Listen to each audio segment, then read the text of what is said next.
Good afternoon, honorable members. When the business of this House suspended for a luncheon break, the member for St. Anne's had reserved the seat. The chair recognizes the honorable member for St. Anne's. Speaker, I would like to, with your permission, yield to the honourable member for Seabreeze. Thank you, honorable member. The chair recognizes the honorable member for Seabreeze. Thank you, Mr. Speaker, and the honorable member for St. Anne's for reserving the space for me. Mr. Speaker, it is good to be here one more time, the 12th day of June, year of our Lord, 2019, to be a part of this great debate with respect to the 2019-2020 budget for the Commonwealth of the Bahamas. Mr. Speaker, before I commence, there are certain persons in the gallery, and I think it's in order for me to recognize certain individuals whom I am appreciative of being here. First of all, in the person of Ms. Rhoda Jackson, the Acting Permanent Secretary, Ministry of Youth, Sports and Culture, the Undersecretary, Acting Undersecretary, Ms. Renee Bullock, who's beside her, Mr. Speaker, executive of the Seabreeze Constituency Association, rather the FNM Seabreeze Constituency Association, and in particular, I'd like to point out my youth, the torchbearer representative of the Seabreeze Association, or rather FNM Seabreeze Association. I want to thank them and all of the persons in the gallery for being here today.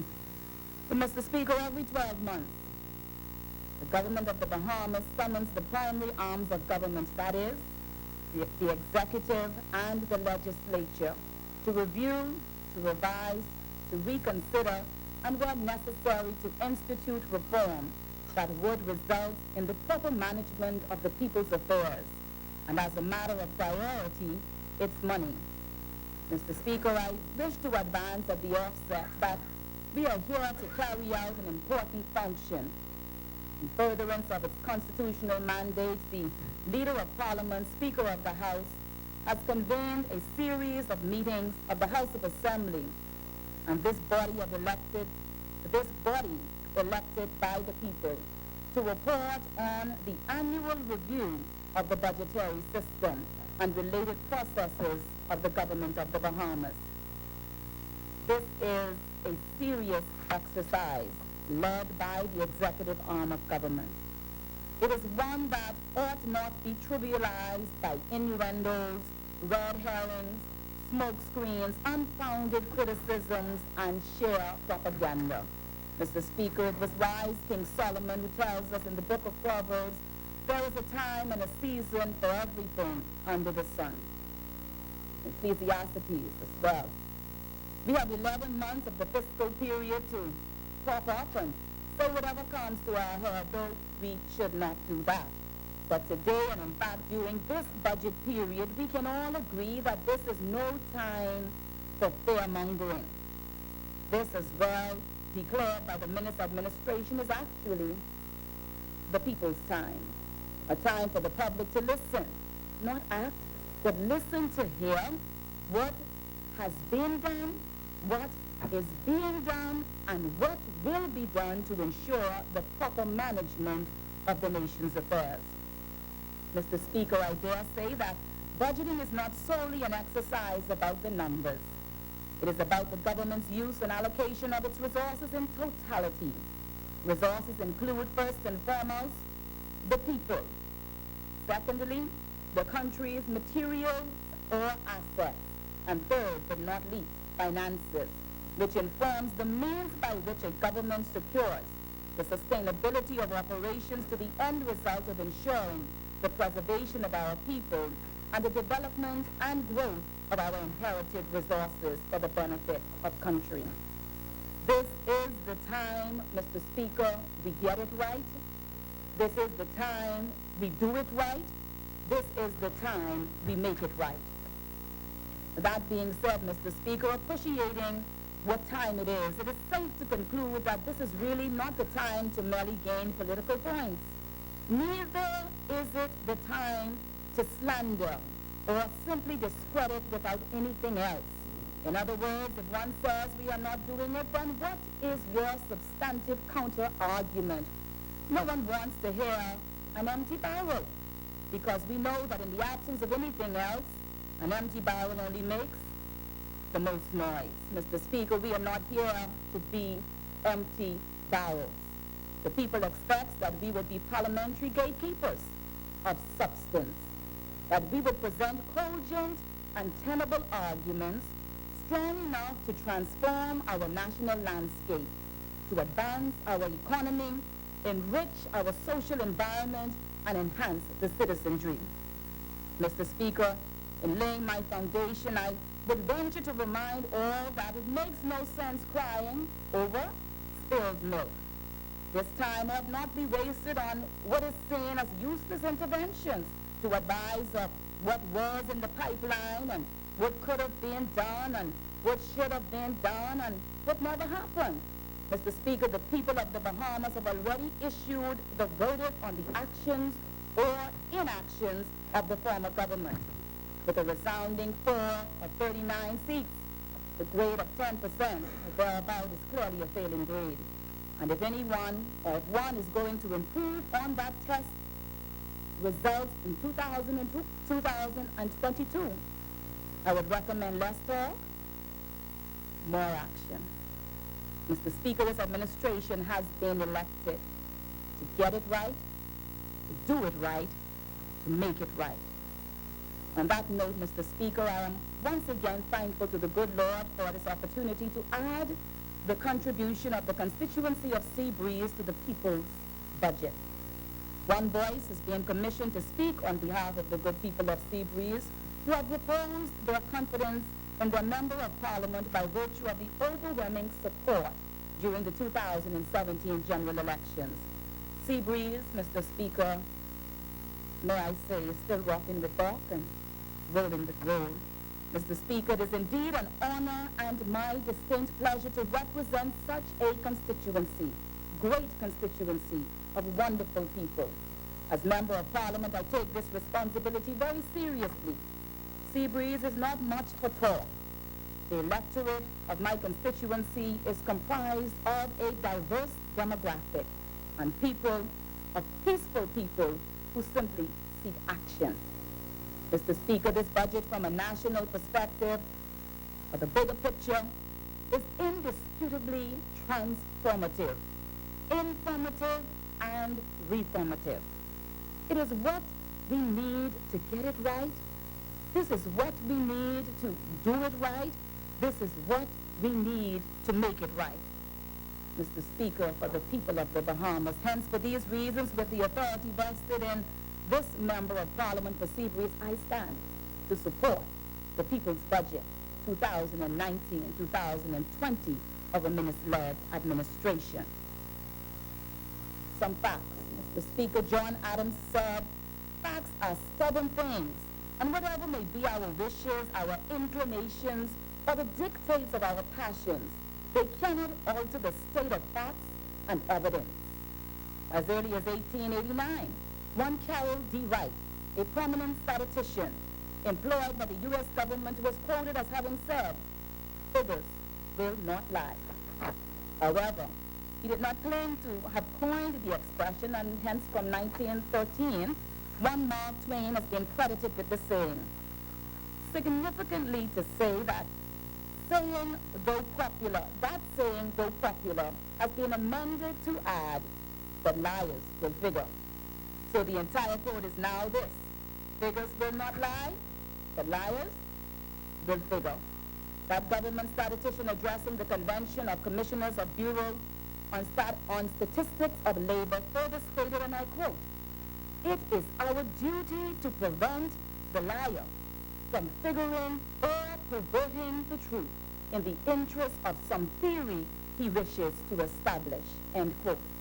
Mr. Speaker, I will say here and now that I have every confidence that this Minister of Finance and indeed this government will ensure that the latter does not happen. We will not accept as a response woulda, coulda, shoulda, when in fact we never did. Mr. Speaker, the facts are clear. The member for East Grand Bahama, the Minister of Finance, says, and I believe him, he says the economy is getting better. And I believe him. He says he met a record of 4 and recently uncovered a 5th downgrade that occurred under the former PLP administration, and I believe him. Mr. Speaker, the member for East Grand Bahama has a record and reputation we can trust. Under his supervision and the oversight of the good member for Kalani, it is safe to say that this budget is designed to commence that which is necessary to bring about national reform. Fact is, Moody's and Standard & Poor's and have upgraded our financial outlook to stable. Stable, Mr. Speaker.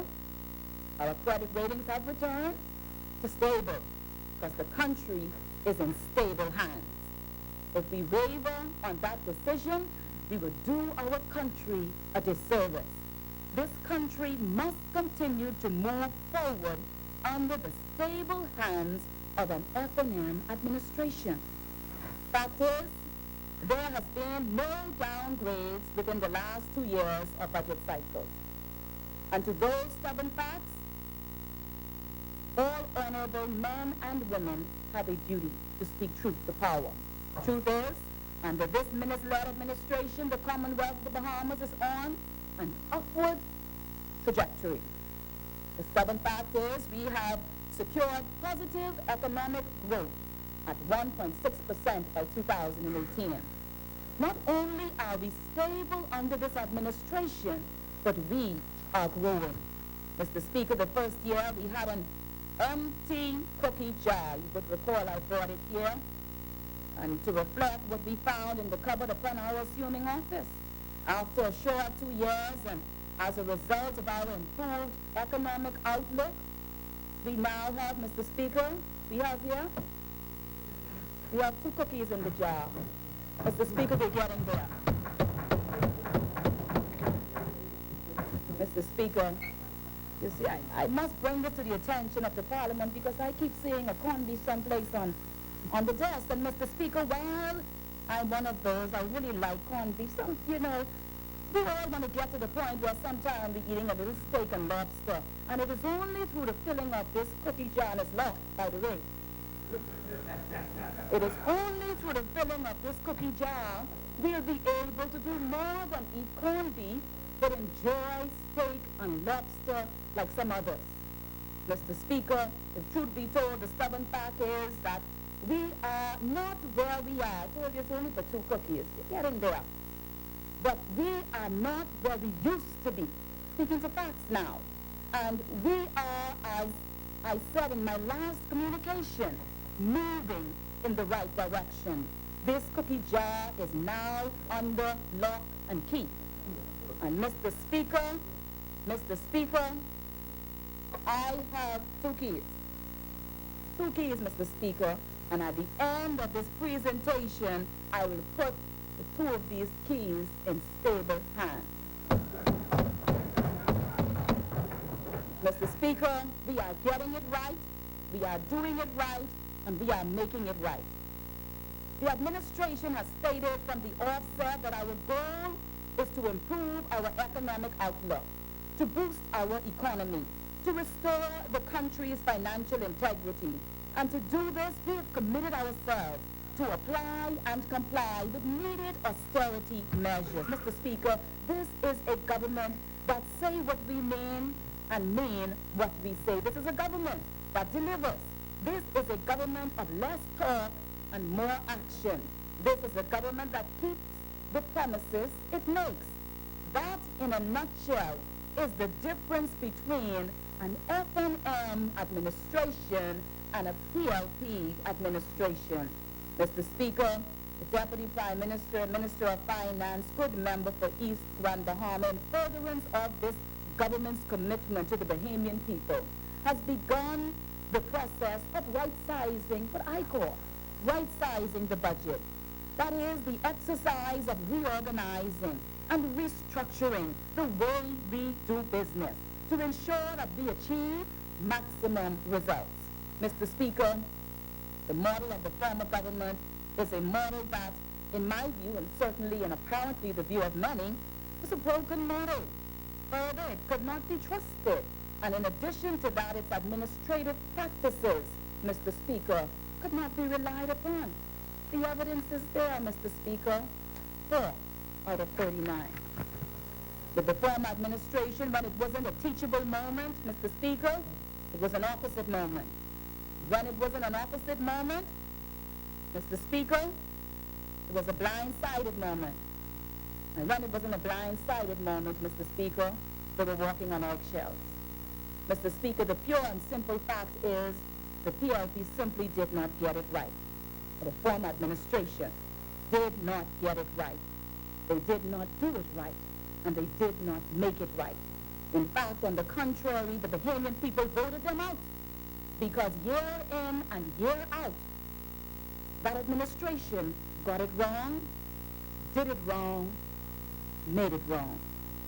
Mr. Speaker, on the other hand, this minister-led administration with no downgrades to date, with growth in the economy to date, and with tourism growth to date, is getting it right, doing it right, and making it right. Mr. Speaker, in right-sizing the budget, $22,850,780 has been allocated for the effective running of the Ministry of Youth, Sports, and Culture.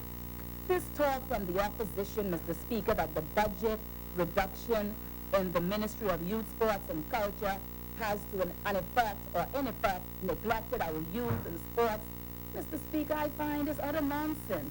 And I object to it, and I disagree with that position.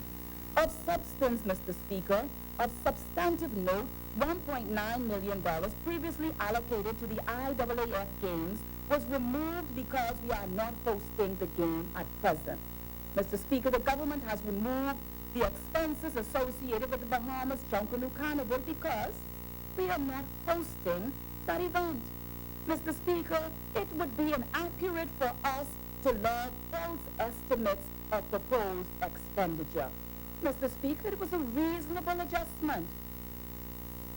We are willing to undergo, Mr. Speaker, a present state of austerity to secure for our country an economy of prosperity. Mr. Speaker, the youth programs, the sports programs, the cultural programs remain consistent. Grants to federations, the subvention to athletes and select student athletes, the provisions to assist in local and international events remains virtually the same, with some minor and justifiable modifications. In fact, Mr. Speaker, the Prime Minister's $1 million cultural grant remains intact, and we will continue to provide assistance to organizations for the success of programs that are accompanied by proper proposals and realistic estimates aligned with the goals and objectives of the ministry. Mr. Speaker, we are putting the money where it needs to go, instead of it being in the hands of special interest groups. This minister-led administration is focused on getting it right, on doing it right, on making it right. And what is right for the people, I am told, is wrong for the PLP. And I am further told that what is wrong for the people is right for the PLP. So I am told. Mr. Speaker, as Minister of Youth, Sports, and Culture, I dare say that we have no objection to this government right-sizing today to ensure a sustainable and robust economy for our children tomorrow. Mr. Speaker, the Bahamian people have cried a long time for change, and change has come. This minister-led administration has answered the call. One Thomas Carlyle is quoted as saying, I quote him, "Reform is not pleasant, but grievous. No person can reform themselves without suffering and hard work, how much less a nation," end quote. By definition, the word reform is described as the action or process of changing an institution or practice, to make changes in order to improve it. Mr. Speaker, the improvements we're making, the changes, the adjustments, the growing pains are all about doing it right, getting it right, and making it right. Mr. Speaker, over the years, a watchword continues to echo from the ranks of the electorate far and wide with respect to government. whether it is a country like ours or a former British colony listed among the Commonwealth nations, or whether it is the United States of America, or whether it is the constitutional monarchy of the United Kingdom or the Republic of China or Cuba, or whether it is the federal presidential Republic of Venezuela, or even Russia, the Russian Federation, no matter the type of government among the world's electorate, there has been for ages and unto this day a united chorus, a clarion call, one that we all may hear so often that we may perhaps be desensitized to.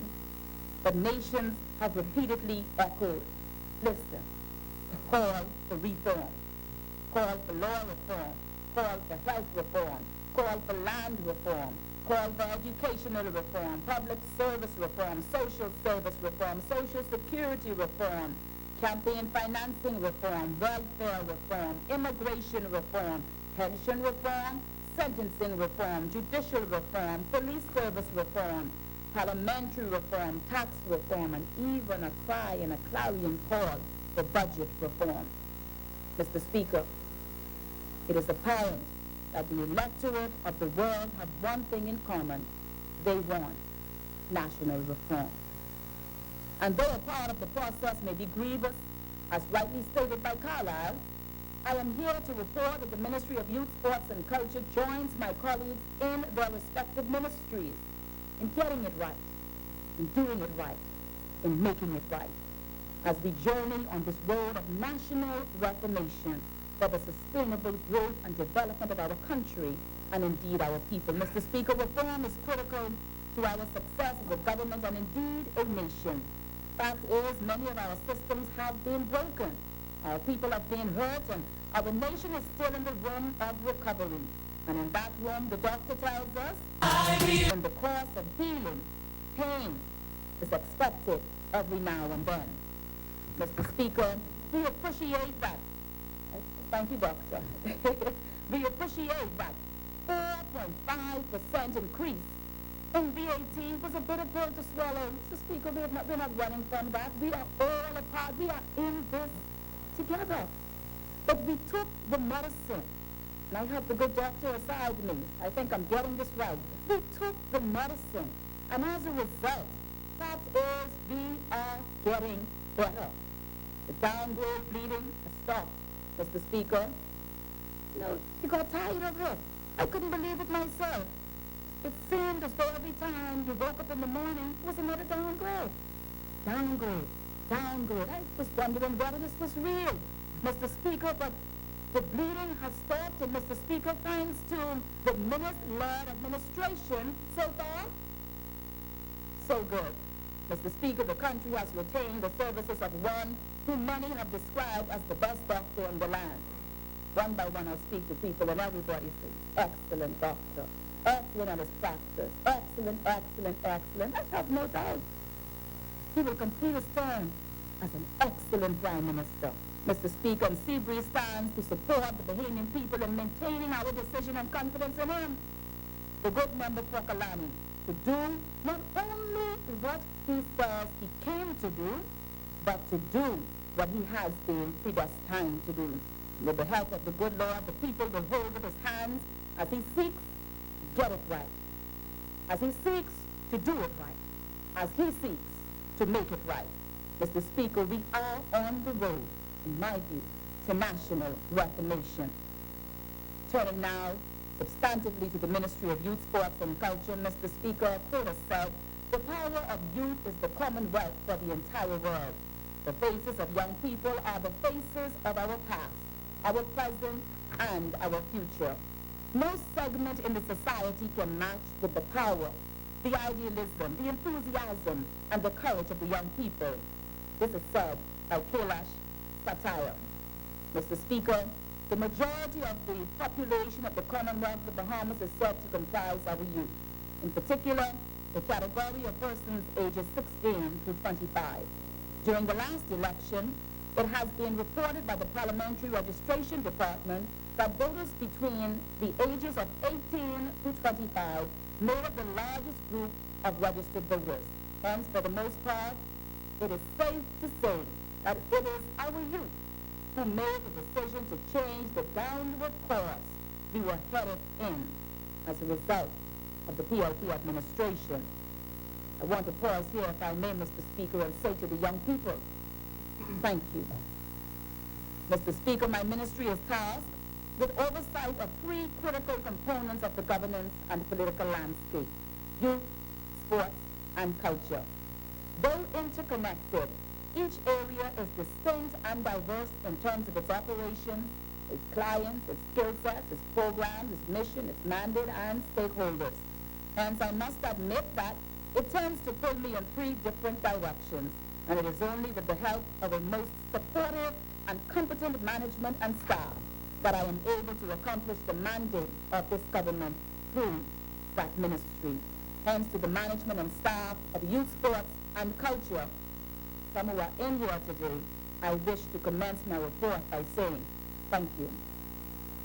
Mr. Speaker, the Ministry of Youth, Sports, and Culture forms part of a strong foundation upon which our country stands.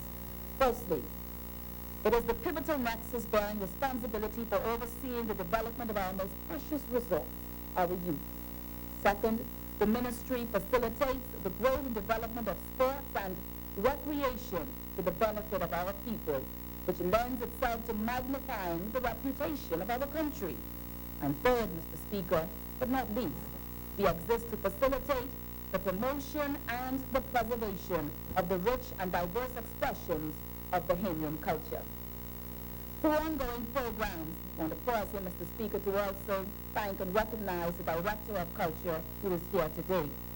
Through ongoing programs, the Division of Youth leads the way in preparing and prompting our youth to become trusted guardians of, and caretakers of our country. As the leading sports authority, the Department of Sports creates and maintains an environment conducive to talent nourishing, skill development, and athletic excellence.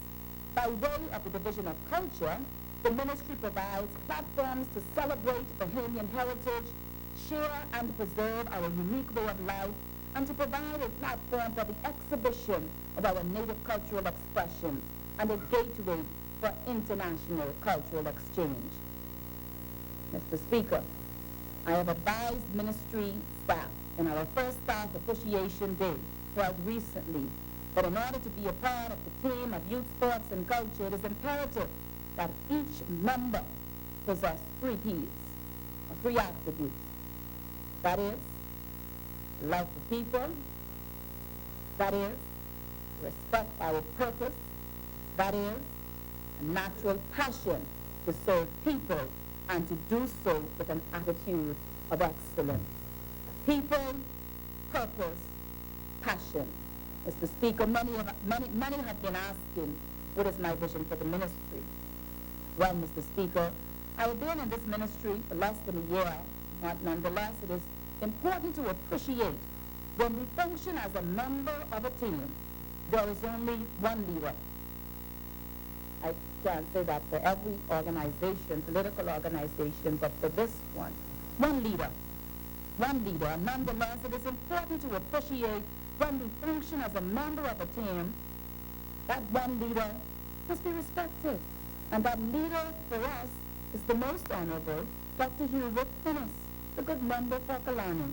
Mr. Speaker, any vision I have must be complementary to the 2017 FNM manifesto and the corresponding speech from the throne. To that end, I will identify each commitment of the manifesto and speech from the throne in turn and seek to enunciate my vision or our vision during this presentation.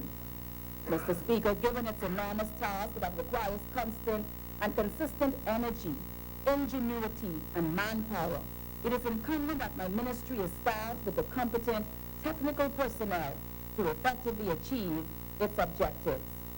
Each department, in order to function, must have an administrative team of officers, a service team to interact with youth and technical team and to interact with the public, and a technical team to provide professional oversight of ongoing and new programs and to guide appropriate policy changes.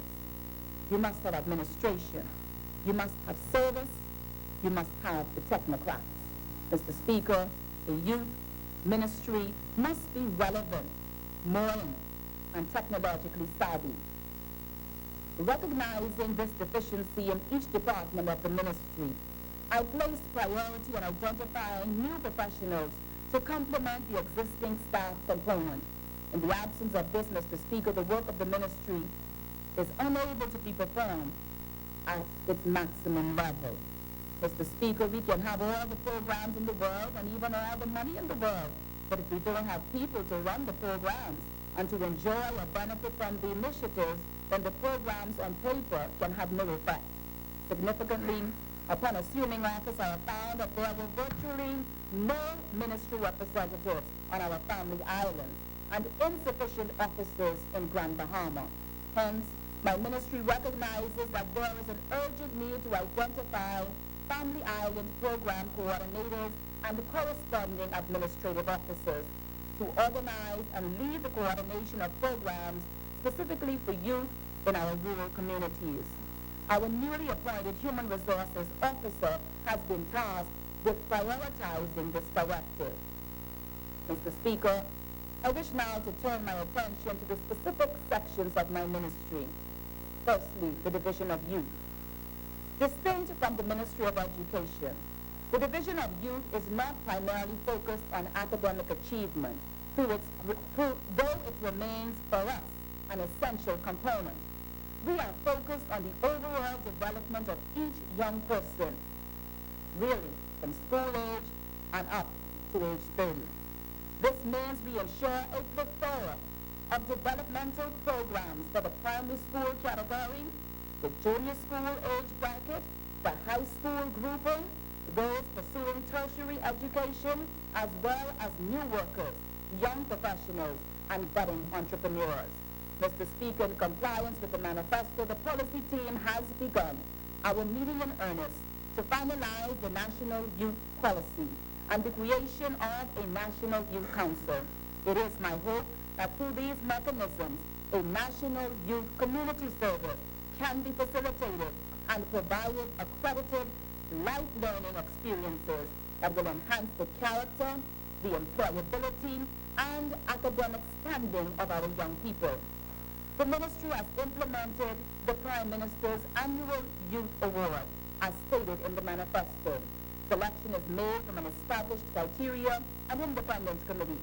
The award is the highest of the awards presented at the National Youth Awards ceremony held each October. Mr. Speaker, based on the declarations and the speech from the throne, our government desires to increase the outflow of young persons, reduce the high levels of unemployment of youth, implement specialized programs to equip our youth with essential job-related skills, and strengthen the Fresh Start and Jump Start programs. Mr. Speaker, to increase the outflow of young professionals and reduce the high level of unemployment, and to achieve those results in record time, the ministry will be required to identify and establish an interministerial youth officer corps, the members of which can be dedicated to monitoring and reporting the rate of employment, the rate of advancement, the rate of access to equal opportunities, and adherence to fairness in the workplace as it relates to pay and conditions of work and service in organizations. The reality is, Mr. Speaker, young people are for the most part influenced by their peers. There must be a strategic effort to place young people at the forefront of organizations to attract other young people and to monitor their access to knowledge and opportunities for empowerment, for mentoring, and to measure their performance. Mr. Speaker, the member for Kalani's vision of meritocracy is the only way, in my mind, for the young people who do not feel they have a fair chance to be a part of the leadership of this country when they have to compete with antiquated systems, spellbound on seniority in the absence of work priority.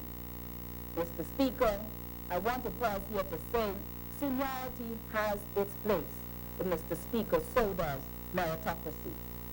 Mr. Speaker, to the young, the philosophy of meritocracy is a sure way to inspire young people to dream again, to work hard, and to have faith that it is possible to eat of the good of the land before becoming in their old age. Reality is, this generation is willing to work, but they want to be properly compensated at a rate they can take care of themselves and their responsibilities. That's the reality, Mr. Speaker. They want to be elevated based on their performance and not told to wait in line if their work is up to power, and they want to be recognized for their outstanding service, albeit long or short. Mr. Speaker, this is only fair. I support the implementation of a system of meritocracy to attract young professionals to work and perform exceptionally throughout the public service. Mr. Speaker, youth programs strengthening. The youth programs have been strengthened in terms of their expansion to all the major family islands. We are at present identifying ministry coordinators to ensure that each program ongoing here in the capital is likewise afforded to the young people on the family islands. Mr. Speaker, not only are we extending ourselves, but we are also seeking to modernize our programming to provide online programs through Zoom and other secure media to ensure our family islands have the full quality of program offerings. Mr. Speaker, during that last fiscal period, my ministry launched the presently ongoing Youth Entrepreneurship Program, Be Inspired. You may recall the government's execution of a similar program in 2007 known as the Self-Starter Program that catered to young persons ages 16 through 29 years by providing a one-time grant for business startup in the amounts of $1,000 to $5,000.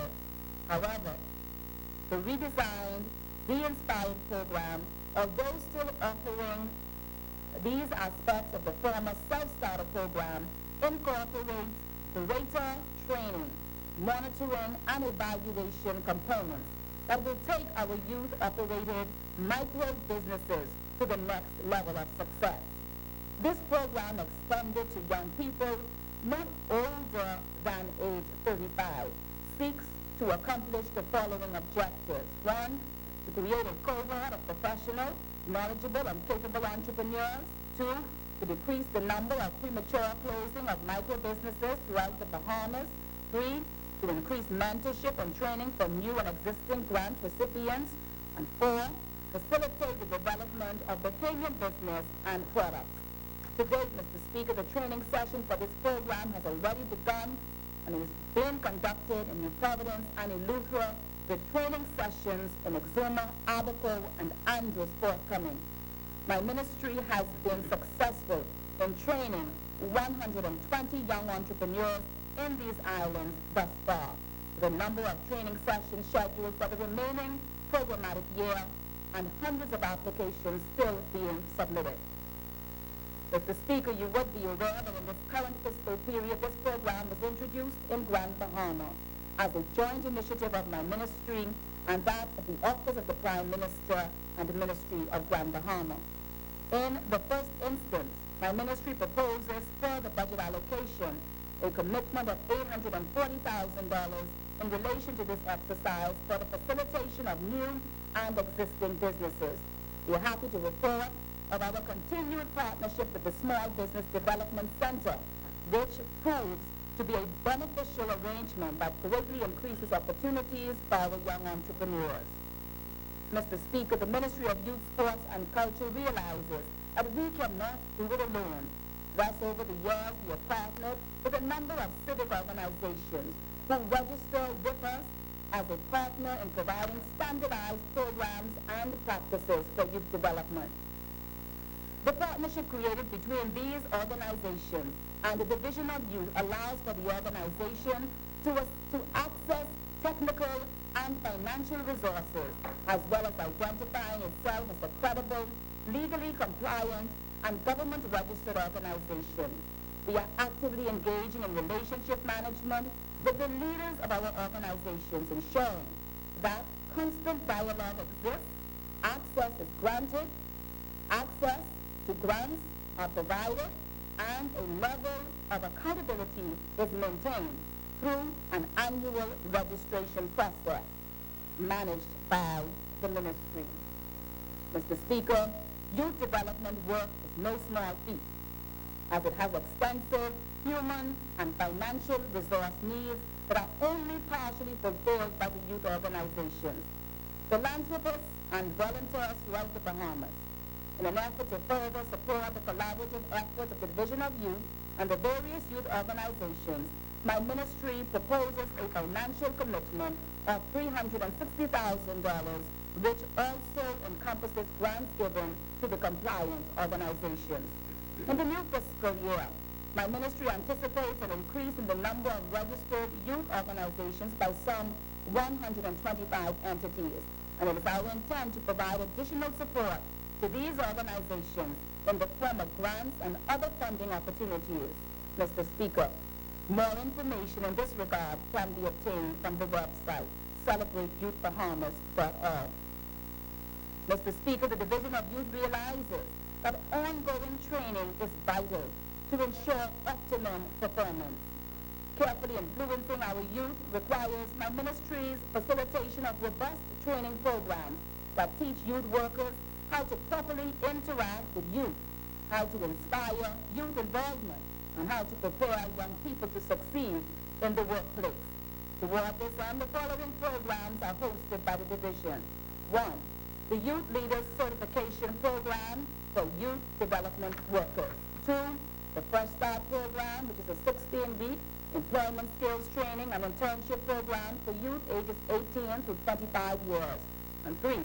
The Job Ready Program, which is a short 6 weeks employability skills training program for youth ages 16 to 18 years, specifically designed as a condensed version of Fresh Start. For the past 15 years, Mr. Speaker, the Division of Youth has successfully coordinated the well-known National Youth Certification Program. This program standardizes youth work and raises the bar on youth engagement throughout the Bahamas. It is a critical element of youth work on a national scale, as it equips passionate youth leaders with the skills and knowledge to maintain professional, effective, and strategic mentorship with our young people. Over the course of 16 weeks, youth leaders are rigorously trained in the areas of positive youth engagement, effective communication, conflict resolution, stress management, career counseling, and the basics of general counseling and vocational guidance. Mr. Speaker, I am pleased to report that this fiscal period, my ministry would have engaged and trained 362 youth practitioners throughout New Providence and Grand Bahama.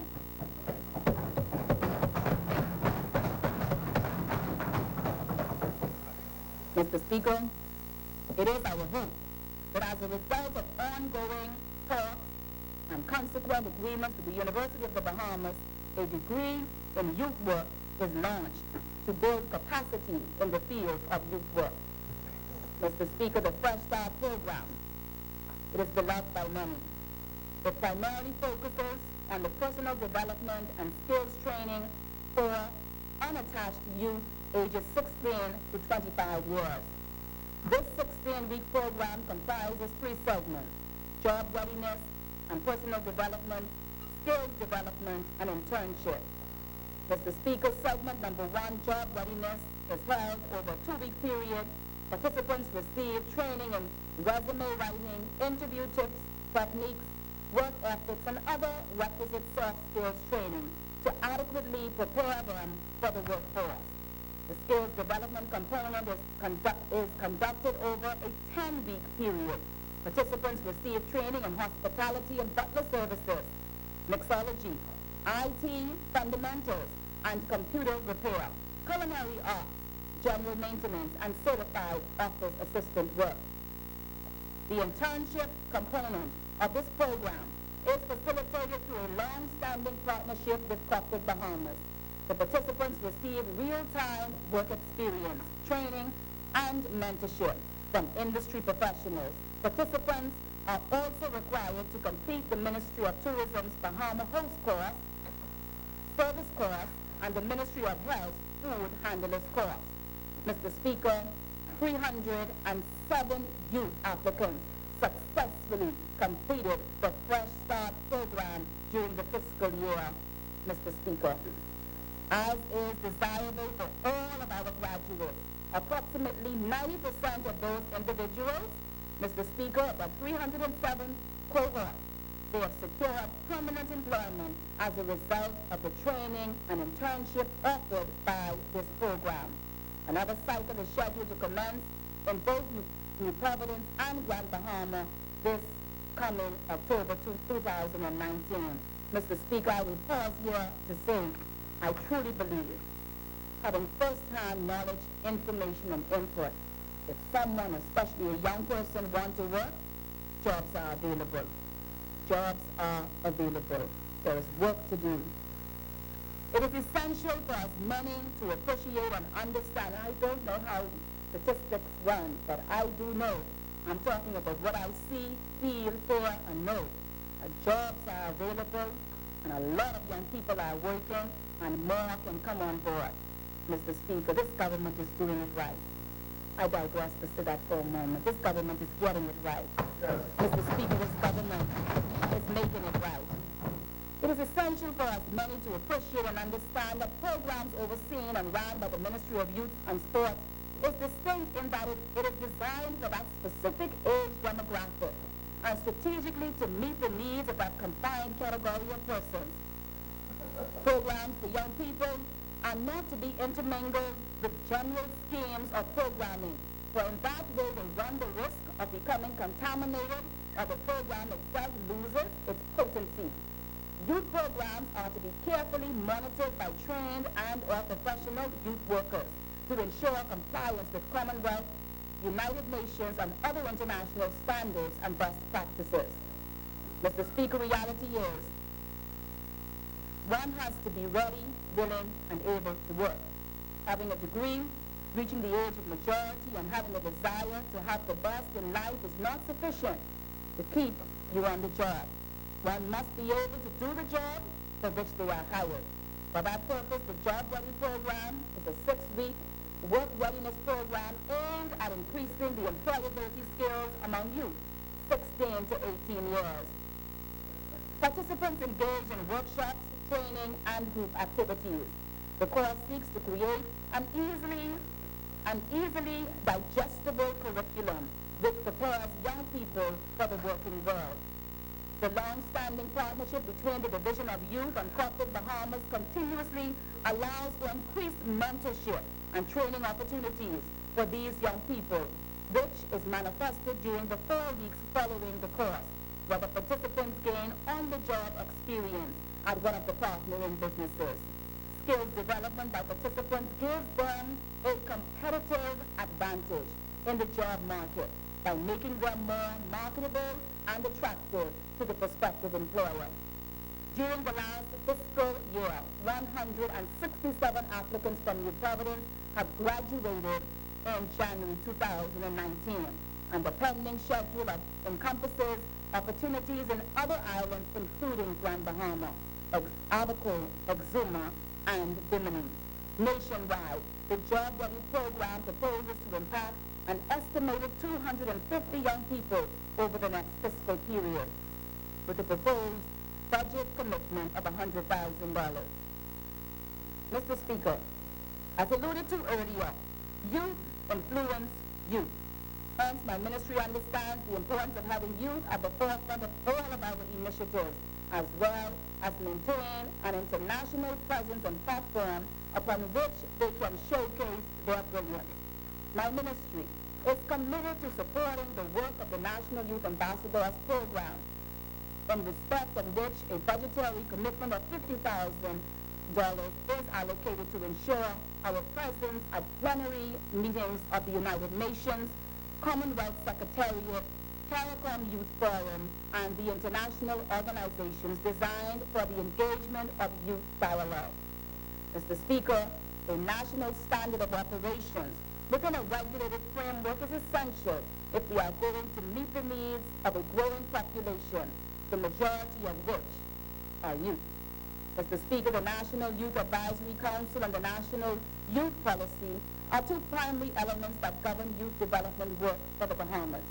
Over the past fiscal year, the National Youth Advisory Council, led by co-chairs, and the Committee of Young and Intelligent Young Members have worked with the relevant stakeholders with a view to finalizing the National Youth Policy.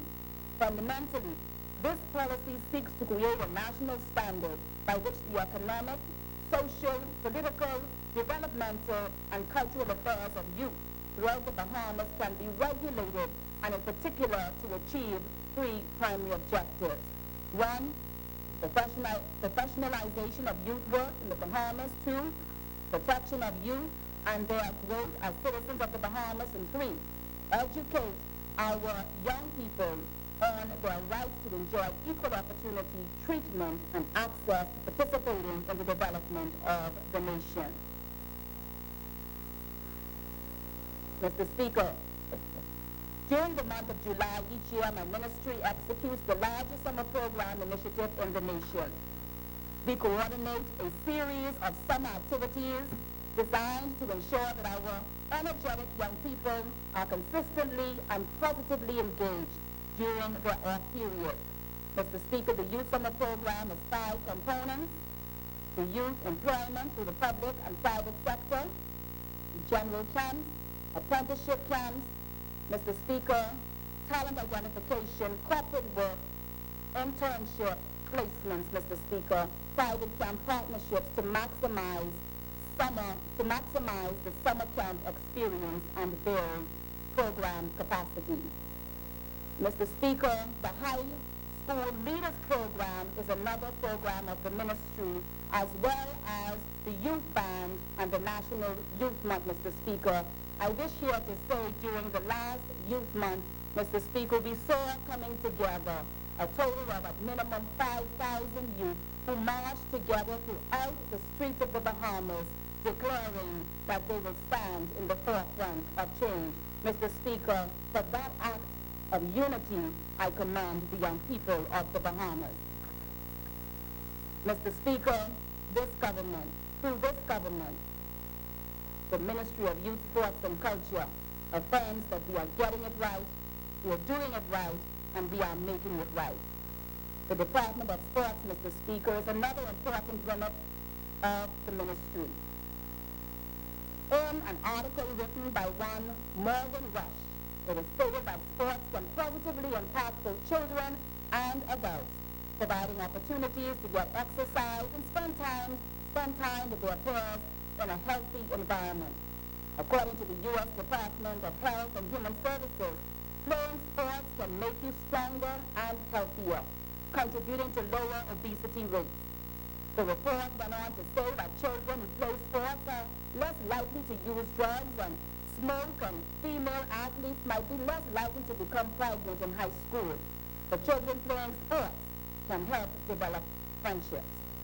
Team practice and competitions provide socializing options that are healthier and more active compared, Mr. Speaker, with regular sessions of other more sedentary activities and slows down cognitive activity. Distinct from the Division of Youth, the Department of Sports, functioning under the mandate of the National Sports Policy, is mandated to facilitate and promote sports discipline, recreation, and activity for all demographics and throughout all of our communities. The department focuses on the development and expansion of multiple sports programs centered around the following 5 key areas: production and cultivation of elite athletes, utilizing sports to fund higher education, sports as a vehicle to fight obesity, the use of sports to develop strong character and well-rounded citizens, and health recreation as well. These areas, Mr. Speaker, facilitate the holistic development of sports in the country, inclusive of infrastructure, people, and the business of sports from a national and international perspective. Sports activities registered with the ministry and for whom the government at its discretion provides annual subvention and grants, technical support, and program sponsorship includes equestrian, boxing, bodybuilding, baseball, softball, track and field, soccer, judo, karate, aquatics, which includes swimming and water polo, football, basketball, gymnastics, lawn tennis, volleyball, sailing, and golf. Mr. Speaker, once again, my vision for sports complements this government's 2017 manifesto and corresponding speech from the throne, as such promulgation dictates the budgetary provisions and allotments. I am pleased to report that the policy team within the ministry is reviewing the 10 sports infrastructure plan and is actively seeking to identify a space for the construction of a first-class athletic gym. When it comes to infrastructural work, it is very important to appreciate, Mr. Speaker, that the capital works for the most part are facilitated by experienced engineers of the Ministry of Works, as the ministry deals primarily with the management of the facilities and resources once the structures become operational. Through the National Sports Authority, we are seeking to enhance our performance with respect to encouraging local participation and international competitiveness in an increasing number of sporting disciplines. The government of the Bahamas is pleased, Mr. Speaker, to have partnered with the Judo Federation in hosting the International Junior Judo Championship in October 2018 and the Gymnastics International event, the Atlantis Crown, now going in its 9th year at Atlantis Hotel. Mr. Speaker, I am pleased to report that the South Beach pools are in the process of renovation. 2 of the 3 pools are now functional, and we are properly securing the premises for the continued use of the public.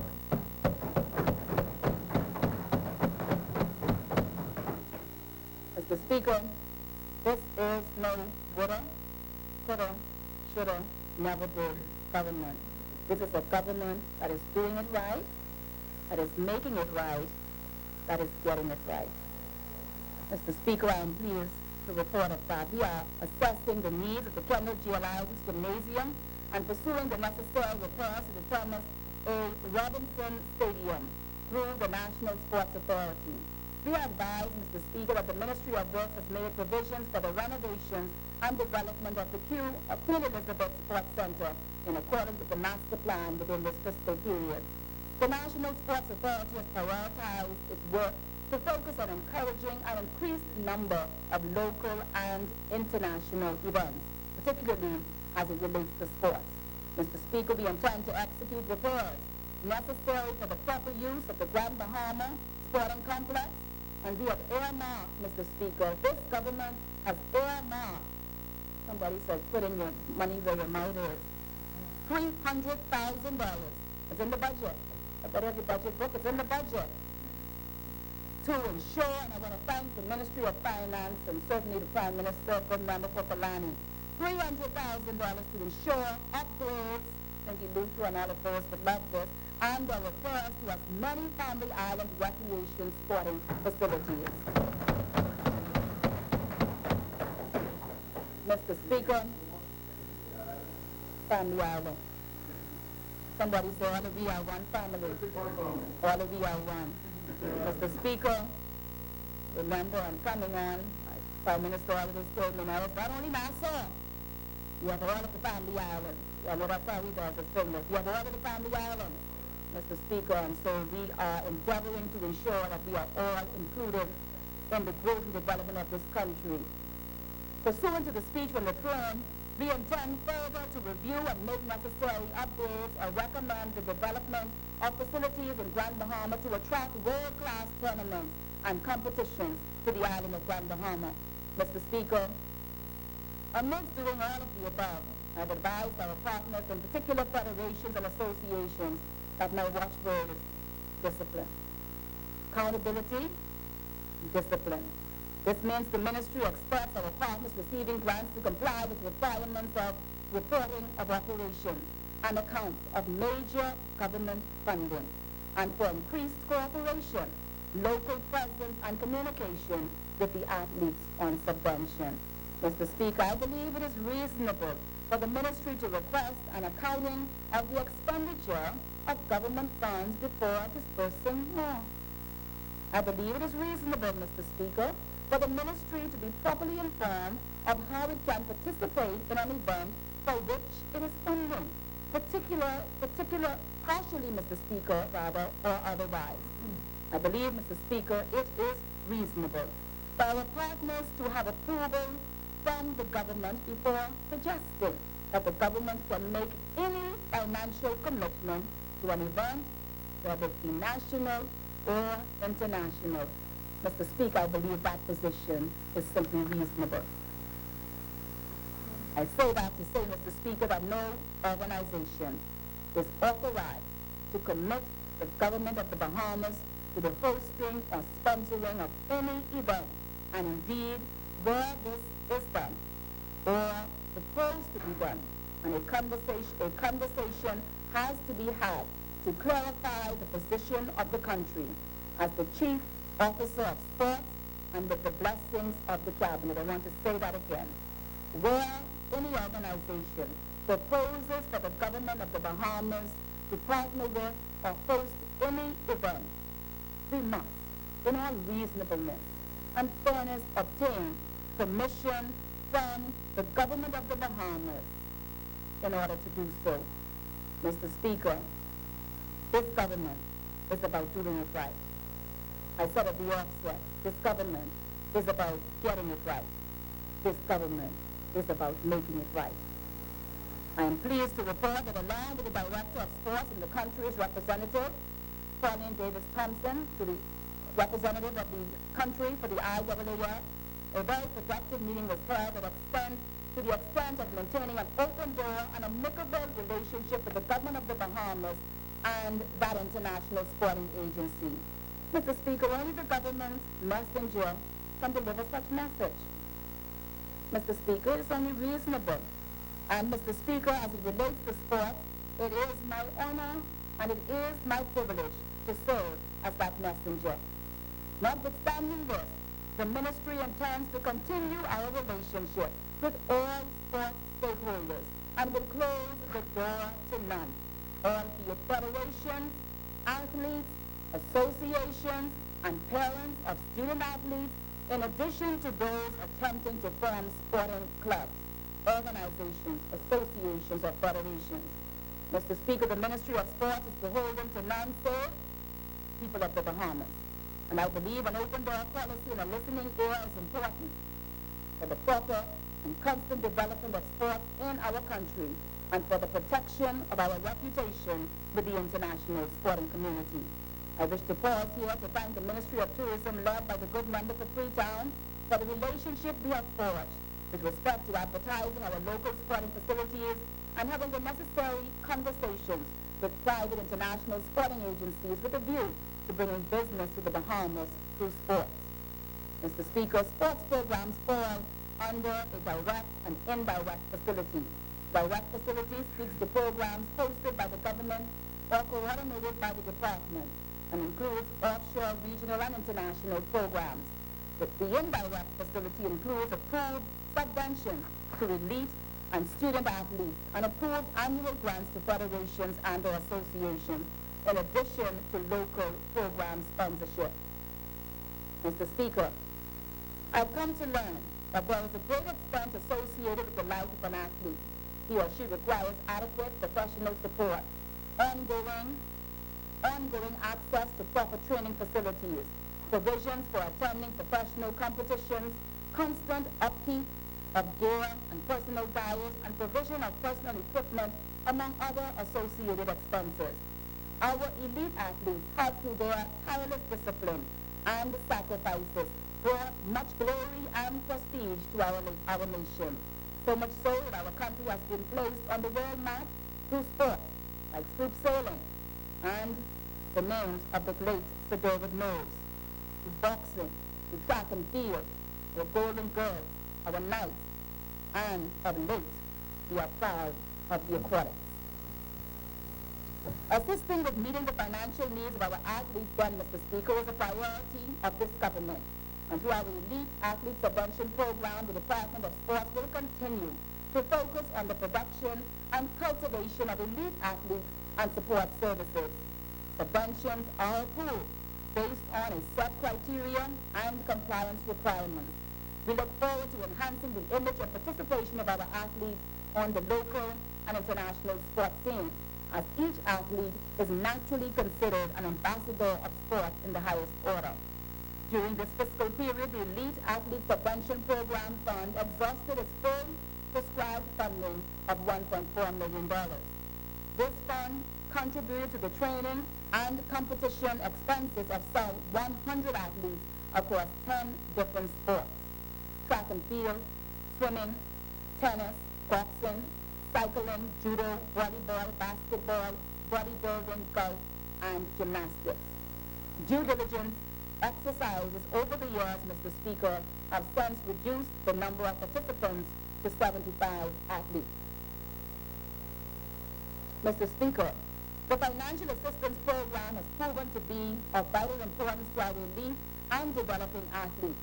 My ministry has earmarked a sum of $3 million for the continued development of both our developing and elite, $1.3 million rather, for the continued development of both our developing and elite athletes.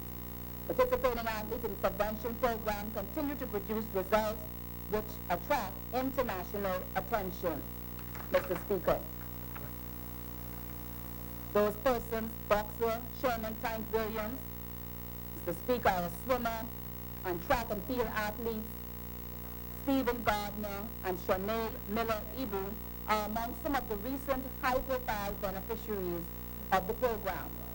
Mr. Speaker, we continue also our aid to student athletes to assist with defraying the costs associated with their tuition and dormitory expenses and books only.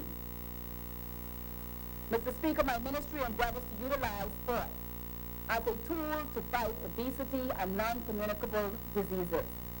Through the National Endowment for Sports Fund, my ministry will launch strategic programs in various communities designed to engage residents of all ages in activities leading to a more physically active life.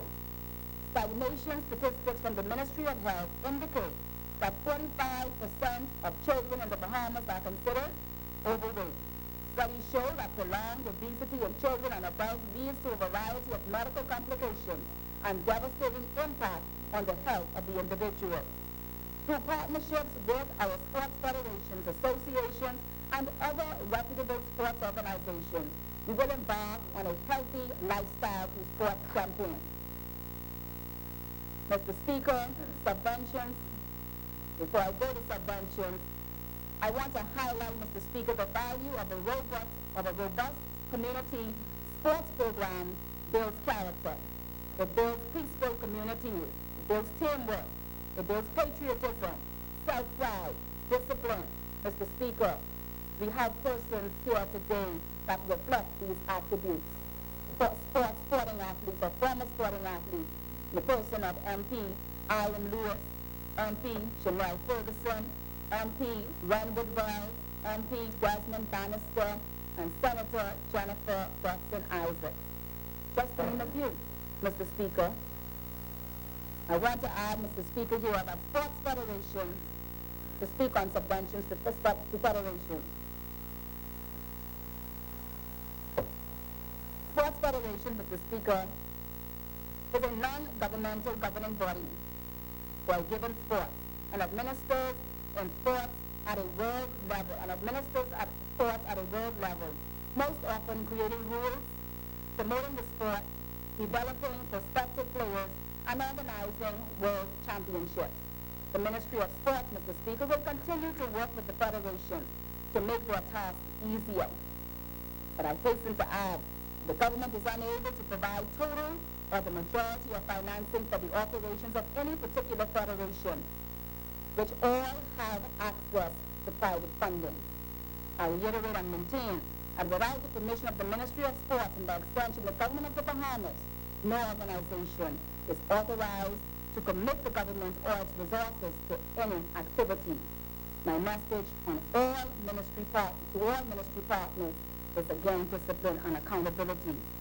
Mr. Speaker, once again, we are in agreement on that front, and once we are in agreement on that front, keep the lines of communication open, and keep our business at home. We will continue to enhance the image of sports in our country. I'm no former athlete. I told you last time around the Queen Elizabeth Sports Center, there was about 5 people, and when I looked in the back of me, there was no one else. But, Mr. Speaker, my engagement, but since that time, I want to say that Pauline Davis Thompson has indicated that I missed my calling, and perhaps volleyball, I should have been involved in volleyball. I would have been a superstar today. Mr. Speaker, for being a part of recreational sport, I have come to appreciate that sport is meant to do this: encourage discipline, encourage team spirit, encourage unity. On that, I'll say no more. We will continue to foster a relationship and open lines of communication with all sporting entities as the government sees fit in the best interest of the people of the Bahamas. Mr. Speaker, I look forward to entertaining a courtesy call by the Bahamas Olympic Committee scheduled for the 1st of July 2019. This will be my first meeting with the executives of that body. Of note, I am pleased to report that upon assuming office as the Minister of Sports, a general introductory meeting was held with all federations in the month of October 2018 at the Hilton Hotel, and thereafter my office has honored numerous requests for courtesy calls by individual federations as we continue to build strong relationships in the interest of the development of sports. Mr. Speaker, it's not about us. In this regard, it's about sports. It's about our athletes. It's about our country. This administration is about doing it right, about getting it right, about making it right.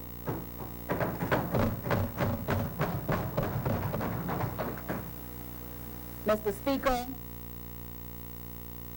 I wish now to simply and very quickly mention the local competitions that we host, the first being the high school track and field championships and the Frank Pancho Ramming Primary School Championships. Mr. Speaker, it is important to note that sports meets at BOISS, and primary school and high school meets, including the Hugh Campbell competitions, are under the auspices of the Ministry of Education. The Department of Sports holds the national championship meets only, bringing together for healthy competition and qualifying status the top of our junior athletes. These championships are organized in partnership with the Bahamas Association of Athletic Associations. Mr. Speaker, the objective of the National High School Track and Field Championship is to provide a wide spectrum of athletes with the opportunity to showcase their talents, thereby increasing their chances of selection of our national team. The event aims to also showcase the best athletic talent throughout the country in the secondary school system, both public and private, and further serve as a curricular qualifying meet for the athletes. So the high school track and field championships is very important. This year, there were record-breaking entries with 67 schools and 1,600 athlete registration. 7 athletes attained qualifying standards for the curricular games, and 12 school records were broken. Mr. Speaker, my ministry provides direct sponsorship to secure our athletes' attendance at various events to maintain our international presence, to challenge our athletic performance, and to ensure qualifying opportunities for our athletes. Over the course of the year, my ministry has facilitated several competitions which have garnered immense local support and international attention, while showcasing the talents of the Bahamian athletes, some of which have been previously mentioned. The Bahamas Aquatic Federation emerged as a 2019 Curricular Swimming Championship held in Barbados, while the water polo team placed second overall. Mr. Speaker, we missed that. We might have to say it again. The Bahamas Aquatic Federation emerged as the 2019 Curricular Swimming Championships held in Barbados.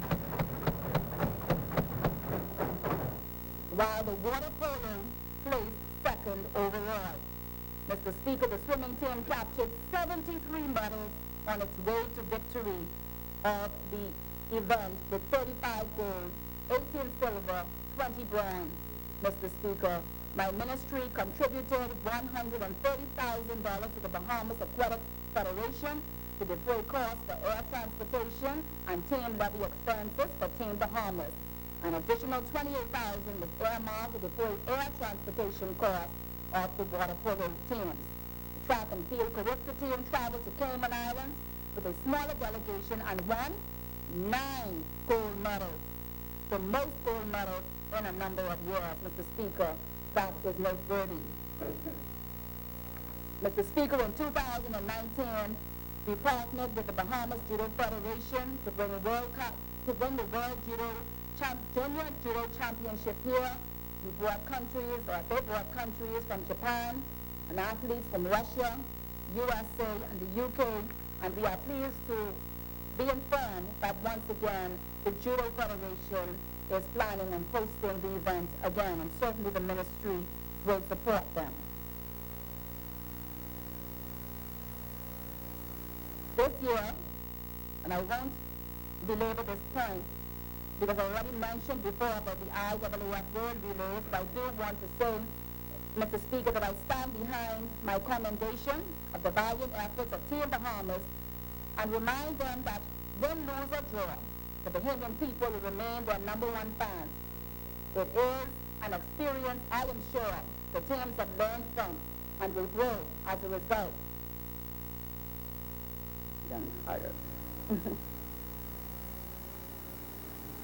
Mr. Speaker, I would like to wind down this presentation.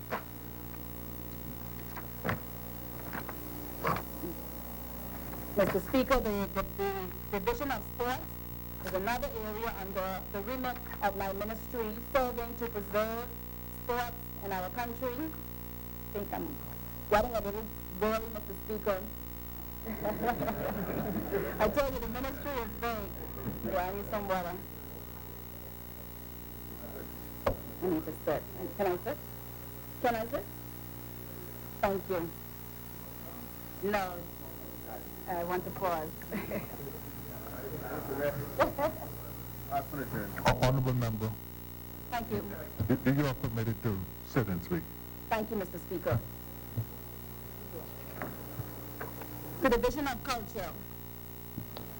Permit me now to turn my attention to the third element of my Honorable portfolio. member, just a moment, please. Thank you, The Mr. chair Speaker. recognizes Thank you, Honorable Honorable member for Bamboo Town. I think we'll just take a break here, Mr. Speaker, a 5-minute break.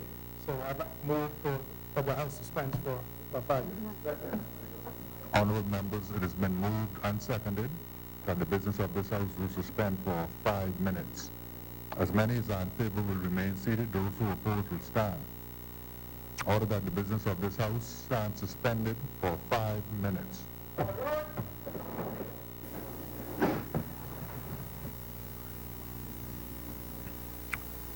The chair recognizes the honorable member for Seabreeze. Thank you, Mr. Speaker. Mr. Speaker, right before we talk about short break, persons were asking if they can get one of the 2 cookies. Mr. Speaker, I would have indicated earlier in my presentation that I have 2 keys, Mr. Speaker, and at the end of this presentation I intend, everything is under lock and key now. So, Mr. Speaker, we won't find an empty cookie jar, Mr. Speaker, next time. So these keys will be placed in the hands of stable hands and those who have ensured our economic growth, Mr. Speaker, and that of this country.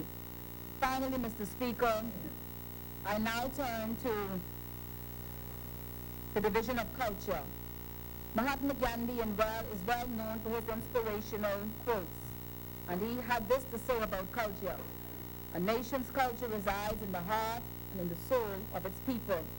Mr. Speaker, culture can be as wide as it is long.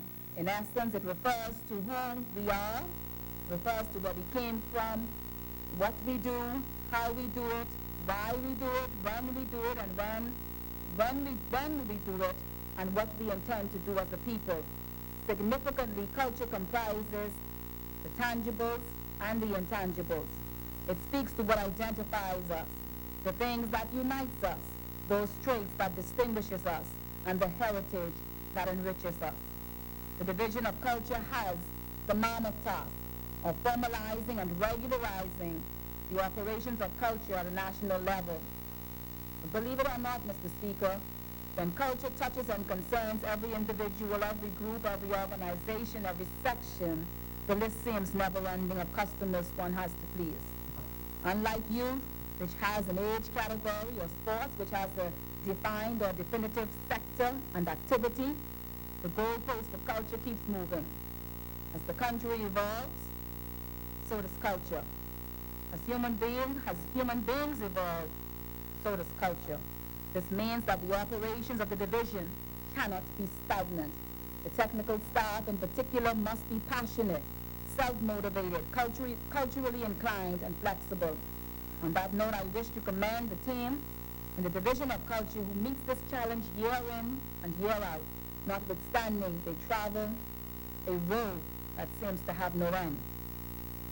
This Division of Culture leads the charge in coordinating activities and participating in events that produces the following results: preservation of our culture, promotion of our culture, maintenance of our cultural presence, sharing of our culture, engaging in cultural exchange, enhancing our cultural image, identifying and ascribing changes in Bahamian culture, strengthening cultural factors, protecting the essence of our culture, determining and maintaining the value of our culture through the creative cultural industry of the orange economy, coordinating cultural activity, and recommending ways to ensure the relevance of the Bahamian culture on the local, the regional, and the international stage.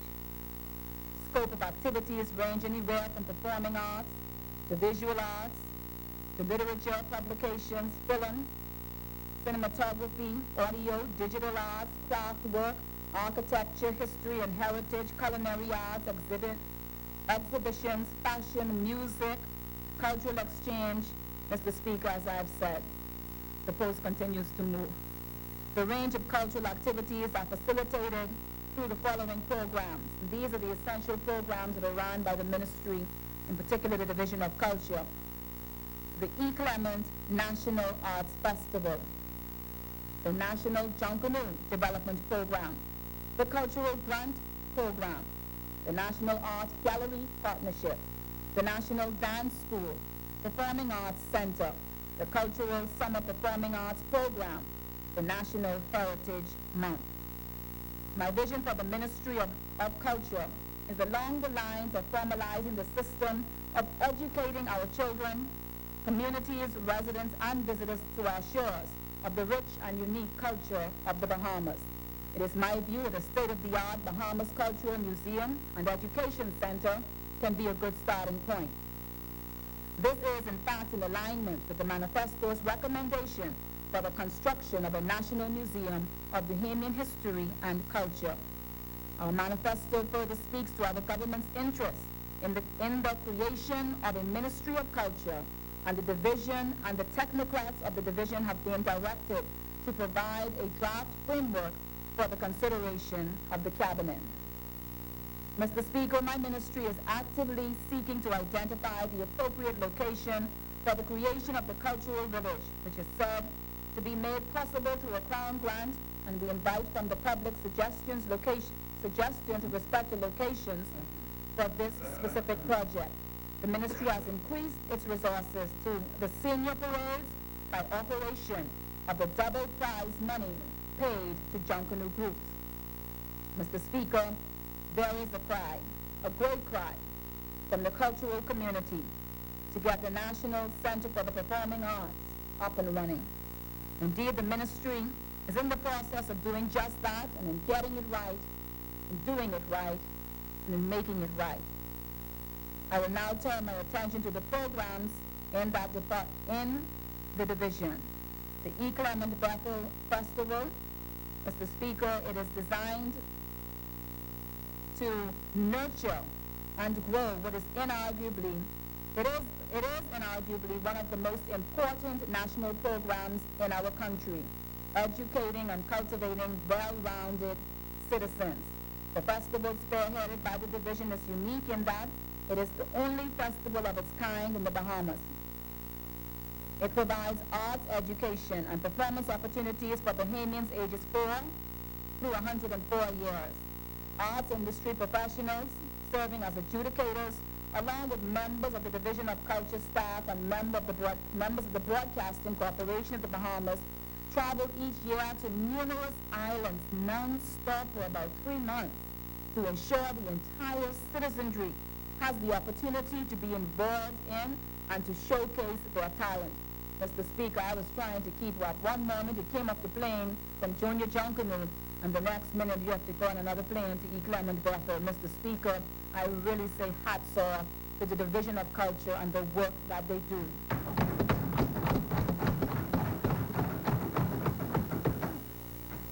Notably, Mr. Speaker, this year's festival was launched on February 6th. We experienced a significant increase in participation.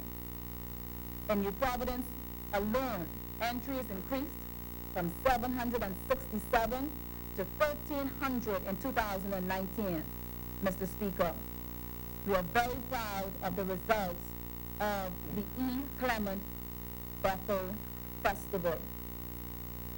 The National Junkanoo Development Program. Junkanoo, Mr. Speaker, is the premier cultural expression of Bahamian culture. The National Junkanoo Development Program seeks to further develop the art of Junkanoo throughout the Bahamas. Primarily, Junkanoo parades and performances feature the art of dance, music, craft, and band with unique sights and sounds reflecting the deep-rooted spirit and characteristics of native Bahamians. This cultural parade is displayed year-round in private and public settings and culminates at a national level on the day after Christmas, the eve of the New Year. At each parade, approximately 30,000 spectators gather to witness the creativity, the pulsating and captivating sounds the parade is known for around the world. Its captivating beats and sounds transcend even private arenas, and it is natural for unexpected spectators to be drawn to a Junkanoo parade session and even to join in. A special feature of Junkanoo is its ability to invoke free spirit, to invoke joy and exuberance. A unique Bahamian thing, natives at home and many return from their residences abroad to gather on Bay Street to express the freedom and joy of being Bahamian. 7,000 participants performed during the combined Christmas and New Year's parades among 42 groups in New Providence. The parade is also held at set times throughout the major family islands, with each island reflecting a distinctly different flavor while maintaining the essence and quality of traditional Junkanoo. Seed funding in the amount of $878,980 was distributed for junior and senior parades held throughout the Bahamas for 2018-2019 Junkanoo season, with the Prime Minister's double prize money being paid to the tune of $507,750 to the winners. Mr. Speaker, we said what we were going to do, we made a promise, and we kept that promise. The Junkanoos received their double prize money. This Minister-led administration is doing it right. The fact is, this Minister-led administration is getting it right. This administration is making it right. An estimate of $2.4 million was spent on the 2018-2019 Junkanoo season. The senior parades were held on 10 islands during the period, namely New Providence, Grand Bahama, Abacoa, Luthra, Harbor Island, Cat Island, San Salvador, Acklins, Mayquana, North and Central Andros. Noteworthy, Mr. Speaker, is my visit. Approximately, Mr. Speaker, it is my ministry's intention to provide greater support with respect to the management of both the boxing and New Year's parades to ensure that with the cooperation of all stakeholders, we provide a first-class parade that is next to none. This, as This, as well as an innovative component, will no doubt boost ticket sales for the New Year's parade. I wish to congratulate the newly elected officers of the Junkanoo Corporation of New Providence and assure them of my ministry's continued support. Mr. Speaker, the Junior Junkanoo program developed by Percy Bullock Francis, Junkanoo Icon, has been held for 31 years. It is a feeder program for the senior parades and ensures the early development of skill and talent of junior Junkanooers throughout a formalized practical process. I am pleased to report the growing inclusion of Family Island's junior Junkanooers during the recently concluded Junior Junkanoo Cycle parades in New Providence, Grand Bahama, Albuquerque, Luther, Kid Island, San Salvador, Auckland, Inagua, Mayaguana, and South Andros during the period of January to March 2019. We spent a total of $264,750 distributed in seed funding to the various schools and community youth groups on various islands for their participation in their island parades in 2018 to 2019. Mr. Speaker, the awards for these parades will be held in September. We are focused on doing it right. We are focused in the ministry on getting it right, and certainly for the children of the Bahamas, Junior Junkanoo, on making it right. Cultural grant is another aspect, Mr. Speaker, and we have a small budget for cultural grants. Many may not recognize only $300,000, and the ministry awards grantees between the amount of $1,000 to $7,500. Mr. Speaker, $300,000 goes very, very quickly. The ministry utilized $262,500 during the last period in issuing grants. Mr. Speaker, we are doing it right. We are getting it right. And we are making it right for the people of the Bahamas. The National Art Gallery Partnership. Mr. Speaker, the National Art Gallery of the Bahamas is one of those partnerships I am extremely pleased with based on their output. The government of the Bahamas annually provides subvention to the National Art Gallery, the Bahamas, in the amount of $1,550,000 to support the ongoing initiatives and operations of the facility. It is a world-class museum, if I do say so myself. It collects, preserves, exhibits, and interprets historic and contemporary Bahamian art, serving the purpose of educating, uplifting, and inspiring all Bahamians and visitors to our shores with the sheer beauty of captivating images of our sun, our sand, and our sea. Mr. Speaker, in case we haven't heard, nations are now building artificial islands. I want to say that. And so this ingenuity over time will no doubt impact our income from tourism, and hence the need for us to continue to find unique attributes of our country that will ensure we maintain our competitive edge and status and the best island on this earth. Mr. Speaker, we have a lot to offer in terms of through the lens of culture. It cannot only be sun, sand, and sea. If they're making an island, I don't know. Next they might want to make sun, I don't know. They may make sand, and then, and they've surely made sea. And so, Mr. Speaker, we have to continue to maintain our competitive edge in the tourism sector. Through their new program at the NAGB, the National Art Gallery of the Bahamas, they continue to ensure visual arts is developed. Mr. Speaker, I can truly say that that agency is getting it right. They're doing it right, and they're making it right. We have the National Dance School, and I am pleased with the event held this year, the National Dance School, the Music Box, held from April 11 to 13, 2019. I want to report to this honorable House, Mr. Speaker, that event attracted 4,500 guests, Mr. Speaker, and it ended in a glorious fashion, Mr. Speaker, and that was led through the Ministry of Youth, Sports, and Culture. Everything they seem to do, Mr. Speaker, touches and concerns the people.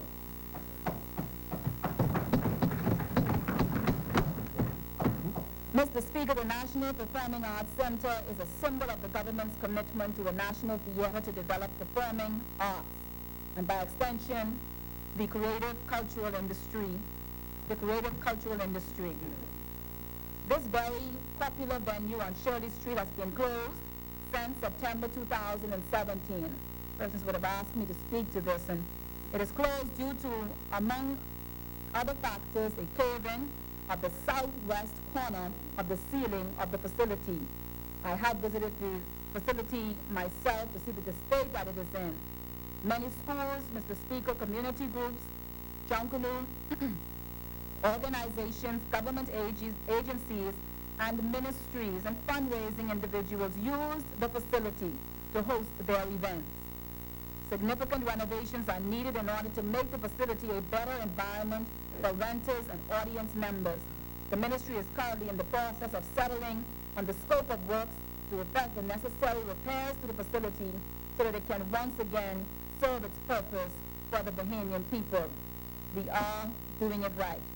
Mr. Speaker, this is a matter of priority for the ministry, as in the interim, performing arts in the country is tossed from one rented facility to the other.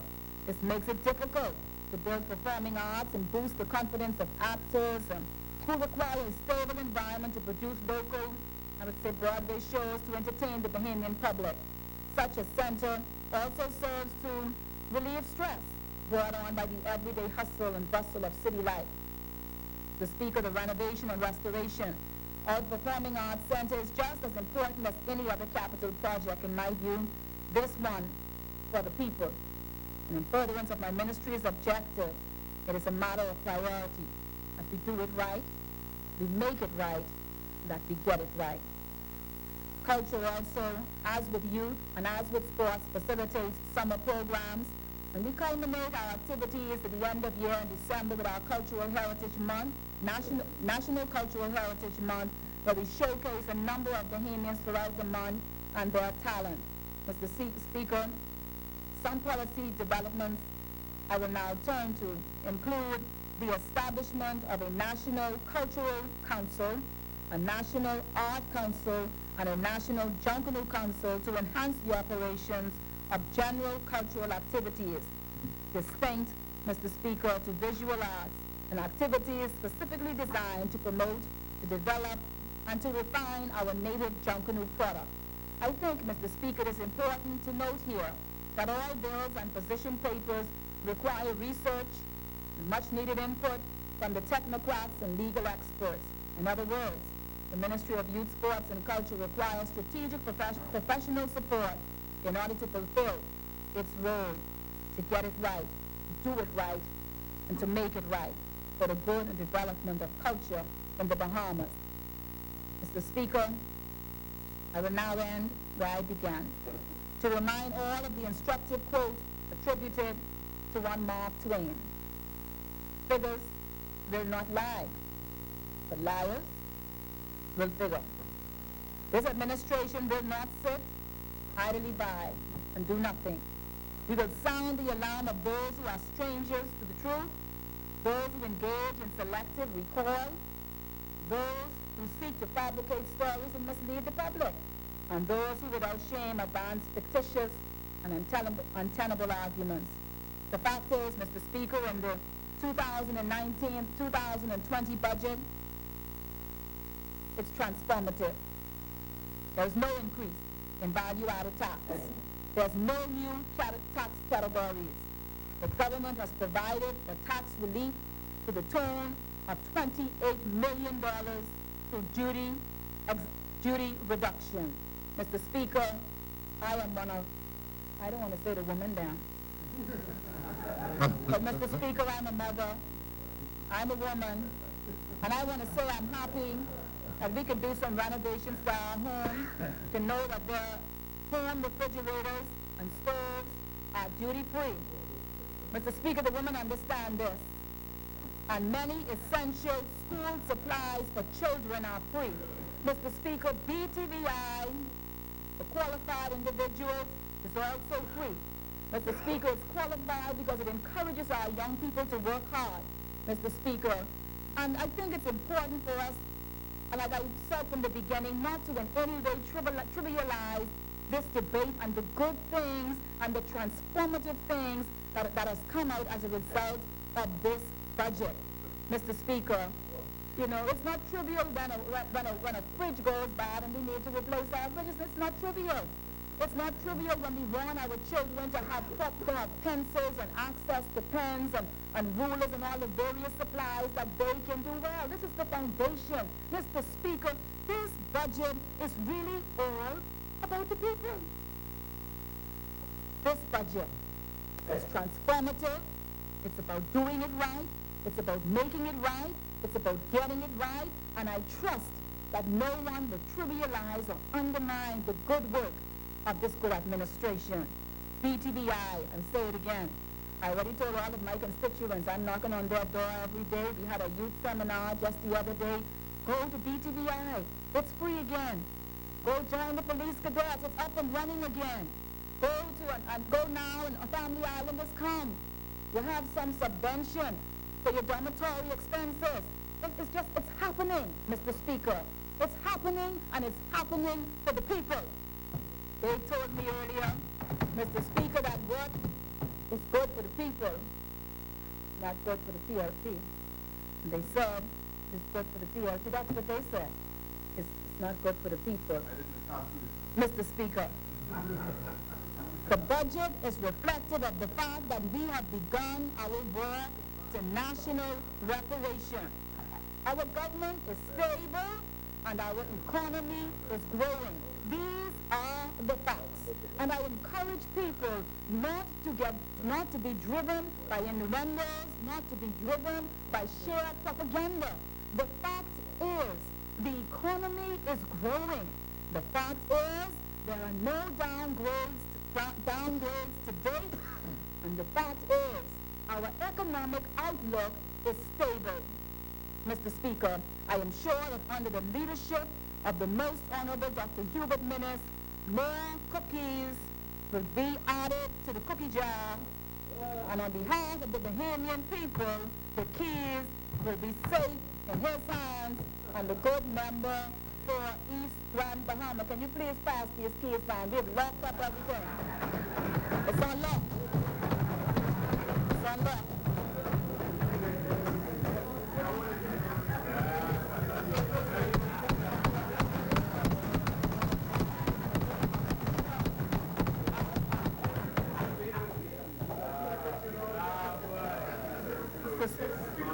Mr. Speaker, you know, and Mr. Speaker, and while that prop, Mr. Speaker, may soften the atmosphere, Mr. Speaker, it is so important because I was saddened when I first came to the Honorable House and heard that we found the cupboard empty. We found no cookies in the cookie jar, Mr. Speaker, and so I am pleased today. Certainly I am delighted that today we have now grown by 1.6% by 2018. I am so delighted, you know, that I didn't wake up again to another downgrade. I'm so delighted, Mr. Speaker, that we are now looked at with respect to our credit rating as stable. This is serious business, people. This is very serious business. And so the keys are now in safe hands and the cookie is locked up in the cookie jar. Mr. Speaker, for a moment, permit me to mention the Commonwealth Women Parliamentarian as I make my dissent of this contribution. Mr. Speaker, I would like to acknowledge the stellar work of all female parliamentarians, members of the Commonwealth Women Parliamentarian of the Atlantic Association, the Association of the Atlantic and the Americas Bahamas branch. Mr. Speaker, the slate of elected and appointed female parliamentarians being virtually new to these august bodies, I thought it fitting for us to first embark on a course of building relationships and hearing from the forerunners of the women in political leadership. We started with a courtesy call to Her Excellency, the Most Honorable Dame Marguerite Pinling. Then, in conjunction with the Department of Gender and Family Affairs, we moved on to host a luncheon with the spouses of female parliamentarians. Mr. Speaker, then we coordinated a courtesy call on the Right Honorable Dame Janet Boswick.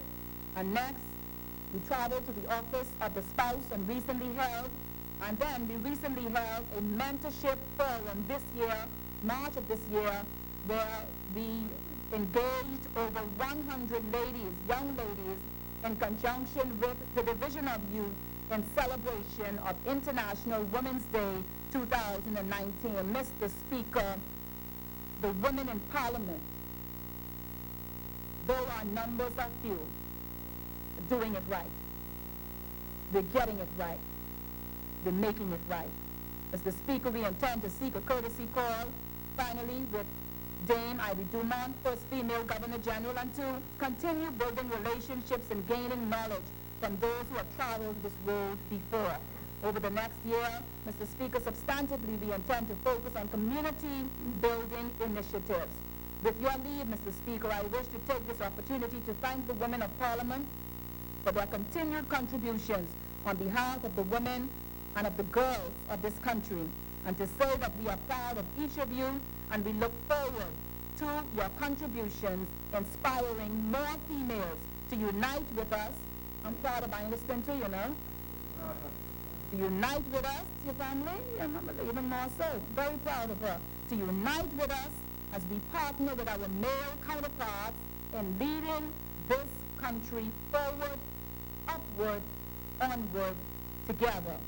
Women, we are here to work together. Mr. Speaker, you permit me in this penultimate paragraph to express my gratitude, first to my husband and to thank God for his love and indeed his support, to our children, to my extended family, and to the church at large for their prayers and support of this sacrificial journey. I am most grateful to the good constituents of Seabreeze for their continued confidence in me and Seabreeze team to work on their behalf to make good on our commitment to build a better Seabreeze.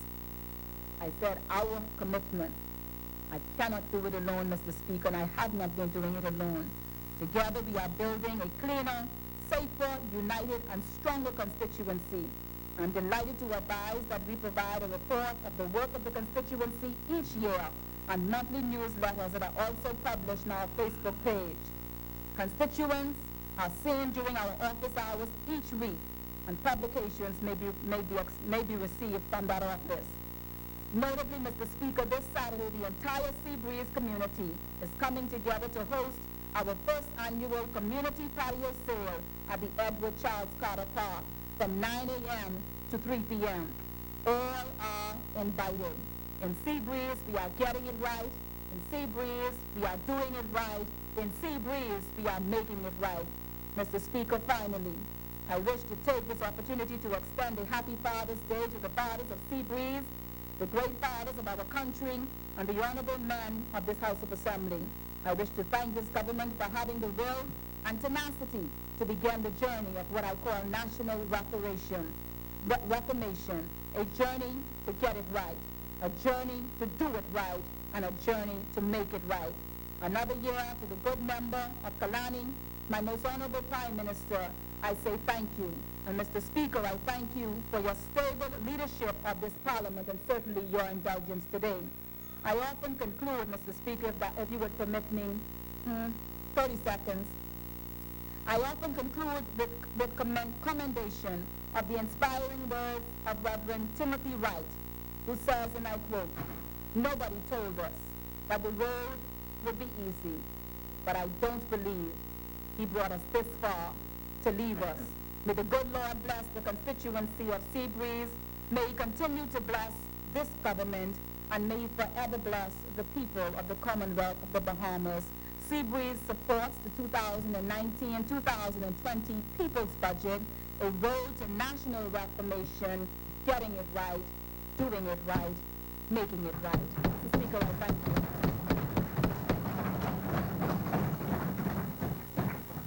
Thank you, Honourable Member. As many?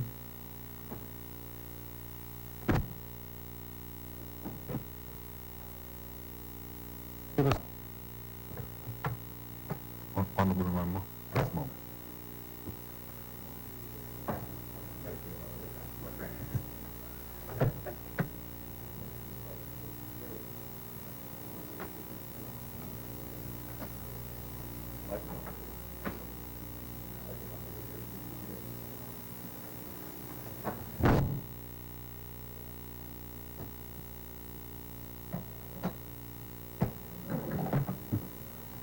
Spinney. Chair recognizes the member for Southern Shores. Thank you, Mr. Speaker. Mr. Speaker, I'm indeed grateful to the wonderful people of the great constituency of Southern Shores for the privilege to rise once again in this honorable place to provide my contribution to the 2019-2020 budget debate. Indeed, but for the grace of God and their support, I would not have been here. Mr. Speaker, I take this opportunity to congratulate my esteemed colleague, the good member of Parliament for East Grand Bahama, the Deputy Prime Minister and Minister of Finance, on his stellar, I say stellar, performance over the 2018-2019 fiscal year, which is manifested in an enhancement in transparency and accountability in the area of government fiscal management, an increase in revenue collection, a major reduction in the national deficit. I think that deserves a round of applause. Mr. Speaker, I turn to the Ministry of Social Services and Urban Development, where I am charged with the responsibility for social services, social development, child protection, public assistance and social welfare, old age persons, older persons, care of indigent and aged persons, child care facilities, rehabilitative welfare services, urban renewal, the Simpson Penn Center for Boys, the William O. Pratt Center for Girls, community development, and the gender and family affairs. Mr. Speaker, I joined this ministry almost a year ago, and I was received as family. I have nothing but praise and commendation and gratitude for and towards the hard-working staff of both the department, the Ministry of Social Services, and the Urban Renewal Commission. I relied on their advice. I've spoken with authority in this place based on the advice and information that I would have gotten from them. And I've never once had to recant or apologize based on that advice. I have a sincere appreciation for a group of persons who are able, day in and day out, to set aside their personal concerns, their personal challenges, in some cases, their personal loss, to prioritize the concerns of others. Mr. Speaker, I'm aware that social workers are amongst the lowest paid degreed staff in the public service. Their concerns, along with the necessary research, have been forwarded to the Ministry of Public Service, and we are awaiting some favorable outcome. I'm also aware of the number of persons who for some time have been on the Emergency Work Assistance Program and are desirous and deserving of being made permanent and pensionable. Their concerns are being looked into on a case-by-case basis through our Human Resources Department. I'm also aware of staff shortages and lack of equipment, especially in some of our family islands. Those matters are also being addressed by the relevant authorities. My team and supporting cast are not at all perfect, Mr. Speaker. They come with their own human frailties. However, it is commendable that for the most part, their clients, who oftentimes are the most vulnerable among us, continue to receive service. Mr. Speaker, I also want to pause and to acknowledge, without calling any names, for fear that missing one or two may get me in trouble, but I want to acknowledge all of the non-governmental organizations who have partnered with the Ministry of Social Services and Urban Development, and even those new ones who are now offering partnerships. I say to them, thank you very much. Your support undergirds our efforts and objectives. We say thanks because we know that we could not have done it alone. I assure you, NGOs, of our continued friendship and support. I must say a special thanks to Ms. Shirley Smith, Permanent Secretary at the Ministry. Her professional guidance, advice, and counsel have been a pillar of strength to me. I'm reliably advised, though not accepting, that she is preparing to leave the service. Her departure will be an enormous loss to the ministry and by extension, the government. I'm obliged and privileged to thank her on behalf of the Ministry of Social Services, the Department of Social Services, and the Urban Renewal Commission. Dear Shirley Smith, I wish you well. Before going into, Mr. Speaker, in order to achieve the mandate, the ministry has received an allocation of $10,994,241 under her 43 over the 2019-2020 fiscal period, while the Department of Social Services received an allocation of $39,090,505. I'll start with the Department of Gender. One of the departments in the ministry is the Department of Gender and Family Affairs, which was established in 2016 to assume the mandate of the Bureau of Women Affairs with the additional focus on men and families. During the 2018-2019 fiscal year, in an effort to strengthen the human resource capacity and meet national obligations of this department, Dr. Jacinta Hicks was appointed as director along with 6 specialists who filled key vacant positions. Mr. Speaker, the allocation for this department was channeled to areas of private-public partnership projects, international meetings and workshops, national and international observances, public education and awareness, research and reporting.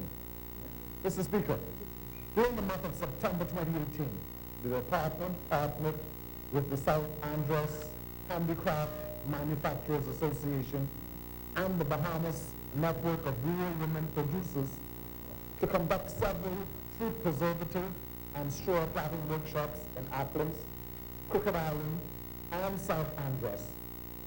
The project encouraged female entrepreneurs to use organically grown fruit to enhance their local cottage industry.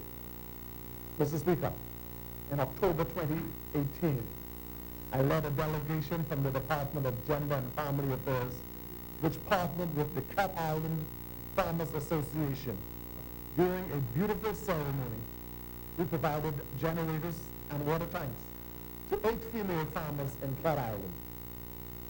Other partnership projects include National Women's Week, which was celebrated from 25th November to 1st December 2018, under the theme, Strengthening Partnerships for the Empowerment of Women.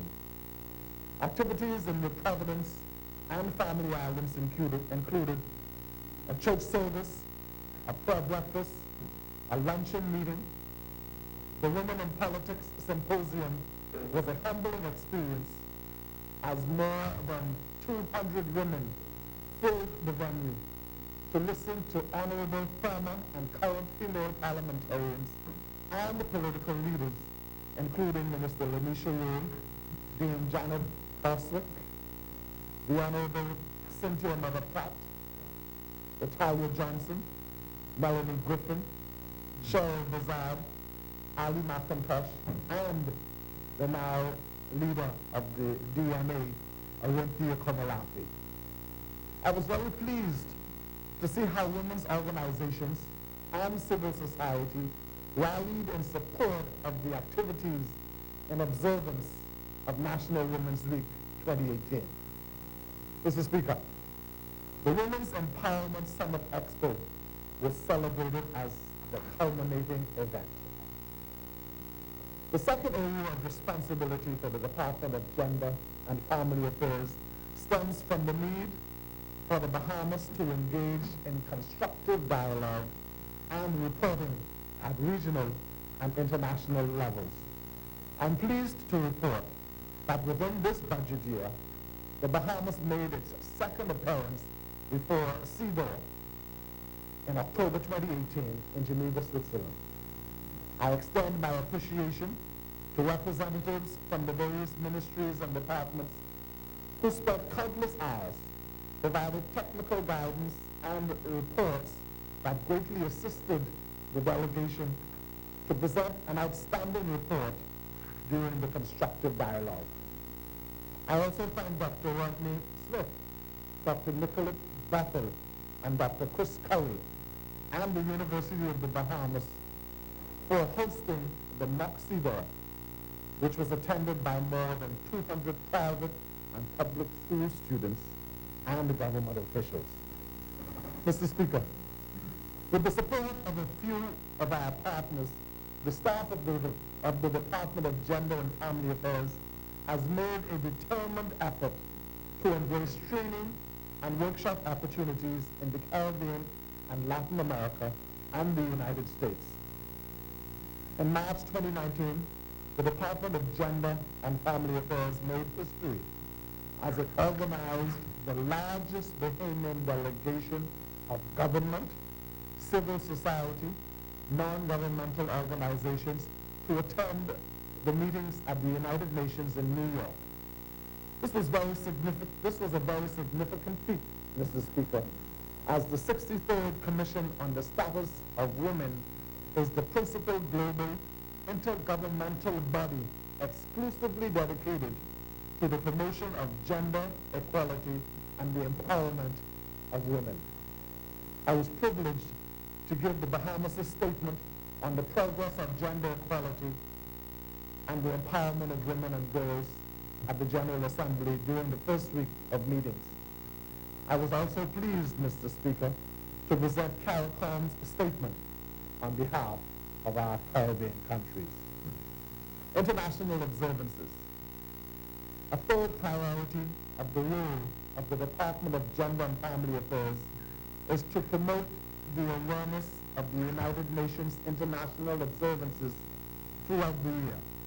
Several of them in this fiscal period include International Day of the Girl Child, which was celebrated 11th of October, International Men's Day, which was celebrated 19th November, International Day to End Violence Against Women was observed on the 25th of November. And at this point, we used the opportunity to spotlight the unacceptable level of violence in many countries, including the Bahamas. Thanks to civil society partners, especially Zampa Bahamas, a campaign was launched for 16 days of activism against gender-based violence, including the tying of orange bows throughout the over-the-hill communities.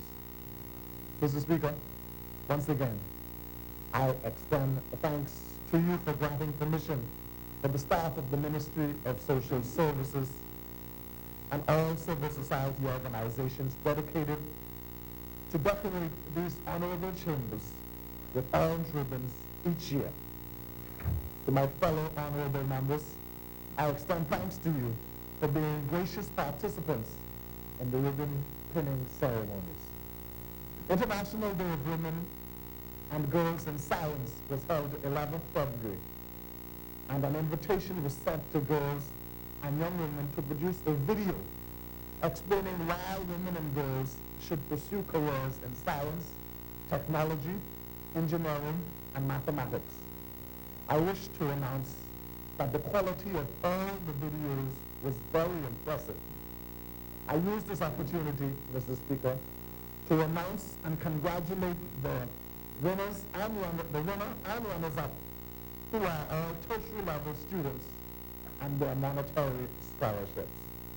The winner was Miss Paula Knowles, who will receive a prize of $1,000. Second place, Cashay McKinney, $700. And third place, Paige Ramming, $300. Mr. Speaker, International Women's Day was celebrated on the 8th of March, 2019. And the theme was, think equal, build smart, innovate for change. Key activities included school assemblies, a pep rally at the University of the Bahamas, Women in Leadership luncheon, and an awards ceremony for 21 female community leaders from 10 urban communities. International Day of Families was observed on 15th May 2019, and the Community Affairs Division and the Department of Gender and Family Affairs of my ministry partnered with the Bahamas Crisis Center to host a half-day workshop. The discussion focused on how to deal with anger and conflict in the family and the importance of communication. Mr. Speaker, public education and awareness is without question the most significant mandate of the Department of Gender and Family Affairs. During this fiscal period, the Department of Gender and Family Affairs launched a strategic media public awareness campaign. Two major challenges experienced within the Department of Gender and Family Affairs this fiscal year were in the areas of legislative advances and scientific data. Efforts to address these gaps are ongoing. Community Affairs Division. Mr. Speaker, the Community Affairs Division comprises of 3 family life centers in New Providence, which are located at Elizabeth Estates, Adastra Gardens, and Flamingo Gardens. These centers provide services to persons of all ages. The division advises and shares information on matters relating to community development and research. One of the goals is to assist in transforming lives by providing educational skills that will help them to improve in school and become employed. Mr. Speaker, the following programs were offered during 2018-2019 fiscal year. After-school programs, homework centers, computer programs, senior citizens programs, male empowerment programs, female upliftment programs, family community forums, family days, summer programs, all of which were basically exhausted in terms of the capacity that was made available. During the 2018-2019 fiscal year period, the division collaborated with the Urban Renewal Commission in order to achieve more of an impact with its programs. Programs also included a community gardening program and training program. The National Commission for Persons with Disabilities.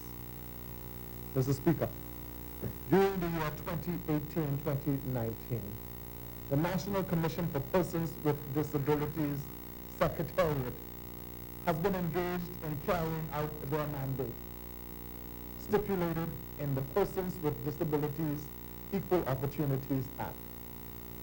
The new National Commission, consisting of 15 members, appointed in June 2018, has visited Grand Bahama and Inagua, where residents were advised of the role of the Commission and that the Secretariat and the Department of Social Services were available to assist them with matters relative to disability.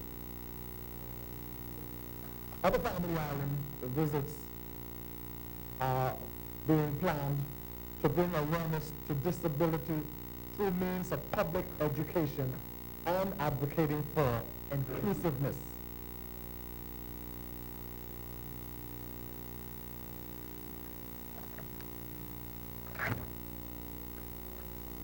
Mr. Speaker, during 2018-2019, the Commission would have participated in training as supported by partnerships, had public awareness radio appearances, partnered with the University of the Bahamas for a conference on equal rights, held meetings with representatives of the association clearing banks regarding accessibility for persons with disabilities, held advocacy meetings for special needs, young adults, and parents for socialization and life skills training. Further, a song entitled Resilience, which was written by Mr. Kevin Cartwright, a blind artist who would have visited us here subsequent to that with his book, was recorded and produced for airing and uploading to the internet. The provisions of the Act pertaining to accessibility, public building, decals, and parking spaces are a high priority and are being addressed by Parliamentary Secretary, the good member for Golden Gates, Michael Folks, the Honorable Michael Folks. Mr. Speaker, the Council continues its campaign to register persons with disabilities. It is also hoped that following the 2020 census to be conducted by the Department of Statistics, there will be a true reflection of the number of persons with disabilities in the Bahamas. In order to ensure that the Act remains relevant, it is being reviewed and the necessary regulations are being drafted. To continue public education and awareness of persons with disabilities, along with workshops and town hall meetings. Mr. Speaker, as we speak, Parliamentary Secretary Folks is leading a delegation in New York at the United Nations on the very subject of inclusion of all persons with disabilities. So the work of the Commission continues both locally and abroad. We intend to follow up with OCA to ensure that all programming communications is available to all persons with disabilities. And we'll also engage with all tertiary education facilities to ensure that provisions of access to academic programs are available to all persons with disabilities. Mr. Speaker, I've had the privilege to visit early in my tenure the Center for the Deaf. And during that visit, Mr. Speaker, it was brought to my attention that the teacher gets the attention of the young students by flicking the lights on and off.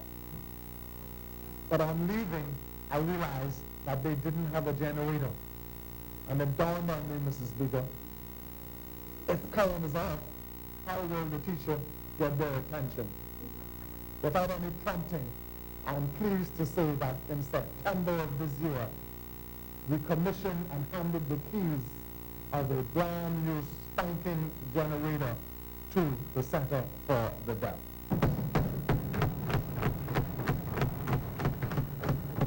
Likewise, Mr. Speaker, I had the privilege to visit the Bahamas Association for the Physically Disabled.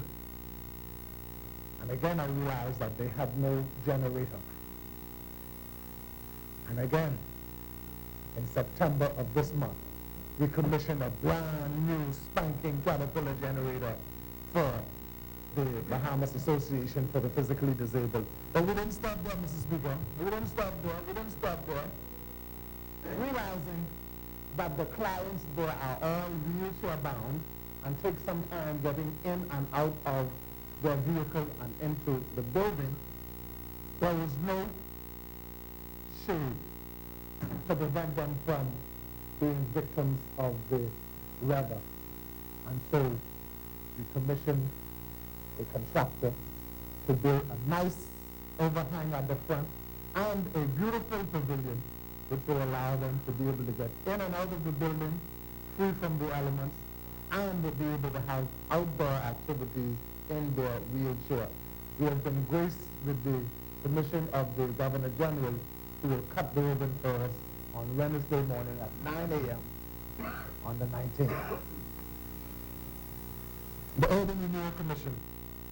The role of the Urban Renewal Commission is to empower individuals in urban spaces who are considered to be at risk or marginalized due to their economic status through strategic programs designed to restore social well-being, rebuild the physical environment, and restore accommodation and equip these citizens with job skills and opportunities. $5 million of the ministry's 2019-2020 allocation has been earmarked for the Urban Renewal Program.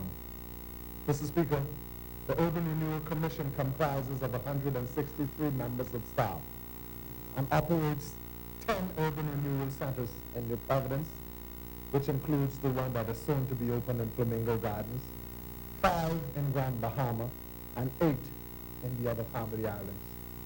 I'm pleased to report that the Bain and Grahamstown Center has recently been relocated from its former accommodations on Blue Road to a new and more spacious building on Lewis Street. The building is being outfitted and will be commissioned in short order. I'm also pleased to report that the Urban Renewal Commission is renovating a building on the park immediately adjacent to the Gerald Cash Primary School in Flamingo Garden, which will house the new center mentioned earlier. The Urban Renewal Commission partners with the Royal Bahamas Police Force, which provides staff for each center and assistance on community workabouts. The workabouts are conducted periodically, during which time staff gather data on issues that face residents of the communities. The Urban Renewal Commission intends to establish a database to assist with better serving these communities. Over the past year, the Urban Renewal Commission has engaged in a number of very successful programs, including its summer camp. The annual Urban Renewal Summer Camp was held 2nd July to 19th July at various locations throughout the country on New Providence, and camps were held on 10 sites inclusive of the band camp. A day for orientation was held to ensure that all campers were registered. We had an estimated participation of 1,200 campers. The Urban Renewal Commission is cognizant of the urgent need to provide activities for young people during the long summer vacation, and is in discussion with organizers, because, Mr. Speaker, it appears that all of our summer camps this year, both with the police, the churches, the urban renewal, are going to be held in the month of July. And I suspect it may mean that there will be a void in the month of August. And so we are in discussion to see how next year we're able to stagger these periods to ensure that the entire 11 weeks of summer, there is something positive for our kids to engage in. An important component of our programming is also the back-to-school event. This year, we provided, in addition to the usual vouchers that would assist our students in purchasing textbooks. The Urban Renewal Commission hosted its annual Christmas tree lighting ceremonies under the theme, "Let Your Light So Shine," this Christmas. These events were hosted in urban community parks. Each center fed 150 persons from the general public. Business and churches attended and participated in the ceremonies. Our senior citizens and elders are the foundation of our communities, Mr. Speaker. As the narratives, history, legacies, values, and wisdom lie within their lived experience and memories. Urban centers revealed that the senior citizens urban programs is among the top 2 most successful. The Urban Senior Citizens Program is designated as a community focal point that not only provides helpful resources to older adults, but serves the entire community with information on aging, support for family caregivers, training professionals and students, and the development of innovative approaches to aging issues.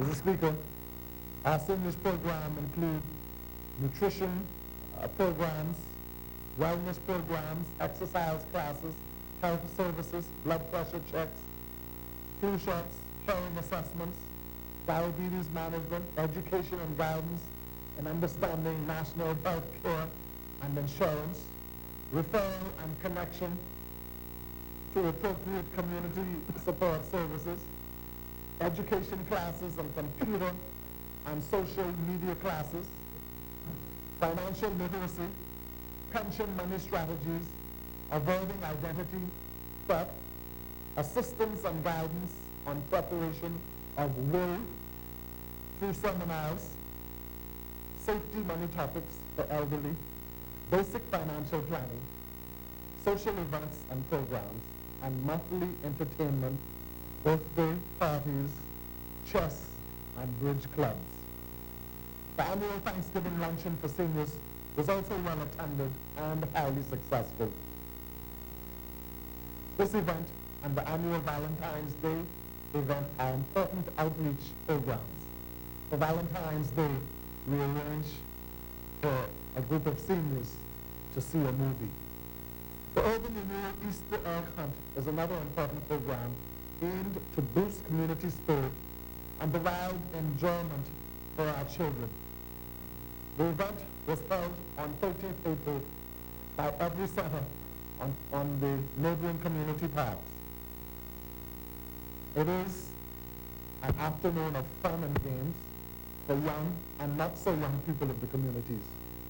The commission invited 100 children from each center, and activities included bouncing castles, egg and spoon race, sack race, dancing, musical chairs, hoopla, etc.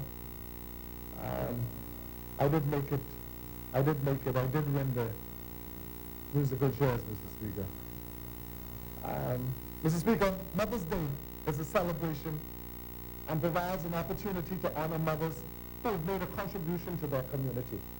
The 2019 luncheon was held on 18th of May at All Saints Parish Hall under the theme, A Mother's Love, the fuel that enables us to achieve the impossible. 10 mothers from urban communities were honored, and one, Miss Lockwood, from the Foxhill community, was crowned Mother of the Year. On 22nd June, the Urban Renewal Commission will host its annual Salute to Fathers, an award ceremony under the theme, Fathers, Mentors, Motivators, and Ultimate Teachers. 10 men from the urban centers will be honored. It is anticipated that the men will be encouraged to continue to inspire, motivate, and remain as role models and mentors to the youth in our community.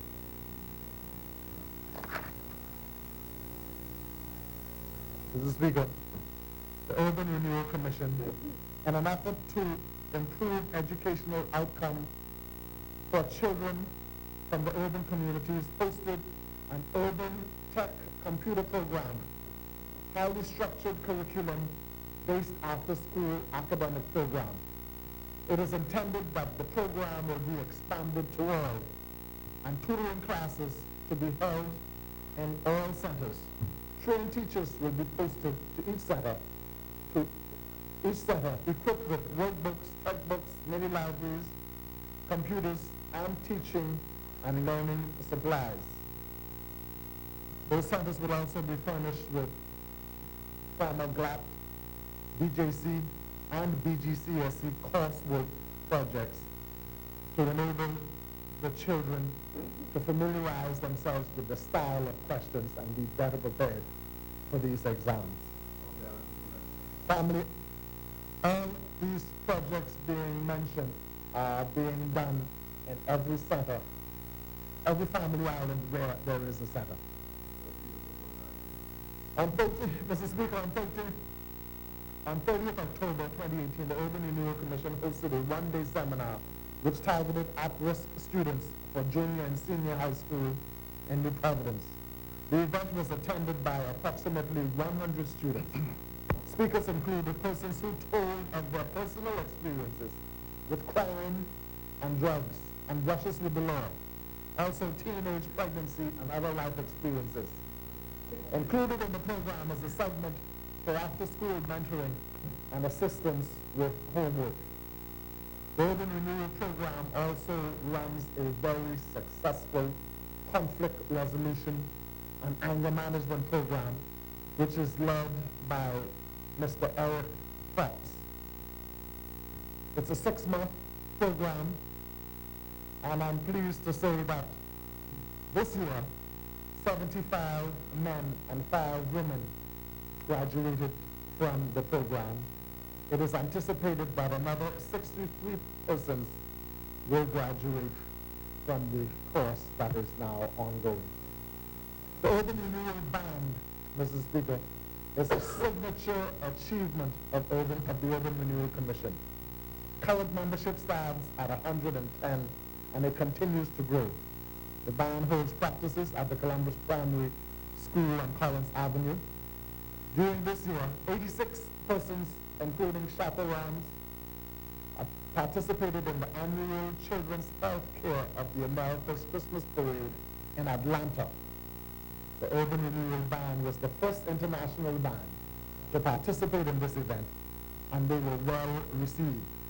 Our band members are held to a standard of having to maintain a minimum of a 2.5 GPA, otherwise they are suspended from the program until they can re-establish that GPA.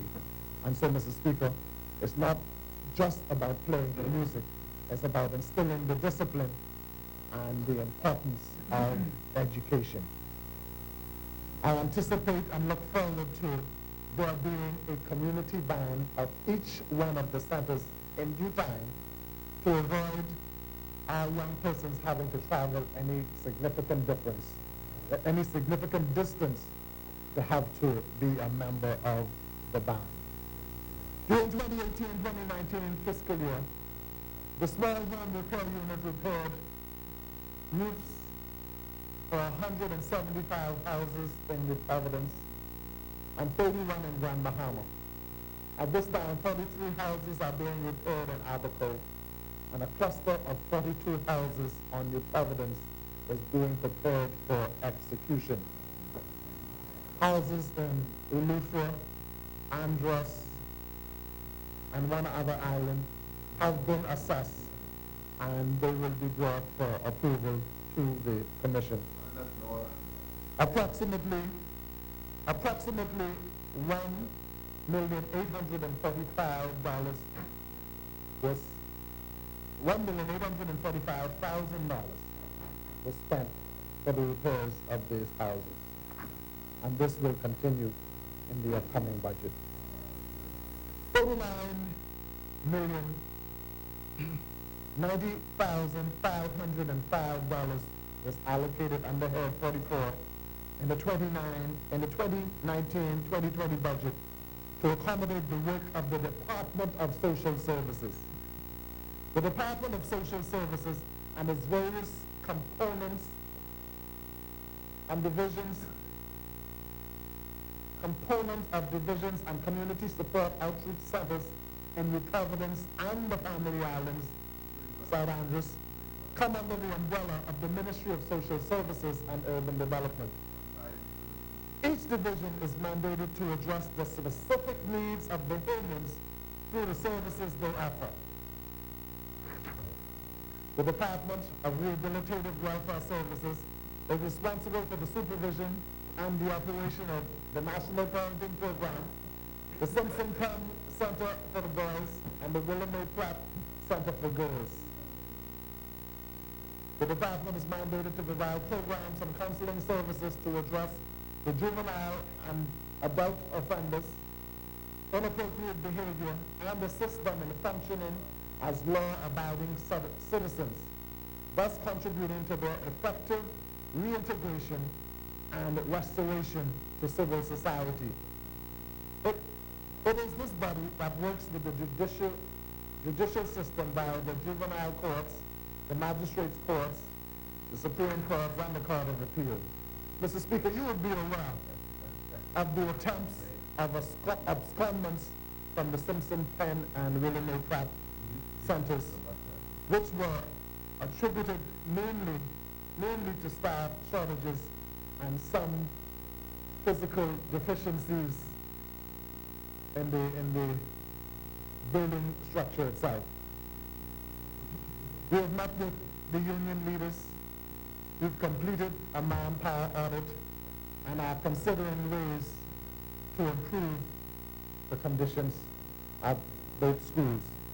We are, of course, grateful to Minister Deans, the good member for Mount Moriah, and Commissioner Charles Murphy from the Department of Correctionals for having offered us the assistance of several female corrections officers who rendered support while we faced some challenges. We assisted the staff at the Willie Mae Pratt Center. No. It is our intention to participate in study tours in the United States and Canada in order to urgently complete the proposal for the restructuring of the management and operation of these centers. The Disaster Management Unit, Mr. Speaker, works along with other agencies of government and our non-government partners to conduct inspections of hurricane shelters in New Providence, while our counterparts in the Palm Islands do the same. This unit is mandated to partner with MENA to ensure that the safety and well-being of all persons during hurricanes and disasters. The main focus of the unit is to provide training for all persons so that they will know what to do prior to a hurricane or in case of a disaster. The unit is in its final stages of compiling all the shelters, and I imagine that the list, if it hasn't already been advertised, should soon be on the community channel. Senior Citizens Division of the ministry relocated from the NIB building on Robinson Road and Montel House to the Sunshine Plaza building B on Blue Hill Road during December 2018. This division seeks to ensure the safety and well-being of all citizens by assisting with daycare supervision, group home accommodations through the partnership with various religious organizations, and independent housing in the government rental units through the Department of Housing for a nominal fee. I have the privilege, we have the Demetrius Center, Nurse Naomi Christie Center, we have the Yellow Elder Daycare Center, and Mr. Speaker, I have the privilege to visit with the folks at the Yellow Elder Center just last week, and with 8 of them there, we had a singspiration, Mrs. Speaker. I almost didn't leave. I felt quite at home. We sing one or two songs. Got a post. Sing. Yes. Plans for the fiscal period, Mr. Speaker, is to continue the continuation of training for officers stationed at senior citizens divisions, to commence the airing of public service announcements regarding elder abuse, training for group home caregivers, older persons month. I thank you first, you're my good friend first. International Day of Older Persons, the continuation of training for officers of Senior Citizens Division. Disability Affairs. The Disability Affairs Division was established for persons with disabilities to develop their maximum potential and improve their lifestyle by means of integration, mainstreaming, education, training, and economic empowerment. The goal is to facilitate equal opportunities designed to promote a society for all. the unit hosted Disability Awareness Week during the first week of December 2018. In commemoration of Disability Awareness Day, which is recognized internationally on 3rd December. The unit maintains a close relationship with the National Commission for Persons with Disabilities, in addition to the various organizations which address the needs of persons with specific disabilities. A Disability Awareness Expo was held during the month of October 2018 at Iraqi. This event was supported by both persons with disabilities and persons without. Mr. Speaker, there are currently 160 children receiving disability allowance at an average cost of $36,704 every 2 months. And so while the presentation isn't as sexy as other ministries, it's a presentation that speaks to the needs of the most vulnerable amongst us. And that is why I thank South Andros for staying behind to listen to me.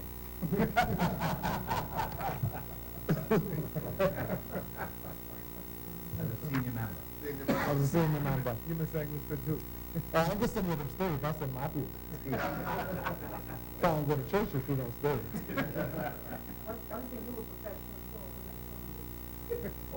Mr. Speaker, thank you, Angus. Mr. Speaker, it feels like just a few weeks ago, while celebrating Autism Month, we had a delegation here in the Honorable House of Assembly, and the member for Kalani stole the show. Member for Kalani, while welcoming Reach, made a commitment to look for a parcel of land for them, and he was unsatisfied. He committed $100,000 to their efforts. I'm pleased to report that $100,000 is in my budget.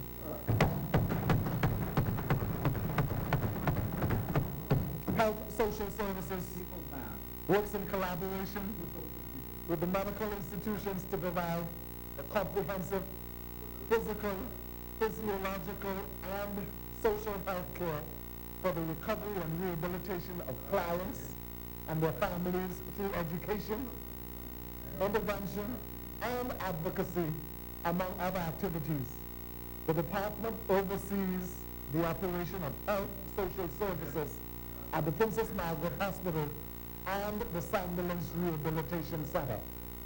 And in a nutshell, Mr. Speaker, health social services assist persons who have medical challenges but are unable to afford either their medication or their laboratory services.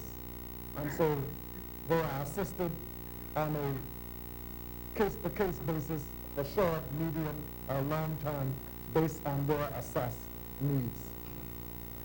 Family Services, Domestic Violence and Counseling Tips and Placement Division. Mr. Speaker, I have here statistics showing that the number of cases reported for this year is 143 compared to a number of cases last year of 176. Domestic Violence and Counseling Unit. I also have here the number of cases reported this year, almost double last year. Last year was 60, this year it was 106. And so even as we continue to preach the message against domestic violence, there seems to be the need to reinforce that message on a daily basis. Trafficking in persons. Last fiscal year, we had 7 cases. This year, we've had 3 cases thus far. The placement unit of the ministry primarily addresses prospective foster and adoption placements by parents, adoption matters, and counseling services. This is a matter that is near and dear to me, Mr. Speaker, because as the minister, I am responsible for every ward of the state, and I want to inform the Bahamas that there are some lovely children in a number of our homes that are available for adoption. I also want to say to persons who may be going through some adoption proceedings that I've discussed with the section to consider a different path for persons who are attempting to adopt family members that have been living with them all of their lives, and it's just a matter of signing the papers and making it legal to reduce the frustration and ensure that those young persons can go on and live as normal a life as possible. The school welfare program. This division seeks to eliminate the physical and emotional barriers that hinder students from learning. This division is responsible for the welfare of all students in and throughout the Bahamas, inclusive of the preparation of preschool assessments for students who register for admission to our government preschools.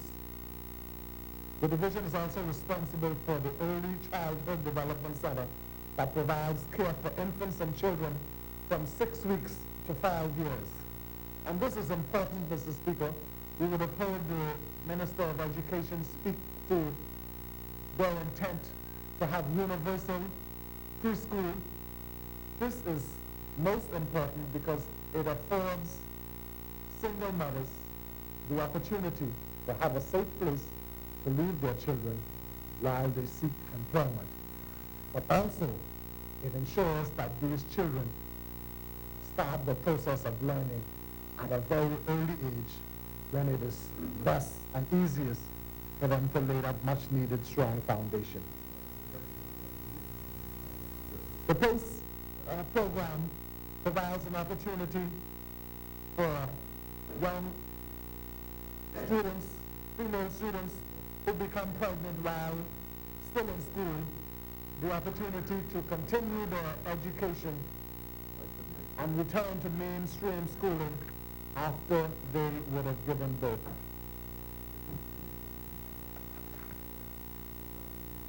Mr. Speaker, we also have a family island division.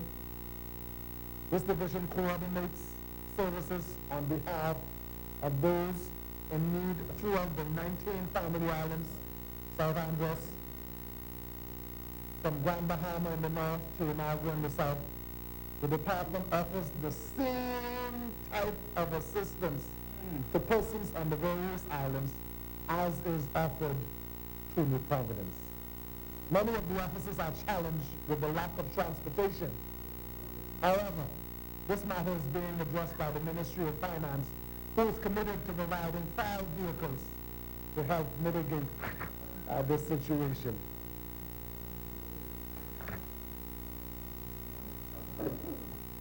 Mr. Speaker, our food assistance program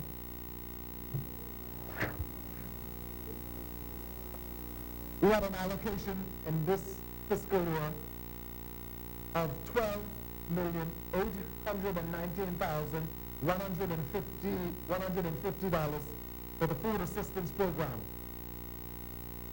And we expended $11,159,976 of that from July of 2018 to May of 2019 to service and upload 9,525 BOB prepaid Visa cards. Here, Mr. Speaker, this Visa card would have created some uproar early in the year when all of the cards expired all at once. BOB was of the view that they would get all the assessments all at once to replace all the cards one time. This was not the case.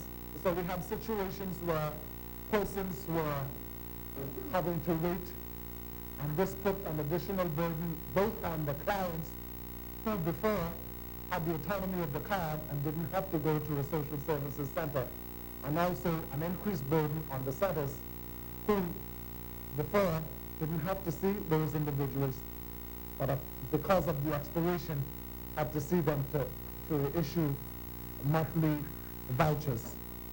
I'm pleased to say,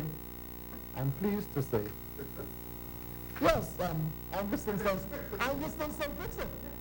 So I fix it. I fix it so well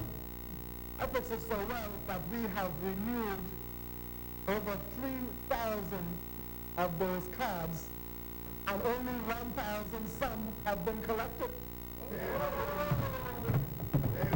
I have to take out a special ad in the dailies to beg people to come and collect their renewed cards. And so I'm just saying, I'm sorry, I'm just, if you know any of those persons, if they come complaining to you, please say to them that the cards are waiting. The cards are waiting to be picked up. Another issue that created some anxiety was the issue of school uniform allowance. $270,000 was allocated for this item.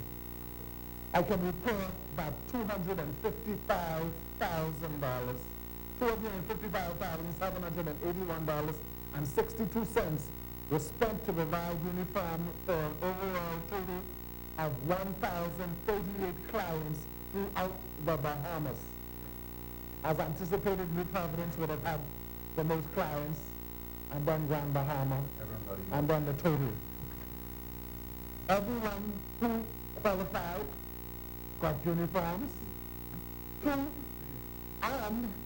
at the end realizing that we have not spent all of the money, and in light of the anxiety that I would have observed, I advised that some files be revisited so that we can satisfy.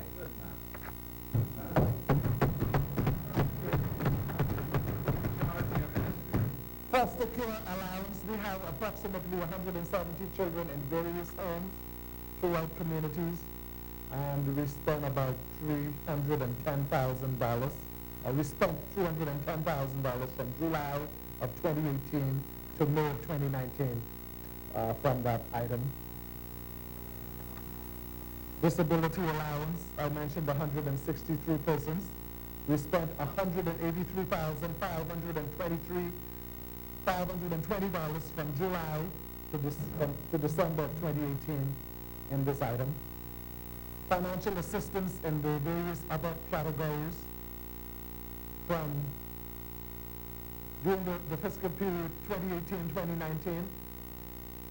Electricity assistance, $48,702.57. Water assistance, $7,729.35. Rental assistance, $165,990. Medical and surgical assistance, $334,223. Burial assistance, $16,264. Fridge, stove, bed, many of these would have been in cases of persons with fires, $33,082. Temporary rental accommodations, $79,928. And on travel, $55,768.81.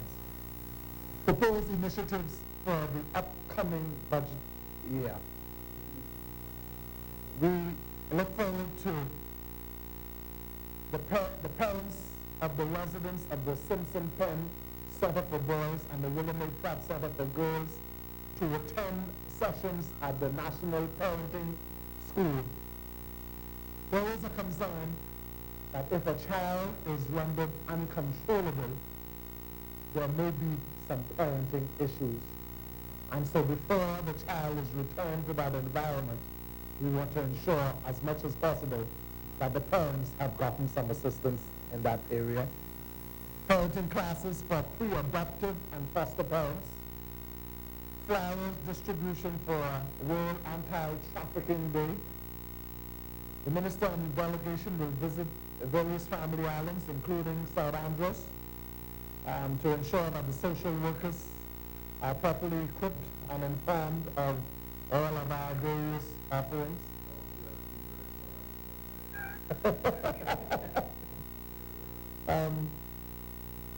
Workshops and seminars for staff to focus on sensitivity training for persons undergoing grief, stress, and being overwhelmed. Recruitment and training of child care assistants to follow up on children in foster homes and in the community. Workshop in conjunction with representatives from the Office of the Attorney General to address segments of the Child Protection Act. Training for staff assigned to the National Hotline. Older Persons Month inclusive of National Builders Award at Government House. Disability Affairs Week with various activities. Rehabilitation Week, church service and various activities. And of course, Child Protection Month. Mr. Speaker, we also have a number of boards and committees that assist us in our work. There is a committee, a visiting committee for the Simpson Pratt School for Boys. There's a visiting committee for the School for Girls. We have a committee that is responsible for visiting all of our daycare centers to ensure that the standards are met. There is the juvenile panel, and there are a number of other. There's the Commission for Persons with Disabilities. These persons give of their time, and I want to publicly thank all of these persons. I see one of my chairpersons here in the group, Mr. Franklin Bethel. Mr. Bethel, I want to thank you. I'm aware of the sacrifice you and your team make.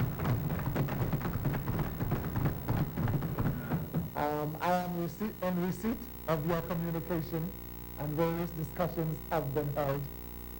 I trust that we will follow up on those communications.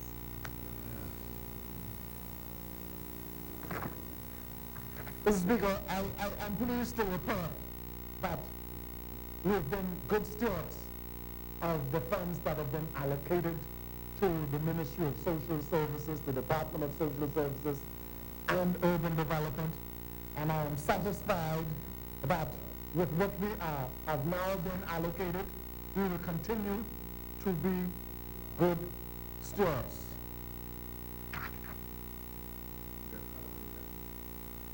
Yes, there was... No. East Grand Bahama, East Grand Bahama and Prudence. Listen, this is how I miss. East Grand Bahama and Prudence are twins.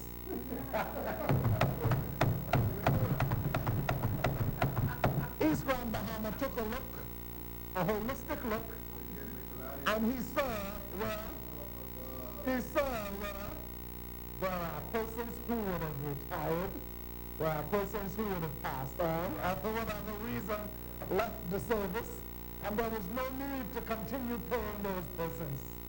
So East Grand Bahama cut where he thought those persons' departure left some area. So the only cutting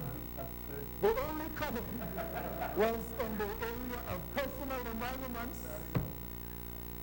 South Andrews, you're listening to me. But I'm listening. The only cutting was in the area of personal emoluments.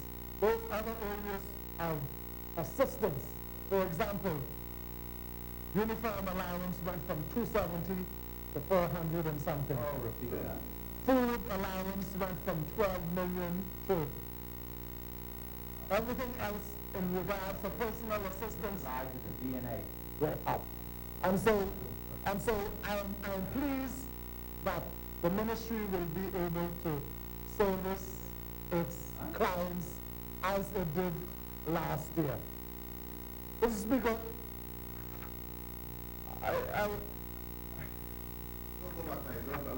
I'm not going back. I'm not going back. Mr. Speaker. Don't go back.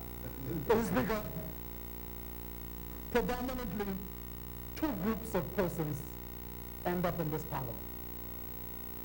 The first group, having won an election, would have been given a mandate by the people to govern.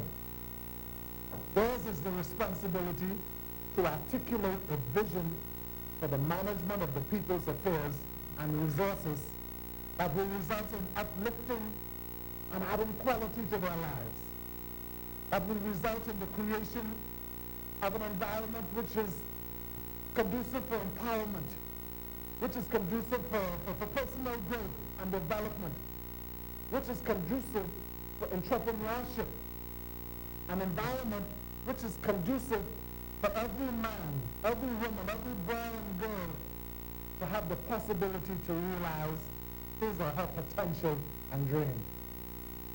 An environment which is conducive for visitors and residents alike to enjoy some sense of safety and security. Then, Mr. Speaker, there's another group of persons who end up here, who having had their aspirations dashed by the rejection of the people, to have to resort to opposing everything advanced by the first group. They are Her Majesty's loyal opposition, and I will not offend you. Now, Mr. Speaker, every now and then, there's a third group that shows up out of the woodworks, uncertain of their role, undecided as to whether they are fish or fowl, and choose to muddy the water by trying to have it both ways. Surrounders, I'm no Bible scholar, but I've heard many a sermon, and I would have heard a rebuke of that which is lukewarm. Yes. Sermons that I've heard, Mrs. Speaker, sermons that I've heard call on God's servants to be hot or cold. In our Bible, in Revelation chapter 3, verses 15 states, and I quote, I know thy works, that thou art neither cold nor hot. I would that thou wert cold or hot. Unquote. Mrs. Speaker, he who hath ears, let him hear.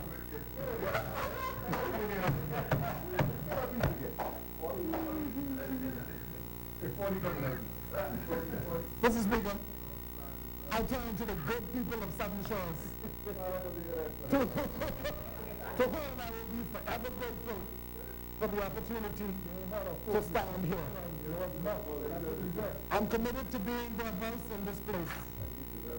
I'm committed to pursuing all that is good for the good people of Southern Shores. I ask for their continued prayers and for the strength to do just that. Prior to May 2017, Mr. Speaker, I lamented with the good people of Southern Shores over the fact that while they were represented by a minister responsible for the environment, theirs happened to be one of the most unkept environments in New Providence. I also committed to them that I will do everything in my power to ensure that whatever opportunity may arise for the cleaning of the area, it would be done from persons in the area. Mr. Speaker, I've delivered on that promise. I'm reliably informed that only the residents of Southern Shores have been engaged for the cleaning and maintenance of Southern Shores.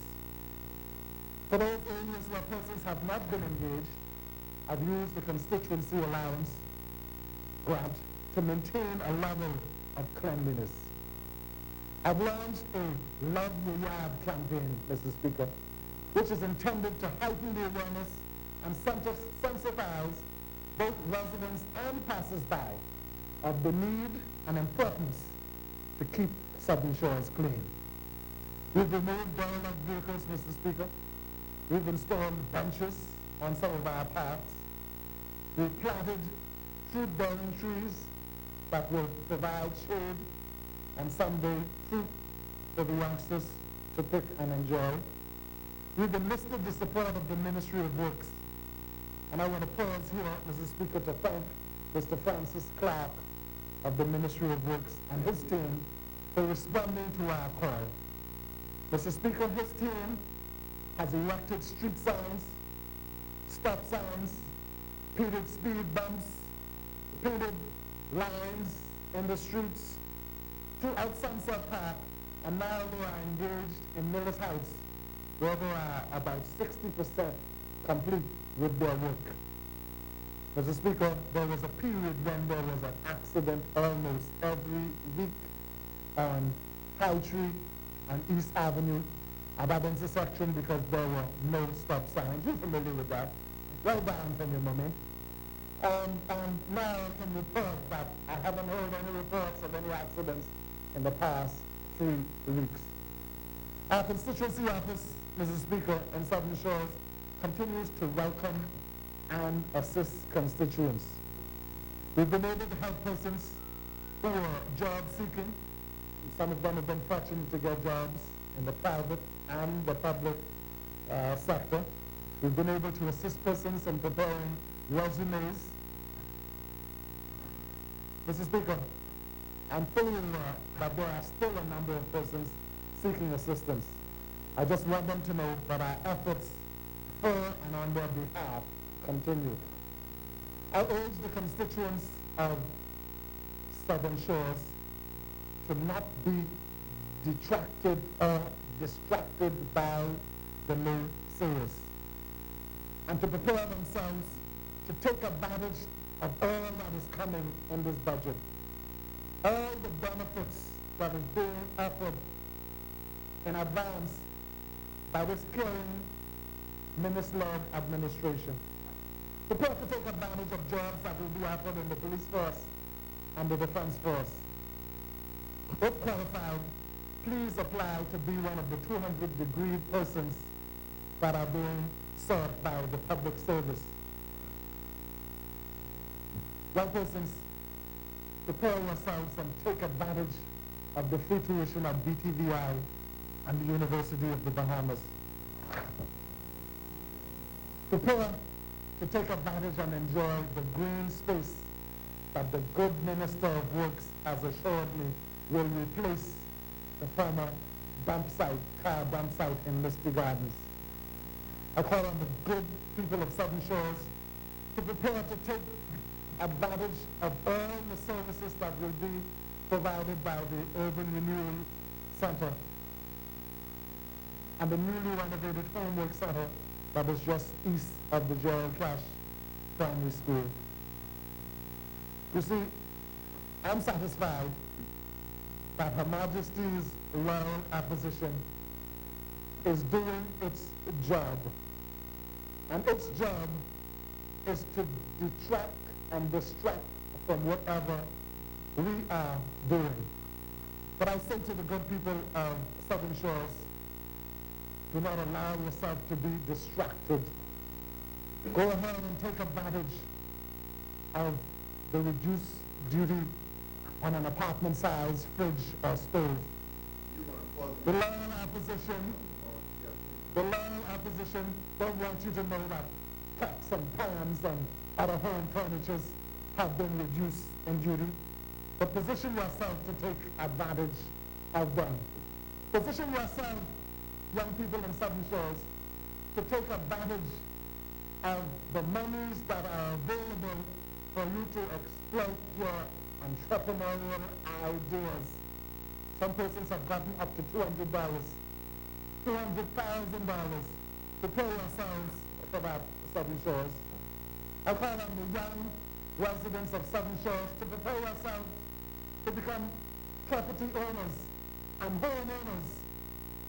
This caring minister-led government is prepared to give them to qualified persons as young as 22 years old. Prepare yourselves, young persons. I call on the young persons who will be returning to the Anatole Rogers High School to prepare yourselves for a year of school uninterrupted by any power failure, because the Minister of Environment has assured me that the school will be 100% solarized. Prepare yourselves, Southern Shores. Prepare yourselves to take advantage of the new fur lanes, the fur lanes that will be on Gladstone Road and Carmichael Road and the southern extension to Marla Butler Drive. Prepare yourselves for that. Prepare yourselves for that.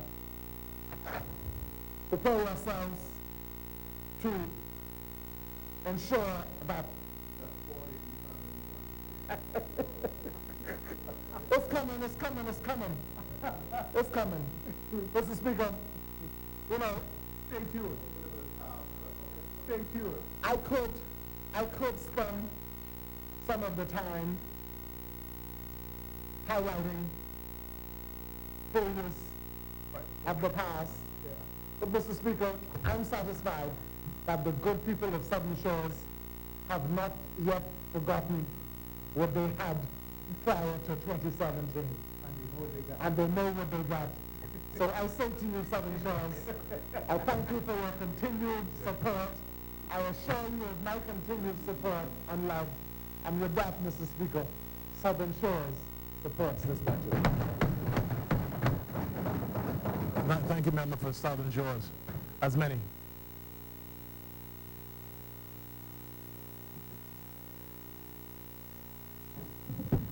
Chair recognizes the member for Marco City.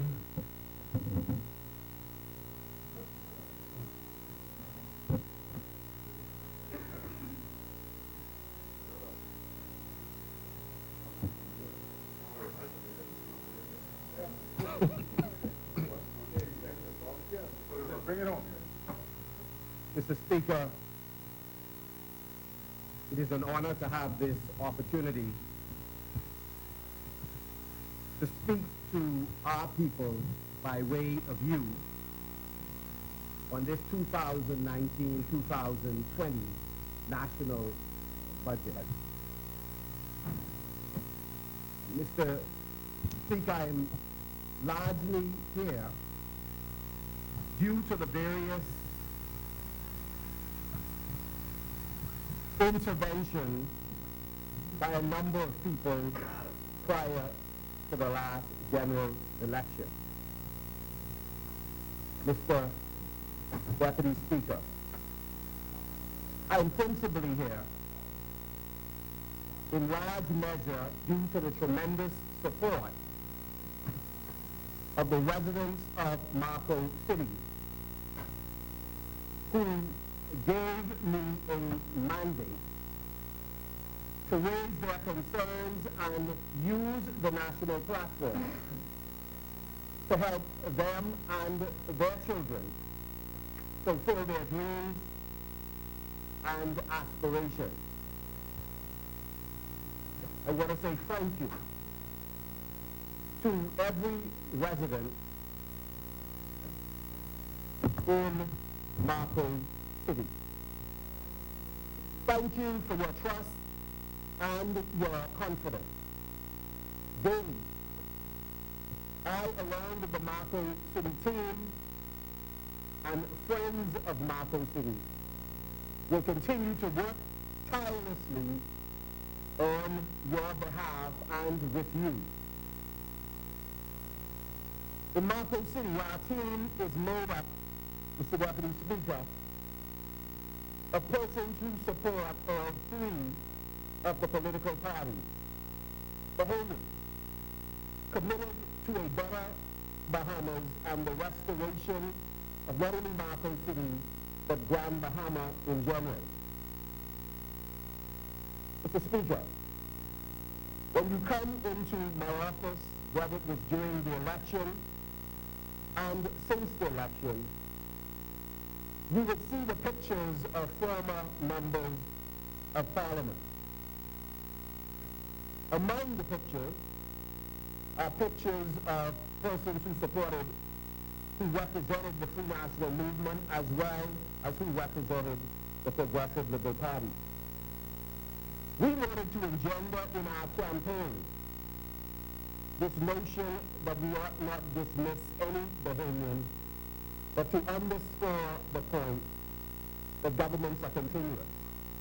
And when given an opportunity by our Prime Minister to serve at the Ministry of Youth, Sports and Culture, I mandated that we put up the pictures of all former ministers in that ministry, again, to take a stab at reducing the tribalism that has become all too popular in the Commonwealth of the Bahamas.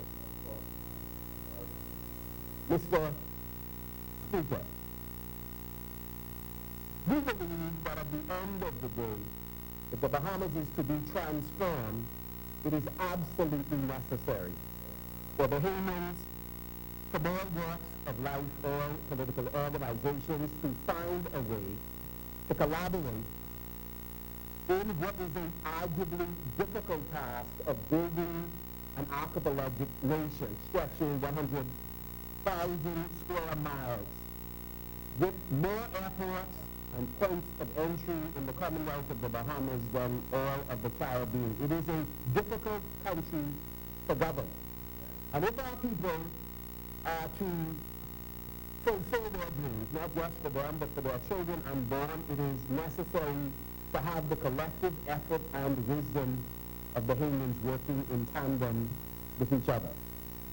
And so, Mr. Speaker, it is against this backdrop that I sought in 2017 to try once again to represent our people. Mr. Deputy Speaker, we have tremendous challenges in the Bahamas today. Tremendous challenges, but also tremendous opportunities. And clearly this administration appreciates that we must work on both fronts simultaneously. It is difficult for all members of this place to make the level of sacrifice that are made and maintain balance in life, particularly those who have constituency as well as other major portfolios. None of us would be able to do this with any real measure of success and true fulfillment if we did not have supportive teams in our respective constituencies and, more importantly, supportive families. Against that backdrop, Mr. Deputy Speaker, I wish to thank my wife, Bernice, my daughter, Michaela, who make sacrifices right along with me in making me, as other spouses have made available to this country, their partner to do work on this country's behalf and in conjunction with the constituents who we represent. Thank you. Mr. Speaker, I am not alone. I'm not an exception in this place when I say that I love helping people and being a part of creating solutions. I'm no exception. I absolutely, Mr. Speaker, love empowering people. I believe and have believed since a young student at OFW Senior High School that I was called to empower people. Back then, unfortunately, Mr. Speaker, I was not necessarily doing it in the most positive way, having been suspended at OFW 3 times, expelled on the 3rd time. Transferred to Iron Bailey, who did not accept me, and I returned to OFW on the basis of my mother's character. I believe in fighting for people.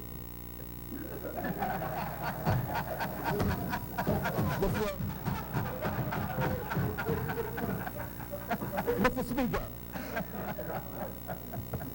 from very young, I understood my purpose, my calling.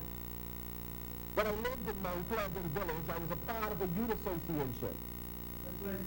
And Mr. Speaker, there are several members in this place who hail from that area. Marty Lutra, St. Barnabas, Mount Moriah. And of course, by way of marriage, not articles.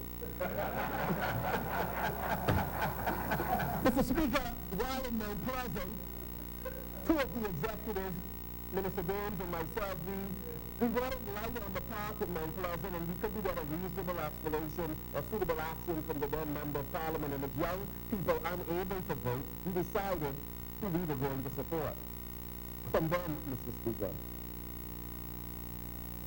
I'm called, as many of us in here are called, to serve, and we love doing it. No particular group has a monopoly on loving the human people and being touched by their infirmities.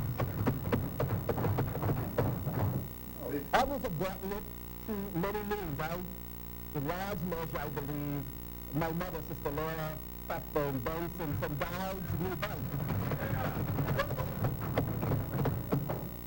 Sister Benson from New Bank in Ireland, you know, she's like that. She loves serving people. My father, now deceased, John Samuel Kincaid from Northern Ireland, he was like that. And I believe that God plays a role in birthing in us a desire to be different makers, world changers. Mr. Speaker, entering national politics, though I experienced, Mr. Speaker, a difficult and horrible road to this point, I remained in the arena. Mr. Speaker, I sought to serve with the human people in and out of political season, and have assisted some members of Parliament who are in this place when I was not on the front line. And I did so joyfully, and we made a difference. In Foxen, for every home we could identify that was without inside plumbing and electricity, I was able to call on a number of people to help. During that period, Minister Simonoff was extremely helpful, and I would say unusually generous. And I say unusually because at the time we had no knowledge of who else he had helped. So it appeared to be unusually generous. And there wasn't a house. There wasn't a house that we could find on Step Street, Dorset Street, Adderley Street, Johnson Road, the other side of Fox Hill, where he did not represent, and we sought to help. Mr. Deputy Speaker, in this place, there are many persons who are touched by the affliction of our people. And it is utterly wrong for anyone to seek to give the impression that they have a monopoly on care and concern.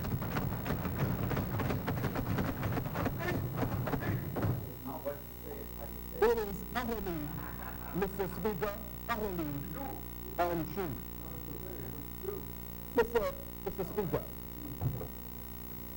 Mr. Speaker, in Markham City, I've had the privilege of working with men and women, Mr. Speaker, who, despite their own personal challenges, were prepared day in and day out to go about people.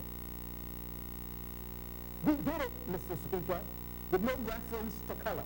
We didn't ask what person's political persuasion was. And in case some would say, well, maybe that was because it was before the general election. Ask anyone, it hasn't changed. We continue to help. Persons were going out to seek to deliver plywood, felt, shingles, to help people seal their roofs so that there wouldn't be leakage, even when their roof was leaking at home. And then we discovered, we said, we can't have persons going out trying to make a difference when they themselves need intervention. And so we turned our attention, especially to helping those who were on our team. We did it before the election. It's 2 years later, Mr.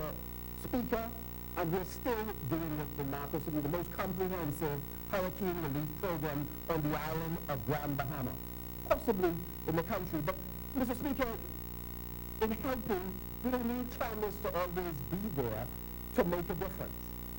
No. So when some attempt to give the impression that they care, it is To deliver remarks is important. I will never underscore it.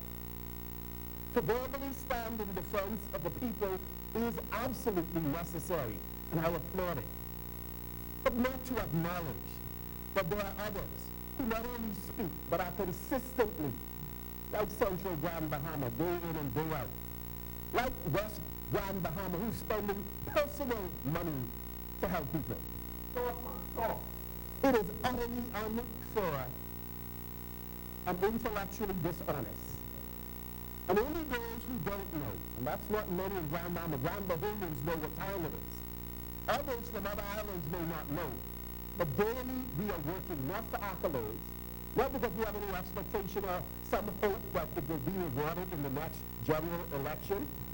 I believe I could speak for my colleagues, but I could say we care less about that. We are concerned about fulfilling the mandate the people are given so that we can work on their behalf right now in this moment with no real calculation for 3 years from now. Mr. Speaker, Mr. Deputy Speaker, it is not lost on many members in this House. But when you do this work in national representation, you must do it as if unto God. You have no way of knowing whether all constituents would know or care. And sometimes, let us be honest, in the Bahamas, you are as good as your last good deed. Amen. But the day you are unable to deliver, sometimes people, because of their own pain and hurt, will forget or dismiss previous things that you have done. But Mr. Speaker, we still ought to do the best we can. And then we ought to recognize that we're not alone. So when one accuses others of arrogance, the greatest arrogance is to represent the false notion that you stand alone in being a martyr or having a messianic complex, that you are here as the savior of the people. It is untrue. It is untrue. It is untrue. And the truth of the matter is, Mr. Deputy Speaker, that no matter how exceptional any of the members on this side or the other side may be, their efforts alone are not sufficient to restore the communities they represent or transform the Bahamas. Our challenges are greater than any one prime minister, one gifted deputy prime minister, and all of the cabinet and members of parliament. There's a need for a collective will and effort to solve the challenges we face. Right. It doesn't mean that we cannot contest on the basis of ideas and discuss whether or not appropriate course of action is being taken by one party or another. But it is delusional to presume that one speech changes a nation, that one's exclusion from some segment of an organization makes the organization utterly unsuitable to govern. It is delusional. The truth is, if all of us cooperate and work in tandem with each other, we're still unfortunately going to lose some young people, which is painful. But can you imagine how many more we lose when we decide that we will not pull together? And that is why many members of parliament in this place have sacrificed day in and day out to work on behalf of their constituencies. That's why you, Mr. Deputy Speaker, has constructed 3 parks in a very short period of time, a remarkable accomplishment, and with a community center to boot. That's why others have created smart parks, and St. Barnabas works tirelessly, and Fox Hill continues to revive a proud tradition in the incredibly beautiful community of Fox Hill. That's why Nord and Saudi Lutra call each minister relentlessly and pull no punches when they're advocating on behalf of their constituents. That's why they come in meetings, parliamentary meetings, and they speak truth to power. They don't always win the argument, but they are unfearful in presenting it. So, Mr. Speaker, Deputy Speaker, I am proud to be a part of a team that is on the right track. The speed, Mr. Speaker, isn't always what we desire. Let us be real. There's tremendous inertia sometimes in the system, tremendous lethargy. And so we have some work to do in terms of picking up the pace in some areas that are absolutely necessary. And can we dialogue more with stakeholders in some sectors that we seek to facilitate their interests? Of course, we have an obligation to do so. We are here by their good graces on their behalf to do their bidding. But Mr. Speaker, anyone who can take 60 minutes, and by the grace of a speaker get an additional 5, and can find no redeeming value in the collective sacrifice of men and women, not just who are here, but the thousands who work in tandem with the vision and worked on projects and policies outlined, but to dismiss the collective efforts of thousands of Bahamians of having counted for naught. Clearly, I'm not concerned about future credibility. No.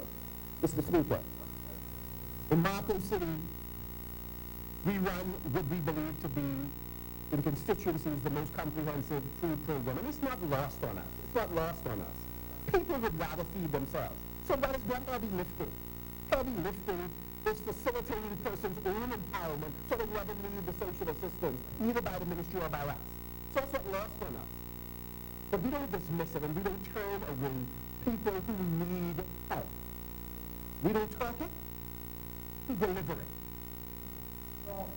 We have acquired a building through working with partners on Granborough Drive, adjacent to Mayfield Park.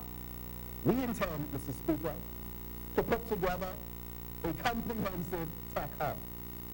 We've been in discussions with the Grand Bahama Port Authority to acquire land just between Somerville and Kennedy in order to put in place a Central Park concept where persons can recreate, exercise, and of course, Mr. Speaker, where concerts can be held, where fundraisers can be held in order to support worthy causes.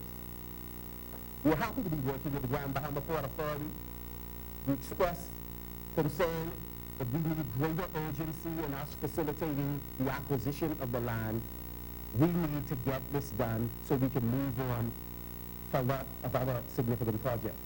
In the same area, Mr. Speaker, we are going to construct in this term a multi-purpose junketing shop, and we are happy to be working with veteran junketeers in the constituency who will have a space where they can sell cultural products, engage in performances for the community, create, whether they want to do whistles or drums or some other cultural instrument.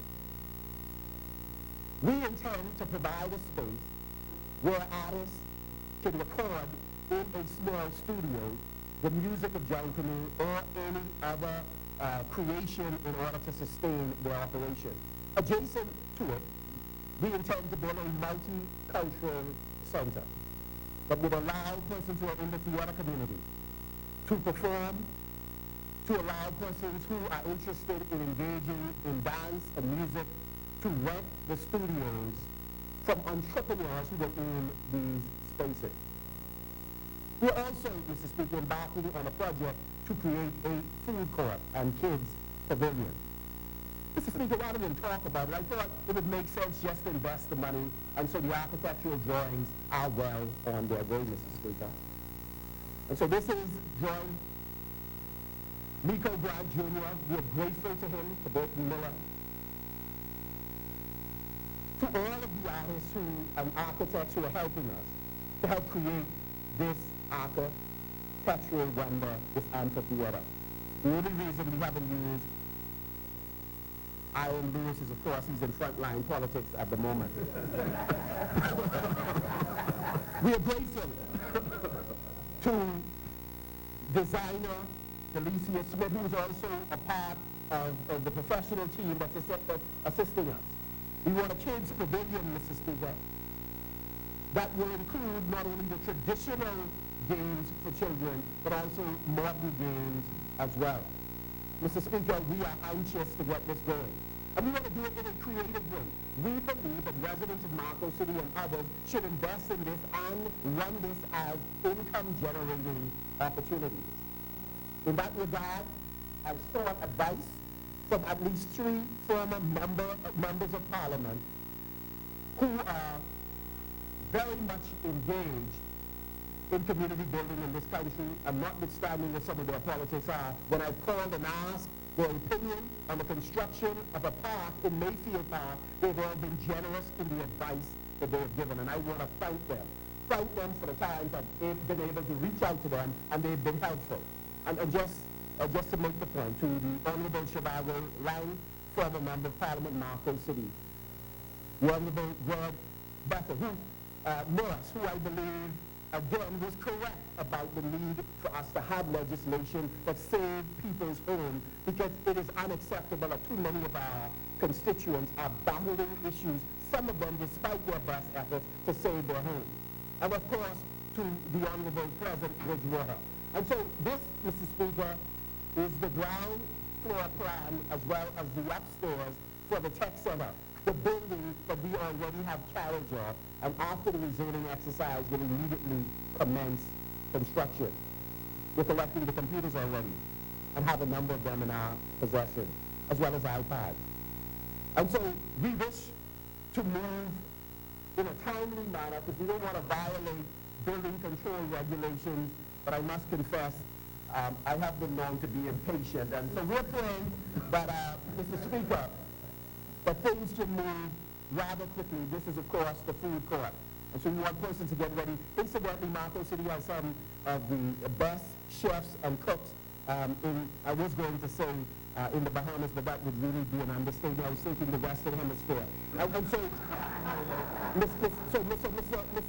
Speaker, we tried in Marco City to create as many opportunities as possible.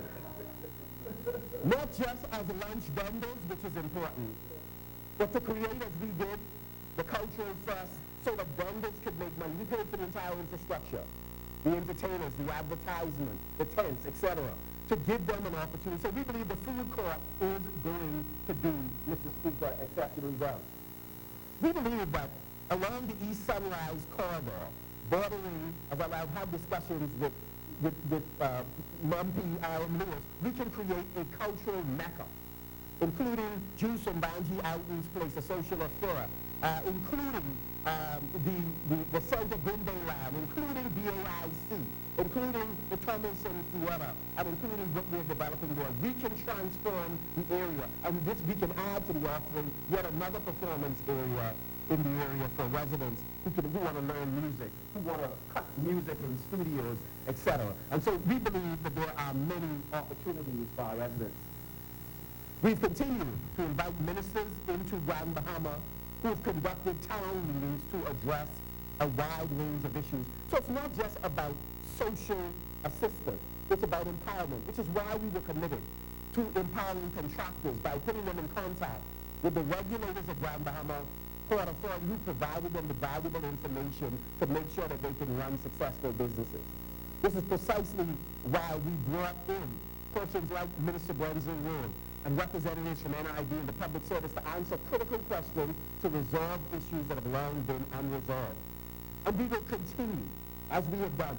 We've held town meetings ahead of the hurricane in order to provide invaluable information for residents. We believe in empowering residents and making information available. We run a very effective job placement program and have been successful in high placement in the private sector, and we've had tremendous success in the government sector as well. We assist, of course, as many members of Parliament do, with resumes, with cover letters, doing any number of things, including helping persons with job readiness, assisting them in recommendations on how to dress and present themselves.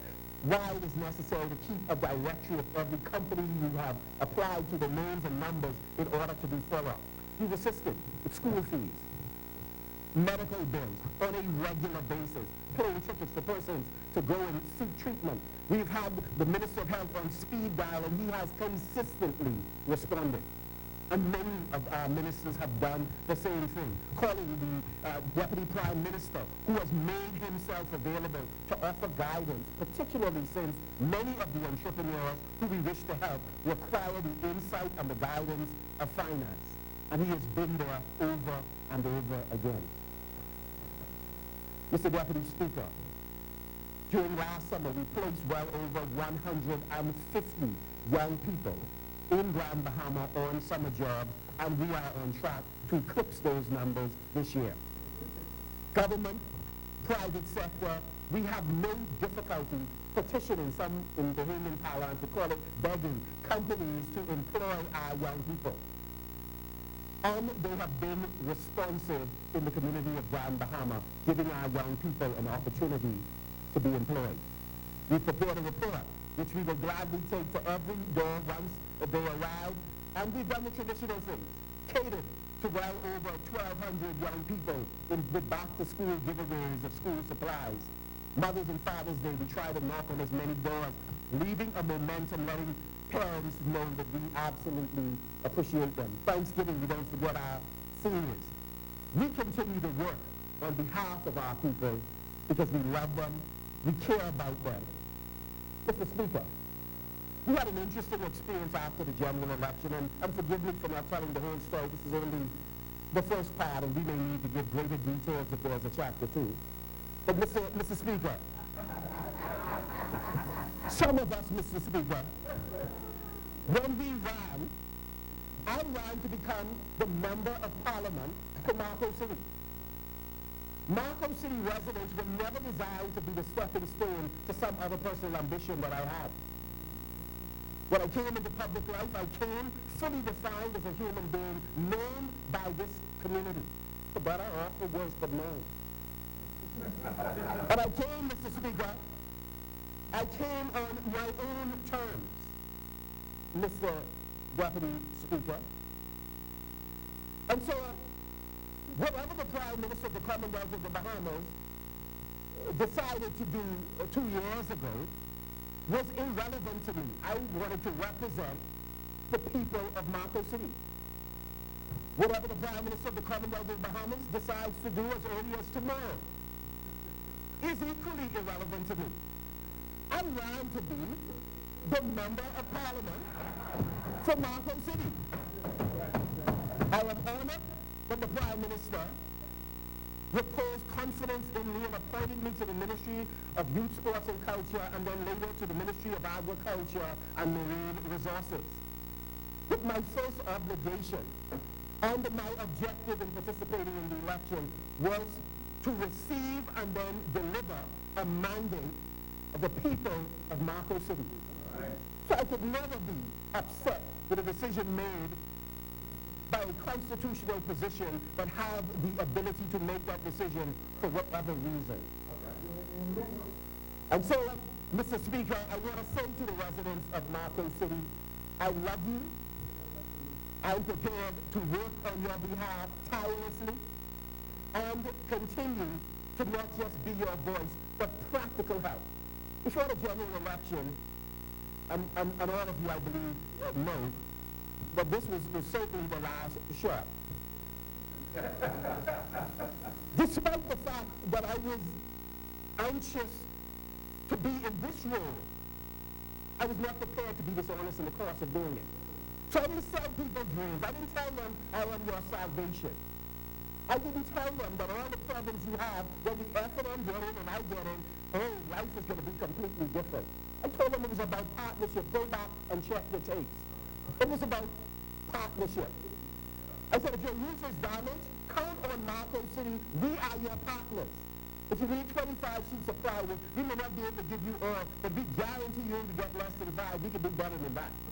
We were your partner. If you were running into difficulties and needing a place to stay, and social services was going to help, we were going to be one of the partners. The church had to be another partner. Your family and friends had to be another partner. But we were going to be your partners. That's one of the things we said. We never strayed from it. The other thing we did in Marco City, and I am so grateful to that team, the other thing we did, which we made it absolutely clear, we were not in the politics of demonizing. Let me be very transparent. We were not in the business of demonizing. Were we tempted? I certainly was. I've had some horrible experiences leading up to this election. I had some horrible experiences when I was in Killarney and Kids in Salvador. I had some temptations. So it wouldn't have been difficult to demonize some people, etc., but it would not have served the greater interest or the greater good. And ultimately, it wouldn't have served my good. And so the reality is, and I believe members opposite would remember the statement, but I was careful in talking to supporters of the Progressive Liberal Party, and there's a line that was played often, where I made the point that you ought to go and invite all your neighbors and bring them in and explain what our agenda is. And in doing so, you ought to be careful. Because not all FNMs are good, and not all PLPs are bad.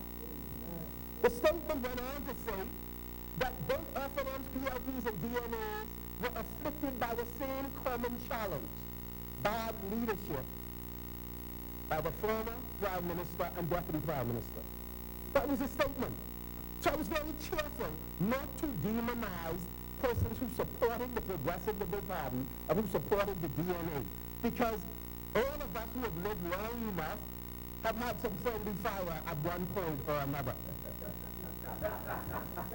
And there would be intellectual dishonesty to give the impression that one group is bad and the other one, incidentally, your group is all good. Mr. Speaker, Marco City continues to have some challenges. And despite the tremendous cleanup efforts we have launched before, more needs to be done. We've identified all of the areas that require cleanup, and during the course of this month, we will resume that program. Mr. Speaker, we've worked with the Grand Bahama Utility Company and the Power Company to help residents, and we are grateful to those executives who have been understanding and have been able to work out payment plans for persons who are challenged. Mr. Deputy Speaker, I just brought with me one of the sheets that have been submitted to the Ministry of Finance. And knowing how thorough some folks are on the other side, the public is going to have a chance to see all of our sheets, by the way. Many of us have spent far more money in our constituency from the capital grant as well as the small check that we get for being members of Parliament. And this is routine. This is routine. And it isn't true just of this side, it's true of the other side. Spend far more money. So it becomes absolutely ridiculous. Phenomenally intellectually dishonest. For folks to contend that a number of people who I know here have come to this place for an increase, and what is actually, for many of us, a more than 50% decrease in our salaries.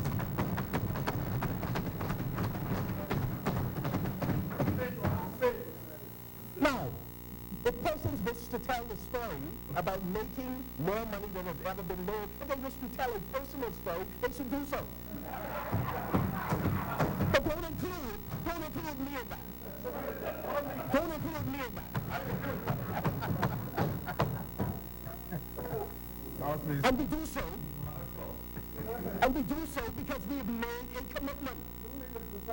So, Mr. Deputy Speaker, I have no idea if in 3 years I would be here. But what I do know is the commitment made to the residents of Marco City, and by extension, the Haymans. Because the truth is, all the members of Parliament who will tell the truth in this place from Grand Bahama know that persons from all constituencies come to the Marco City office. And it's true, the reverse is also true for the other offices. People go everywhere for help.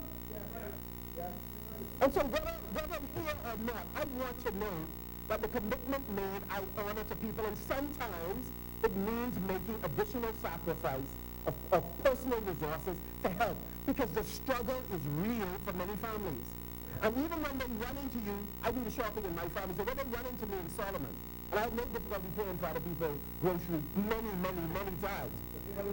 And sometimes when people are upset, I have to pause, even though that soldier in me is quick to retort. I have to pause because I know some people are having a hard time. And then we have to listen, because this is what we signed up for. And you have to be responsive even though you wish to be defensive. And so we continue to make sacrifices because this is what we have committed to doing. Mr. Deputy Speaker, in Marco City, we run a wide range of programs. And over the course of the next few months, we'll be releasing audio-visual presentation of each of those items that we've worked on. And I'm proud of the work that you're doing in Marco City, and I'm grateful to every member of the team who continue to sacrifice. And I make no apologies for the multiplicity of contracts that we have participated in assisting you in getting. It doesn't matter whether it's small home affairs, and we've recommended and you've been successful in that regard, both the recipient of the report and those that have executed it, we are happy and proud to do. That's what we signed up for. And we have gone on the basis of meritocracy, people who have the capacity to do work. We are not going to facilitate the empowerment of somebody who's going to not deliver on behalf of the resident. We know of situations where contracts were given and people could not complete them. Why did we do that? And so we are committed to making sure that people succeed.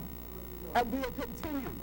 We'll continue to help blind Bahamians in general, people in Marco City, without reference to what color you were prior to the general election. Just recently, we've employed several persons. And I did get some criticism because of who those persons were related to. And I take the beating from some members of my team. But after a while, they calm down because they know the culture we are trying to create. They know we're trying to create a culture where we put Bahamians first. We're nationalists after all. And so, Mr. Deputy Speaker, we believe that when you work in the best interest of Bahamians, without reference to the tribalism that has historically existed, people will recognize it. Even if they don't support you, we create a kinder, gentler society. Mr. Deputy Speaker, let me pause on that for a moment. I wish to return to that, Mr. Speaker, because there are a few things I want to say about those that wish to characterize members of the government whose views differ from theirs as having no concern for Bahamians, as being sellouts. And let me just leave this one before I return in my conclusion to it.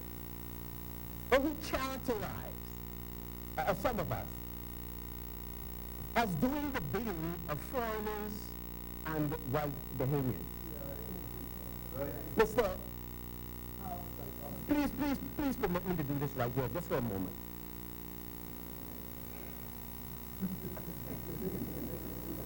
I've had some, and I wouldn't mean to personalize it, but I really think people would appreciate where I'm going with this.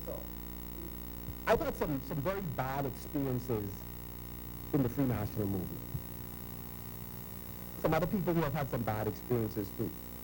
The new ones are fortunate, they feel it yet.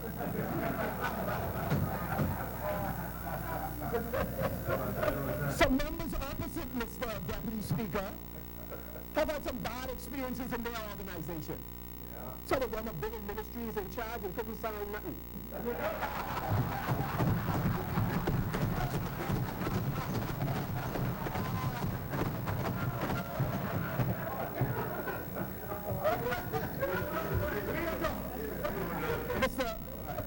Mr. Deputy Speaker, sometimes a sitting prime minister may send your permanent secretary away. So there's no constitutional signatory, and they take the plum of your ministry.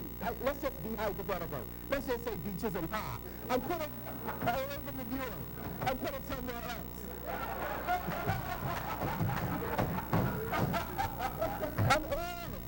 Mr. Deputy Speaker. And all of the pieces that allow you to solidify your base. As not the daddy, but the granddaddy of the street is being stripped away from you.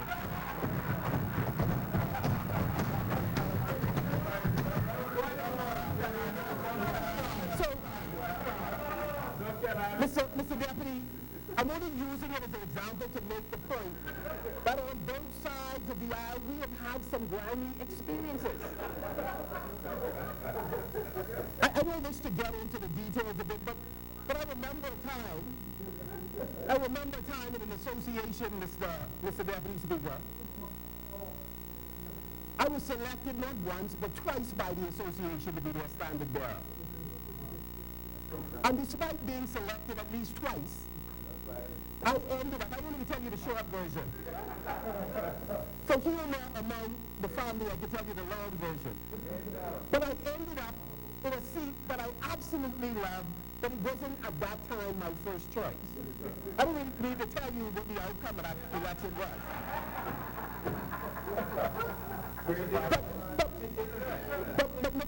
But good enough. So, Mr. Deputy Speaker, Mr. Deputy Speaker, so I went, and I went, not with pouted mouth, but I went.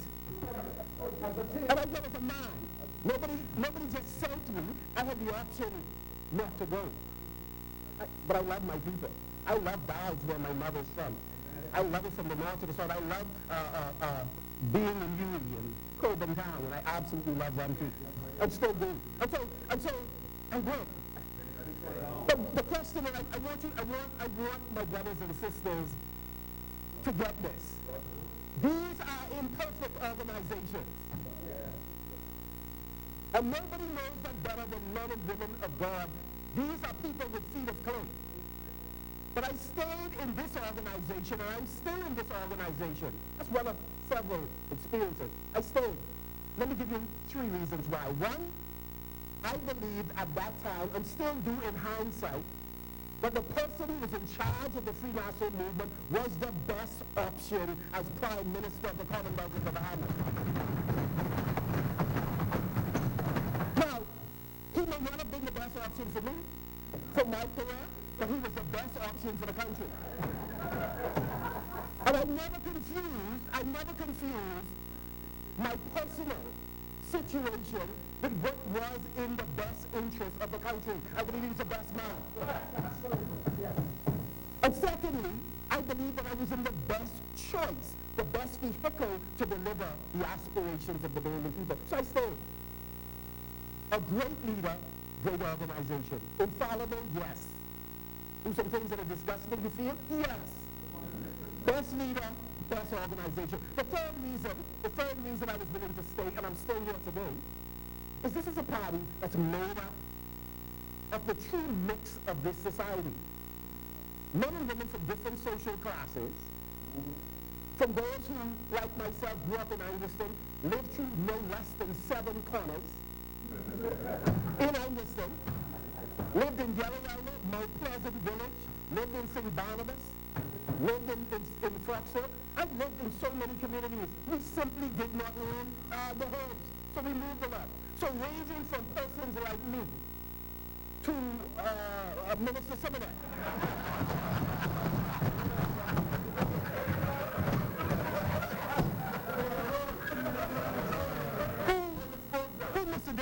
Mr. Deputy, one time, I believe, I don't know if his declaration was 50 million, and I've asked him back then, I said, you're talking about your ashtray. but bring up the point, I want to be on the point. The point is, it is a diverse group of men and women from all social class and ethnicity. Now, I confess the ethnicity of the cabinet and the party today is not as diverse as it used to be. We certainly need greater representation of women. It is better for our democracy. Secondly, it would be useful to have other ethnicities, because right now we have Mr. Aubrey, who is partially of Caucasian persuasion, and Mr. Simonet, who is not more than 50%. Tremendous African in his history. I'm not talking about dear folks in Hannah. I'm not getting into that. So I was talking about the third reason. The third reason I stayed is because we appreciate that we need all the humans of different hues to build this country. It doesn't mean that we ought to be passive. A House of Assembly primarily made up of men and women of African descent. We have an absolute obligation to level the playing field. It cannot be right going into the future that our economy is disproportionately owned by persons from distant lands or those who have had historical skin privilege. We have to level the playing field, without question. But what makes us different than what I've heard prior to the election and since the election is that we share the philosophy of Lerone Bennett, who makes the point that we must erase historical biases without introducing new biases. We have an obligation to do that. And so I don't find it offensive. Offensive when persons would want to identify, arguably, a number of Pan-Africanists who understand our history and our people's plight wherever they are in the world. But we are also mature enough to appreciate that all God's children have to work together. And so when I listen to some of the chatter, whether it's on social media or I sometimes listen to it in here, I think it is most unfortunate because we are missing an incredible opportunity to harness the collective talents of our people and not make any group feel as if they don't have a role to play. And if you have an inquiry, or it's clear that someone obtained what they have today by illegal means and we're able to verify that, I have absolutely no difficulty in supporting a cause to retrieve national resources. None. But for others to represent as if they are one, the paragon of virtue, or two, that they are the gatekeepers for things African, I find it offensive. Because even them still don't understand the history and the imperative to truly empower our people. Mr. Deputy Speaker, in this room are men and women who understand us as a people clearly, who knew that before there was a Greco-Roman civilization, that Europeans went to Africa and found printed history of our legal fraternity, printed not in oral history, or written history. And there was Kush before there was the Greeks and the Romans. But even when we weren't Christians, we had monotheism because we believed in Amun-Ra. But we understood clearly Pythagoras' theorem before he or his grandparents were born. But when you talk about antiquity, you would find us there.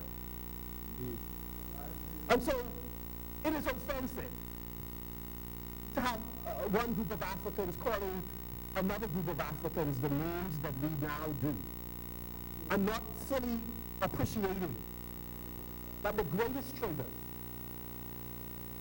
are those who try to keep the common men and women of the Bahamas angry with each other, while they and their children are feasting with the very persons they want everybody else to hate. But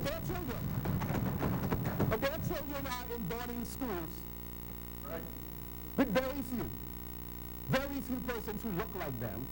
And even sometimes when there are those who look like them, they are persons who themselves are often at the top of the pecking order in their country, some African country, and are depressing their very own. And so I'm disappointed that someone would take a paraphrase of my own words to drop on us. Let me see if this sounds a little familiar to you. Them and us.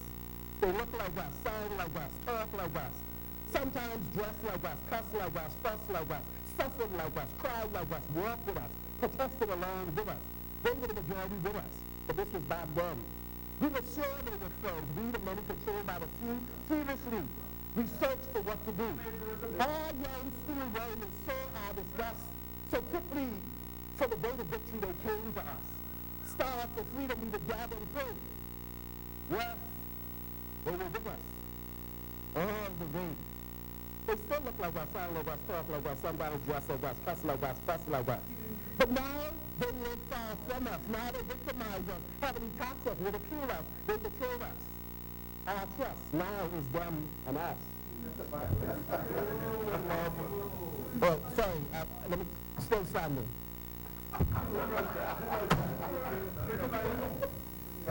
So, Mr. Deputy Speaker. Mr. Deputy Speaker. You want to sign that and send that out? No problem. So, I'd be happy to table a copy of my book. So, Mr. Deputy Speaker, we have to be careful. We have to be careful how we demonize each other. Because the truth of the matter, Mr. Speaker, I should just leave this because I really want to talk about my portfolio. But Mr. Speaker, It was on your mind, man. No mind. It was on your mind. but Mr. Speaker, Get off my time. Mr. Speaker, the most sacred institution in this country is the family. And so let me just, again, you know, I want to be sensitive to my family, but I want to be as transparent as possible. Mr. Speaker, there was a time I was invited to speak at one of the Assemblies of God Church. This was, I don't know, maybe 20 years ago. I was being asked to speak on abstinence. I was out there, a motivational speaker, trainer, etc. I said no 3 times to the youth pastor, and they were not accepting it. And so what I said in the final analysis is, listen, I'm dating a woman, not my present wife, but this was back then, 20 years ago. I said, the person I'm dating, despite our efforts to serve God, we have been intimate, and chances are, before I get married, we could be intimate again. I do not have the moral authority to come and talk to your young people about abstinence. I try not to live in open contradiction, because I believe the job that we are doing requires credibility. And each time I believe I'm functioning in a way that undermines the credibility. I'm not being the most effective husband, father, national leader. And I'm quick to try and repent. I don't want to live in a perpetual state of inconsistency. It is not in our interest. It is not in our interest, Mr. Deputy Speaker, because I've had an occasion in my headquarters before the election to meet with a group of workers, and we had a prayer session. And when I realized some of the challenges people have who work with all of us as members of Parliament, some of the issues they have are so deep, so complex, that there's nothing that an F&M government can do to resolve the person's child who is suicidal. A relationship that is broken, unable to be repaired by our effort. A person whose heart is working at 30%, but they're there to discuss with you help they need to start a business that is likely to stress them to death. And so you recognize from time to time that there's some divine intervention that is needed to transform their life, that this politics, this party, cannot provide. And therefore, it humbles you, so that you don't have delusions of grandeur, of how important you are, how indispensable you are, how a special skill you may have matters in the broader scheme of things, because in that most critical moment where somebody needs redemption, it isn't this that provides it. And so Mr. Deputy Speaker, I was simply making this point. The family is the most sacred institution in the country. And I regret I didn't do it much earlier. I regret times I haven't been there to my family right now. But you know, Mr. Deputy Speaker, there are some families, despite the incredible love in the beginning, the amazing children born to the union. There are some families that have separated, torn asunder. And the children sometimes suffer, sometimes despite that they've done well. What puzzles me, Mr. Deputy Speaker, is that despite the love that adults have had, most of us have gone through some relationships and we've let it go. Because somewhere along the line, there were some deal breakers. There were some things that were irreconcilable. See, some things can happen in your relationship that you don't like. You're in cabinet. There's some things that happen, some people in this room do not like it. But it didn't arise to the standard that you were willing to leave the team. It wasn't that fundamental. We just didn't agree. Philosophically, we saw some element of governance different than each other. And it happens every week. Every week. And there's some folks who are not in cabinet but are part of the team equally as important. And there's some things they just do not like. And more often than some of the folks who are in the room. And with good reason. That's one category of problem. Things you don't like, but you live with it. You pick which battles you engage in. You win some, you lose some. Then there's another category of issues. These are deal breakers. Deal breakers are, let me just give you two categories, there are many. One category is likely to be where some things happen often enough that you just had it. The very last thing that came up may not be that big, but given the litany of things that have happened, you'll say, you know what, I will trade this one in. PM, I got a letter for you, I want you to take this, do what you feel like doing with it, I'm gone. Yes. Then there's a second example would be, there's sometimes it isn't a litany of things, it's just one thing. But it is so fundamental to who you are that one, you cannot support it at the table or in the group, and two, not only are you not prepared to speak on it, you are prepared to speak against it. Not just once, but consistently. That's a deal breaker. Irreconcilable differences.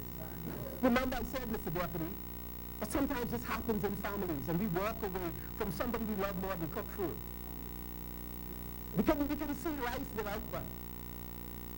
I can understand that in a family I've been on both ends. Pining for somebody and being pined for. It's painful. But what I cannot wrap my mind around is when you have an organization who all of us in here know is an imperfect organization. And if you're a Christian, you know it's men and women with feet of clay.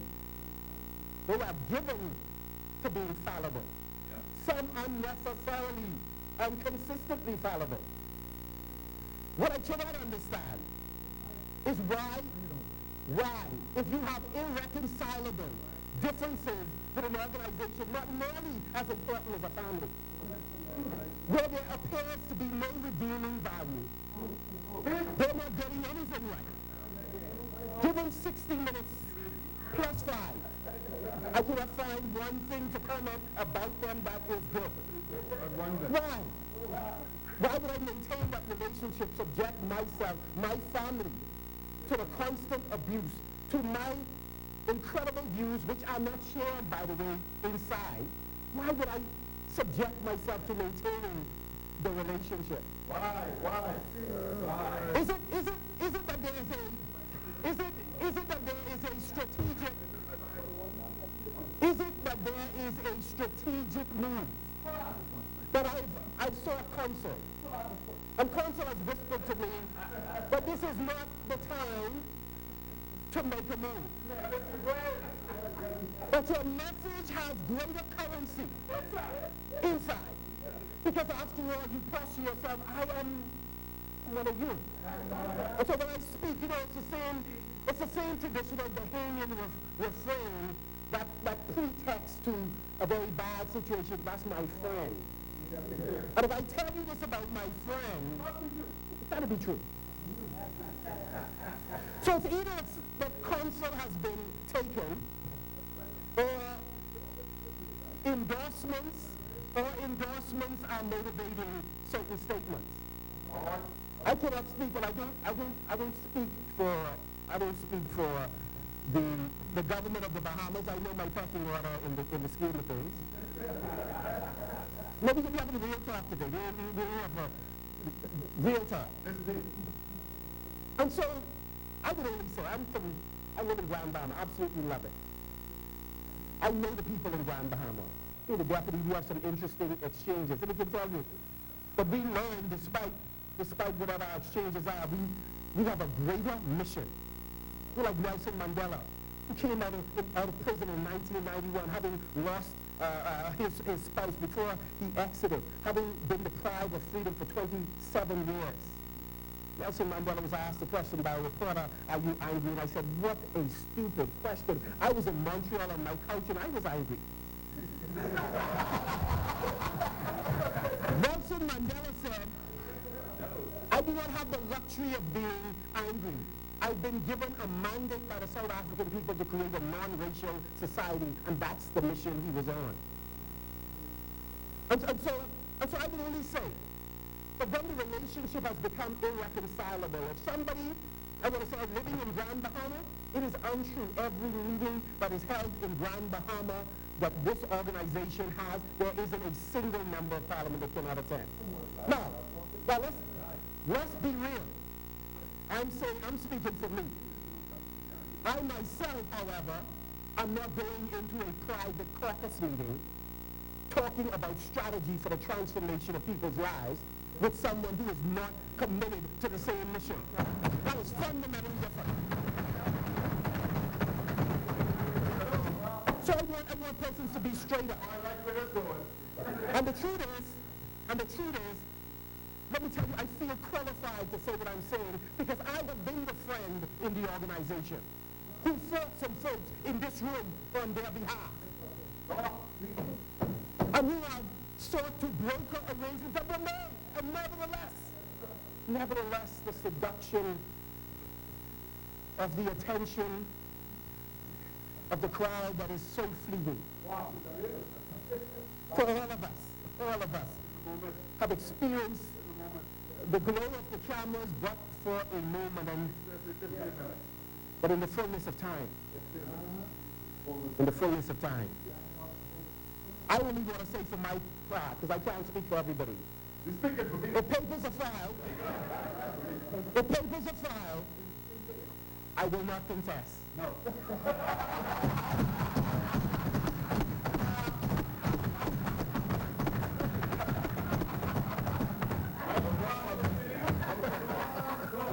Marco City would pay for the separation.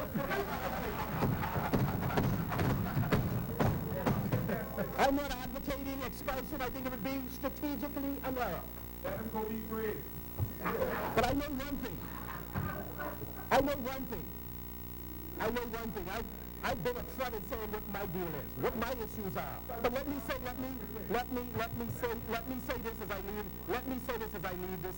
I don't intend to broadside persons. The leader of the opposition can tell you. If I have something to say to you, I have no difficulty. One time we had a conversation downstairs before the big contest. And our views are very similar. I ain't fooling with you, don't fool with me. You come for me, I come for you.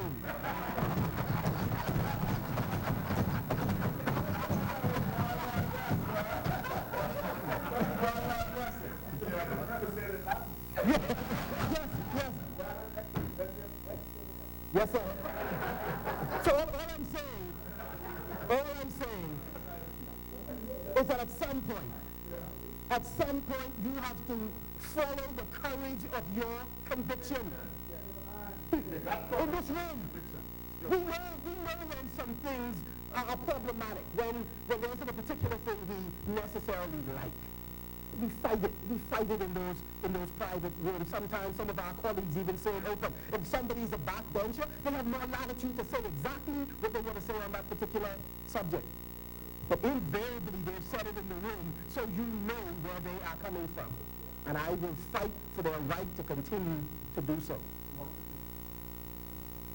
But when the time has come where there's no more love in the relationship, there's no redeeming value, where the team no longer is living up in your estimation to the ideal that is important to you, Mr. Deputy Speaker, Mr. Deputy Speaker, the Ministry of Agriculture and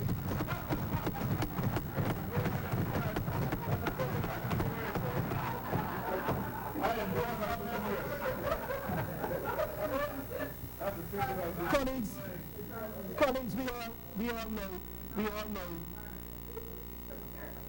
Jeff, our member for South Beach, he and I had an interesting revelation. You know, as a talk shows, you could be completely impartial and down the middle. The minute you choose a side that you're going to run with, your whole thing changes. There are people in the public who love you, hate you right away. Oh man, I thought you was. It happens. It happens. Mr. Deputy Speaker, with the few minutes that I have left, on the current recurrent expenditure side of the budget, the Ministry of Agriculture and Marine Resources has been allocated under head 56, an allocation of $24,931,231. It includes subventions to BAIC, $6,219,000, BAMSI, $8,060,000, BASFA, $700,000, and for the Department of Agriculture Head 57, $5,869,938. It has been proposed that for the Department of Marine Resources, that $2,376 million has been allocated. On the capital expenditure side, Mr. Deputy, $780,000 has been allocated.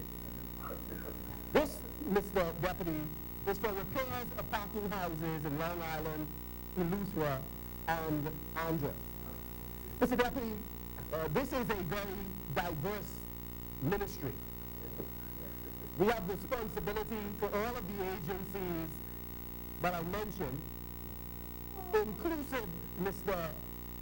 Deputy, of the land unit, the Department of Cooperatives. And so, Mr. Deputy, it is a very diverse portfolio. We have responsibility for Montague, for Arawaki, as well as for Quatters Ski. We live today in a very fragile international ecosystem. Mr. Deputy, the Bahamas is presently importing somewhere between $750 million and $1 billion, importing produce, livestock, and of course value-added products. This may have been fine if we were clicking on all cylinders in all of the traditional sectors of our economy. And while tourism is doing exceptionally well, numbers of course are up by some 19% this year, financial services is facing an onslaught. And it has been properly documented that despite our best efforts, there is a moving goalpost that has been erected by our brothers and sisters primarily in Europe.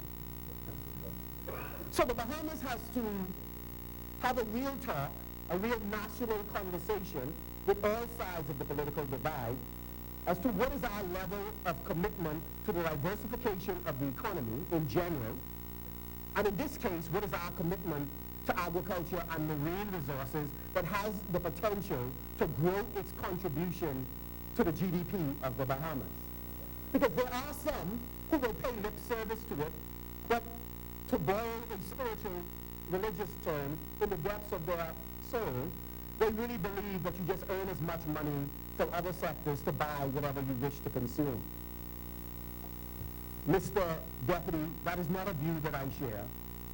It is not a view that was shared by my predecessors, immediate predecessors, the Honorable Wendell Wells or Alfred Gray, and many others before them. It is a view that we believe ought to change. Mr. Deputy Speaker, allow me to give very quickly just the anatomy of what the vision is for the sector before I delve, for the few moments I have remaining, into some of the details. One is, there is a need for us to dramatically increase production in the Bahamas, and we do not believe by any of the studies we have seen that that is where the constraint is in the Bahamas. Bahamian farmers and producers have the capacity to produce. The question is, can they produce consistently with the quality at a price point that makes sense for the consumers, as well as does it make sense for the continuation of their operation? And so the ministry has built on the building blocks laid by my predecessors to construct a plan of action, and we are confident that 3 years from now, hopefully by the grace of God, that we'll be in place, and if not for others to build on, that we will lay a solid foundation repairing those planks that we've allowed to come loose over time. And so one, it is important for us to fix the production cycle by increasing the subsidy package that will benefit our farmers.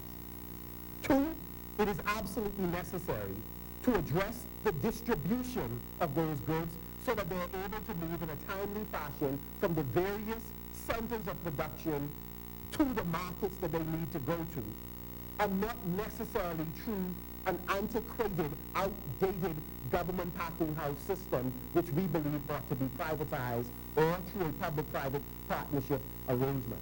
And so the distribution, that is transportation between family islands, have to be cost-effective and refrigerated in order to assist those producers in getting their products to market. They must be able to produce at a price point with a consistency that those wholesalers and retailers can reasonably rely on receiving those products, and therefore they can take the necessary risk to slow the import from those traditional exporters from the United States, from Brazil, from Latin America, and from Europe, and from North America. A part of us being able to fix the ability to provide consistently at the quality required at the price that makes sense means forming cooperative, because most of the farmers, of the 3,000 plus farmers in the Bahamas, are small landholders, 5 acres or less. And so we have a tremendous challenge ahead of us, but we have the collective ingenuity, I believe, in order to fix the challenges that we have. And so, Mr. Deputy Speaker, one, we have to fix the statistical gaps that exist within our country. The Department of Statistics, along with other segments of government, all of the various ministries, have, in conjunction with IDB, undertaken a study to determine what the statistical gaps are. In the Department of Agriculture, the truth of the matter is that we have not conducted an agriculture census since 1994. So it is virtually impossible to do the kind of price indexing that you need for each of the products you wish to sell, to forecast what the wholesalers and retailers can buy from Bahamian farmers, to keep an accurate record of how many farmers exist, what islands they're on, what they're producing, and at what quantity. All of these are critical things that we need to fix, and we are in the process of fixing it, and in this budget have allocated the funds in order to do just that. And so, Mr. Deputy Speaker, I applaud the incredible staff who have worked under some unfortunate conditions in the Ministry of Agriculture and Marine Resources, in BAIC, in BAMSI. I believe but if we're going to properly serve the external customer, it is absolutely necessary to ensure that the staff that work with all of us, that their needs are taken care of, that the anomalies that they face in terms of salaries and working conditions, that we work diligently to fix those conditions, Mr. Deputy Speaker. Mr. Deputy Speaker, I applaud the Economic and Statistical Unit of the Ministry of Agriculture and Marine Resources led by Mrs. Bukel Pinder, and applaud that team for the tireless work that they are doing in helping us talk to this country on the basis of empirical data rather than fluff. Mr. Deputy Speaker, climate change is wreaking havoc on Caribbean countries' economies. You would have heard that some of the challenges we have faced in the tourism sector, we have faced a downturn in the numbers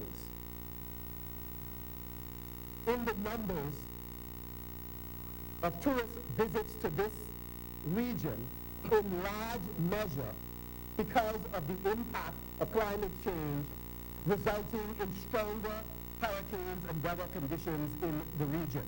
Mr. Deputy Speaker, no sector is more adversely affected by climate change than agriculture and marine resources.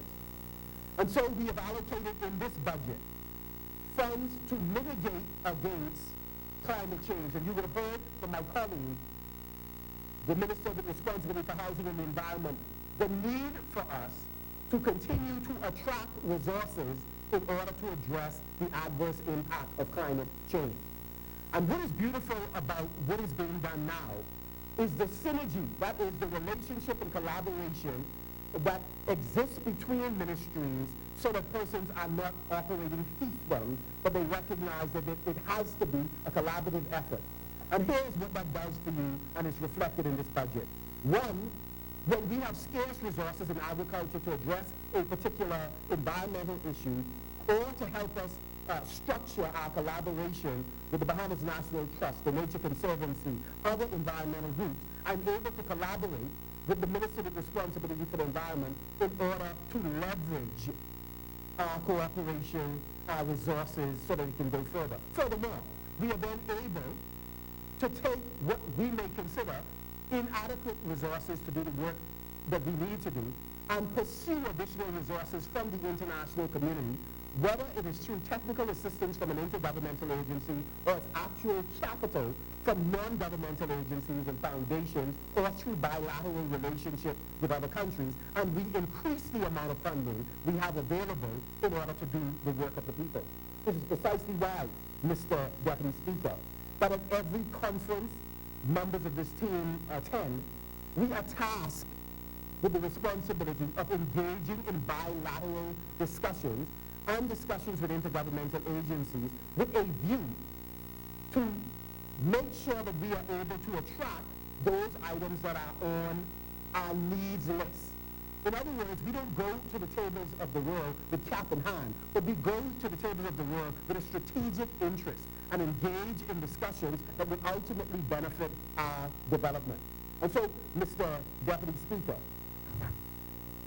we are tasked with providing reports on what has been gained by each of those meetings, and I applaud the opposition for raising those matters, because every government ought to be held to account for what is the return on investment whenever you travel. It is a reasonable expectation, and this team is more than able to answer those questions. Mr. Deputy Speaker, we have recently engaged a consultant to look at our extension services. Permit me, since I have very little time, to give you the short version of it. It is clear that given the amount of farms that we have in the Commonwealth of the Bahamas, we need to increase the number of professionals who have degrees and experience in agriculture in order to service our farming community. And so I want to say to all of the producers, we accept the criticisms that you have leveled at us. You are not adequately being served, but we commit to doing just that. We now know, based on our most recent study, that there is a requirement for at least 15 additional extension officers who will service the farmers that exist throughout the Bahamas. At least one extension officer per 200 to 250 farmers, so that we could carefully document what the concerns are, provide the adequate information required. So, for example, on the question of boundaries, just allow me to jump ahead a little. For whatever the original intent was with boundaries, and I'm not seeking today to litigate the issue of BAMSI. It has not been my tradition going into a ministry to simply seek to focus on, for example, what the performance is of the predecessor. Maybe a time will come for that. Certainly audit reports mandate it, but that's the job for the auditor. I would only say this, that BAMSI's primary role ought to be research and development. It ought not be in the business of widespread or large-scale farming. BAMSI, with the additional line it has, can enter into a public-private partnership in order to increase production, which can defray the cost of its operation. The government's scarce resources should not be in the business of attempting to make BAMSI, in and of itself, on government funds, this wildly productive institution. First of all, I don't believe that it will happen. Governments are given oftentimes to being quite wasteful, and political figures, past and quite possibly present, may find it very difficult to make some of the tough decisions relative to a non-productive agriculture sector in BAMSI. The research information should then go from BAMSI by way of extension officers to our farmers on things like what are the correct amount of inputs and the type of inputs that are required for you to make your livestock more effective, to make your production of fruits and vegetables. What type of varieties do you need? What are the correct times of planting? Should you be using the pesticides that have historically been used that may be detrimental to your health? We should, as we are on the path to doing, enter into a number of MOUs with universities and institutions and international companies so that we can conduct research on a wide range of things here in the Bahamas, at BAMSI, and on other islands. It is that research. It is putting together a lot of smart people from around the world conducting research, particularly on tropical and subtropical varieties, for true greenhouses on any variety, in order for us to, one, beef up our first production for the local market, and then by extension, production for export. And so in the extension services, we intend to hire the additional staff required to make sure we have an effective extension service. And so, Mr. Deputy, the islands with the largest amount of farms are Angus, 454, Neutral, 445, New Providence, 444, Cat Islands, 261, Abaco, 288, Long Island, 239, Exuma, 125. Unfortunately, the majority of our farmers are over 55. And let us be clear, the average young Bahamian, despite the resurgence in interest in agriculture, is not particularly interested in being a laborer on a farm. It is not a problem peculiar to the Caribbean. In Europe as well, in North America, it is the same challenge. But one of the things that have been done successfully by many nations is to introduce new technologies, and it has attracted a larger number of young people to the agriculture, to the marine resources sector. And so we have embarked on an e-agriculture program, and we are going to have in the Bahamas, not later than the beginning of July, a consultant who will assist us in not only constructing the vision for e-agriculture, but the plan of action and formulating the council that will drive the process. We will work in tandem with the e-government initiative that is presently in train. And so we are quite excited about this new dimension. There's no reason why a livestock farmer in Long Island, if the veterinarian is not present, there's no reason why that farmer should not be able, through an app on his or her telephone, to get advice from a veterinarian. In that regard, the most recent conference we attended, OIE, just 2 weeks ago in Paris, they have agreed to come and conduct the PVS assessment. They will do a complete examination of our veterinarian services with a view of helping us to improve it. And so we have benefited before from OIE, and we will benefit from them. While there, we also engage in a number of bilateral discussions and have gotten additional commitments from other member countries of OIE who are prepared to assist us in not only building human capacity, but also in terms of equipment we need for diagnostic purposes. And so, Mr. Deputy Speaker, we are excited about the work that is being done at GLAC, at BAMSI, But we know and we have mandated that we eliminate the silos that have existed between the various areas in agriculture. Today, we have formulated working groups so that persons at BAIC, BAMSI, the Department of Agriculture, Marine Resources, cooperatives, the land unit, they are all working in tandem together, trying to solve common problems.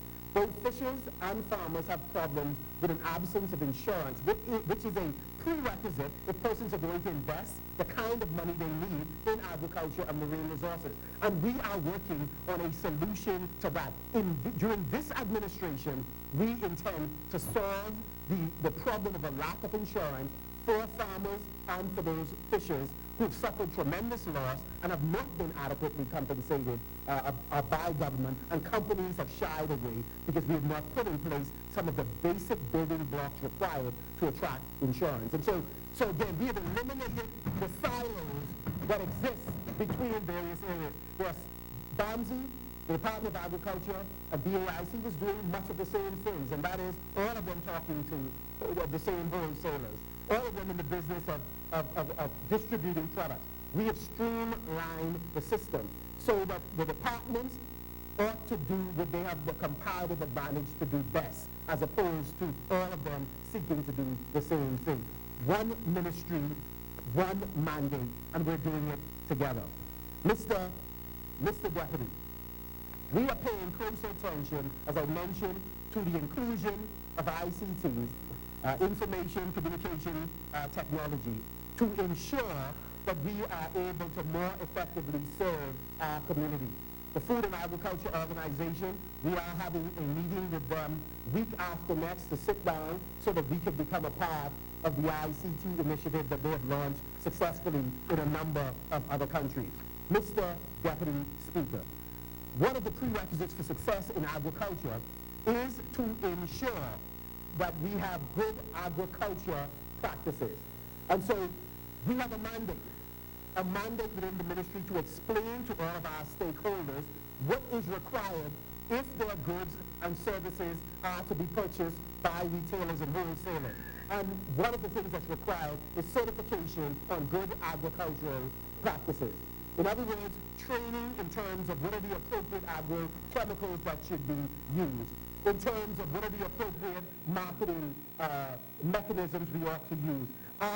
What are we doing in post-harvest to make sure that our products are not being damaged, that they're being packaged properly, that we have a compelling brand that is safe, that we are able, when exporting, to trace where products have actually come from, traceability. So all of these are things that we are seeking to put in place, and in this year's budget, we've made the financial allocation to make this happen. So, Mr. Deputy, we are confident. We believe in underselling in terms of the message and over-delivering in what we do. We believe, Mr. Deputy, that it is important for us to do several things in agriculture that we are committed to.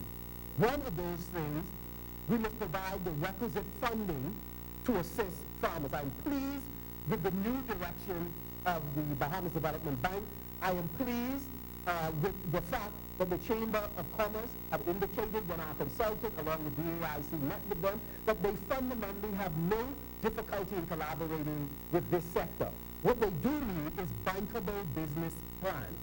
BAIC has accepted that it is prepared to work with the Chamber of Commerce and with accounting firms in order to increase the capacity of our staff so that the business plans that are produced are in fact bankable business plans. There's no shortage of money in the Bahamas at the moment.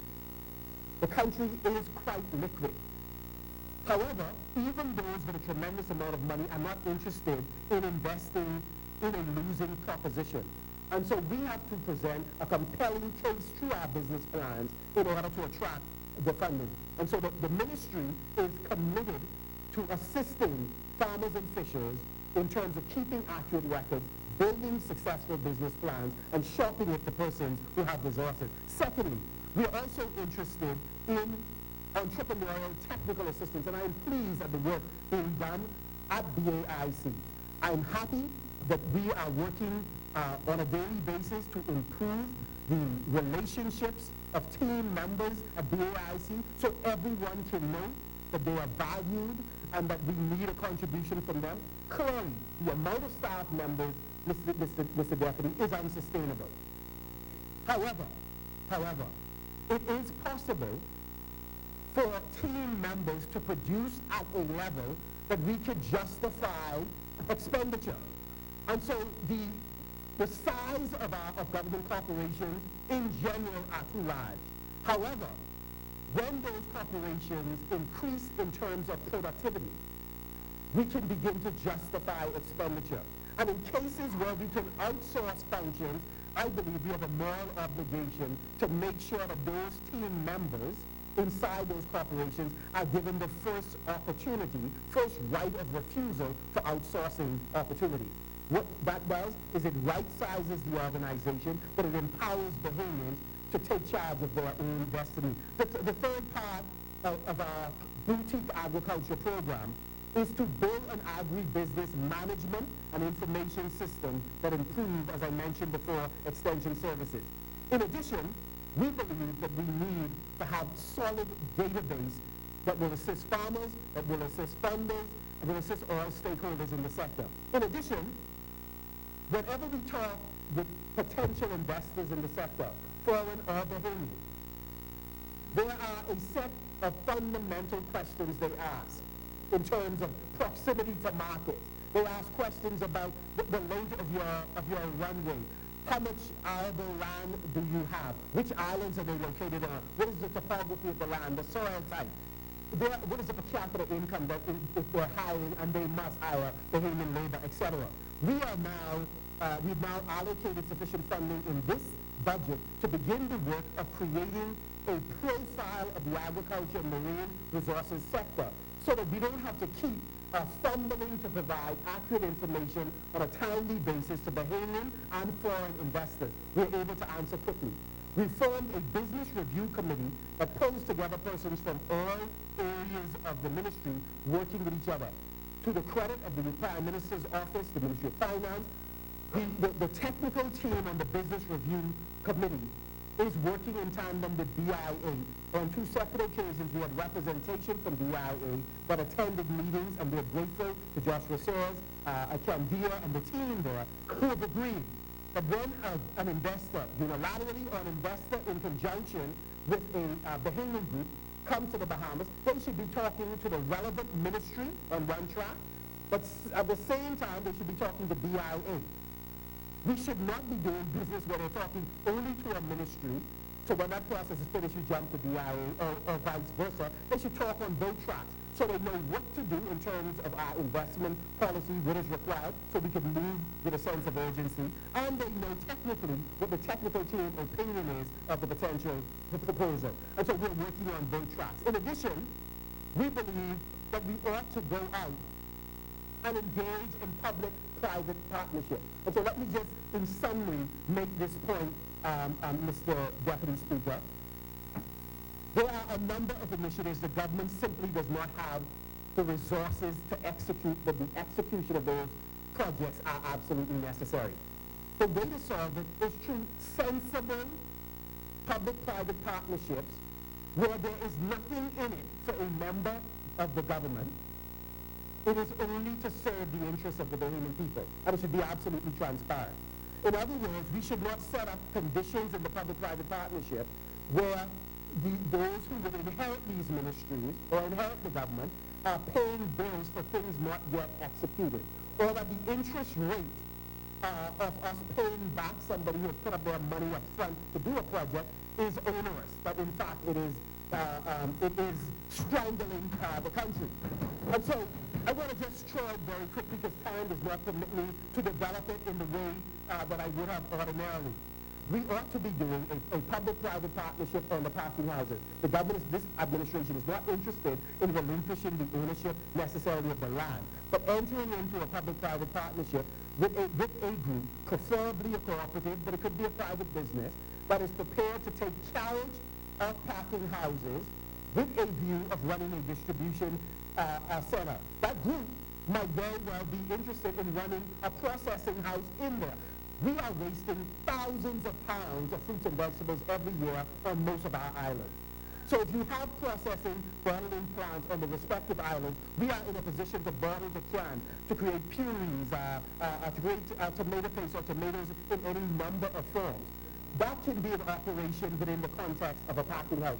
Well, we talk about the fish and farm store. The government should not be in the business of a fish and farm store, but we should be in a strategic alliance with persons who understand that we need you to come in at prices that make sense so that we are able to benefit our farmers and not disadvantage them. Similarly, there is a need for a partnership with a group that could in fact run the feed mill that is presently being operated. First of all, it was a pilot project that we sought to convert into an economic proposition that has not worked. And so we intend to address that issue. Similarly, we believe that there is a need for a public-private partnership, and we've had discussions with the Ministry of Finance, the Ministry with responsibility for transport, environment, works with a view of having a public-private partnership to transform Pardee Dock. It is even more urgent now, given the challenges our vendors are facing right now in terms of a downturn in business as a result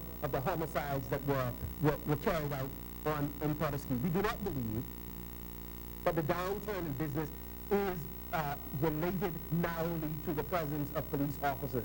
We do not accept that characterization because we believe many law-abiding citizens who absolutely love the police will still go to an area where police is present. We believe that is a combination of a number of factors inclusive of fear. We have beefed up security. Pardee, in our estimation, is safe. Secondly, we have improved the lighting and we'll continue to do so.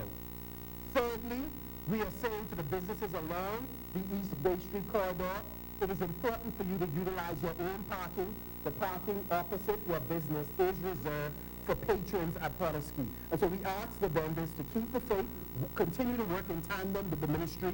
We value you and the success of your business, and we believe that we are going to bring that magic back to Pardee. So we're asking you to stay the course. Mr. Deputy Speaker, we have seen an inflow in the agriculture sector over the course of the last 2 years. And we are pleased for the approvals that have been given thus far. The Parliamentary Secretary in the Ministry of Agriculture, Carlton Bolard, has identified one of the projects, a $10 million proposed project for poultry production. We have at least proposals for another 3 poultry productions throughout the Commonwealth of the Bahamas. As we speak, we have a team that is in town from Canada and the United States that have been doing site visits, and for the last 2 days we've been meeting with them in Grand Bahama. They have resources that is in place to do a hydroponic development project, and on the periphery of the hydroponic development project, they are prepared to allow their infrastructure of solar, their infrastructure of water system to be used by young agriculturalists who are interested in hydroponics, and they can piggyback of that infrastructure in a symbiotic relationship, and so we are hopeful. We also have a group out of North Carolina in conjunction with the Bahamian group that is also earmarked for North Andros. I believe that North Andros is going to be booming in terms of a number of agricultural projects, and we are hopeful that residents continue to work with us as we seek to make this happen. We believe that BAC, an issue relative to the land that those residents had hoped to have possession of, that the government has made a commitment, Cabinet has approved that commitment, and so the parcels, portions of the land historically occupied by the family is available. We are suggesting to families that you take access to the land that has been allocated, and that you apply for the lease to operate the remainder, and as you bring the additional land under cultivation, again, the Cabinet of the Bahamas has indicated it is prepared to make all of that land available to you. We have pitched the idea to investors, Bahamian as well as foreign, that if they wish to enter into a partnership with persons who are holding 2,000 acres of land, where the Bahamians maintain the ownership of the land, and work out an arrangement with them for a production using the technology of the investor, the technical assistance, and funding, that could be a win-win situation. And so it is our hope that the Member of Parliament, the technical team, would be able to help residents see the wisdom of that kind of operation. Mr. Deputy Speaker, the Cooperative Department has been doing a remarkable job. It has in fact attracted more than 1,000 students who have been participating in at least 10 local cooperatives. In fact, there are some 23 schools that are engaged in the program, and they have been putting away funds and saving. This year, we expect the program to expand even further, and for some of our cooperatives, including the incredible beekeeping cooperative in Grand Bahama that is a joint venture between the Department of Cooperative, the Office of the Prime Minister, the Ministry of Agriculture, and IECA, that project will graduate to a level where they are able to substantially reduce the amount of products, honey, that we are importing from the region and elsewhere because of their production. As you would be aware, Mr. Deputy Speaker, they're also producing a wide range of products through the beekeeping cooperative in Grand Bahama, and we're proud of the work that you're doing. The Ministry of Agriculture has provided a space for them to operate, and we are confident that they're going to grow from strength to strength. Mr. Deputy Speaker, there are a number of other matters I could certainly raise, but for the sake of time, I really want to get in the closing moments to the Marine Resources Division. But let me, I mean, even the phones cry out in support of this message. But Mr. Deputy, I also want to comment for a moment on the land unit. The government of the Bahamas has given a mandate to have a careful review of the land holdings of the Commonwealth of the Bahamas. In the ministry that I have responsibility for, we have two sets of land. We have land under the charge of DOIC, and of course land under the Department of Agriculture.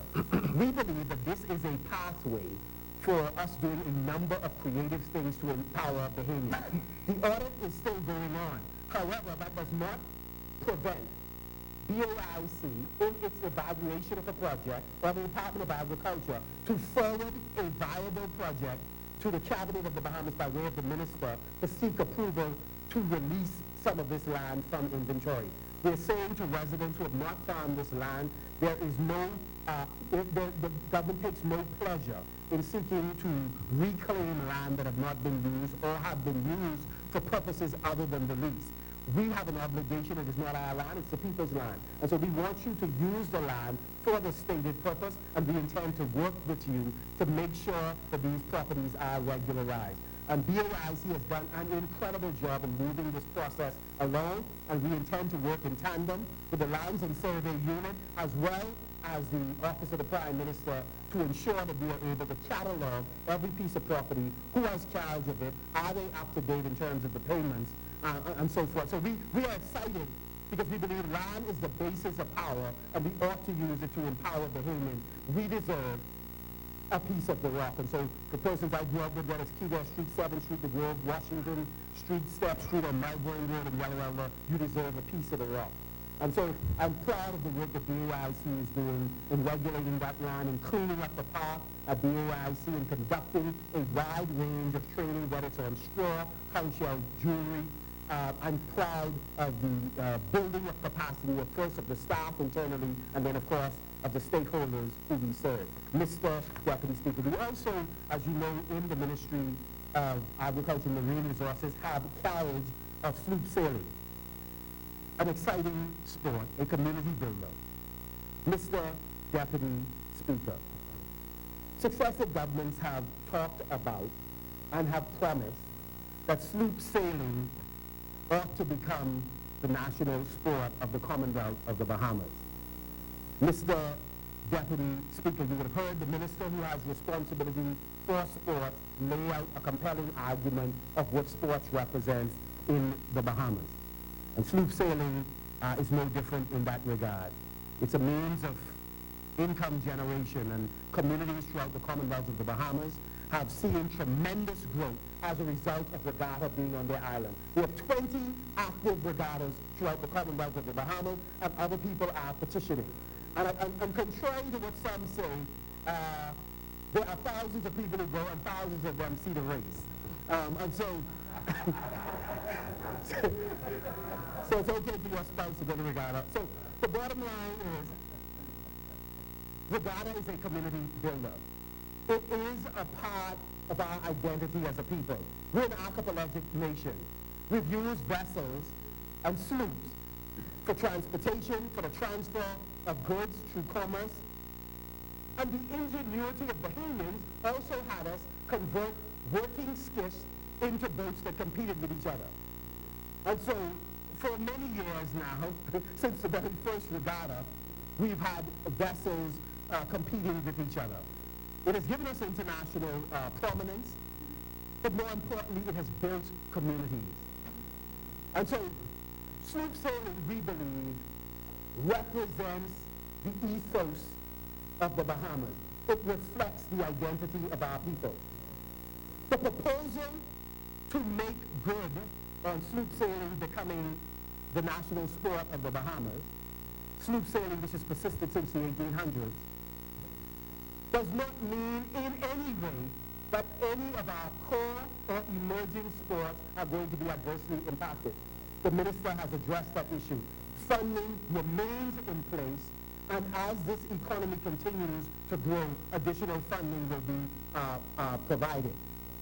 Furthermore, the building of capacity of sports community allows them, to the strengthening of their brand and their sports, to raise additional capital to make their sport successful. And so the government is absolutely committed.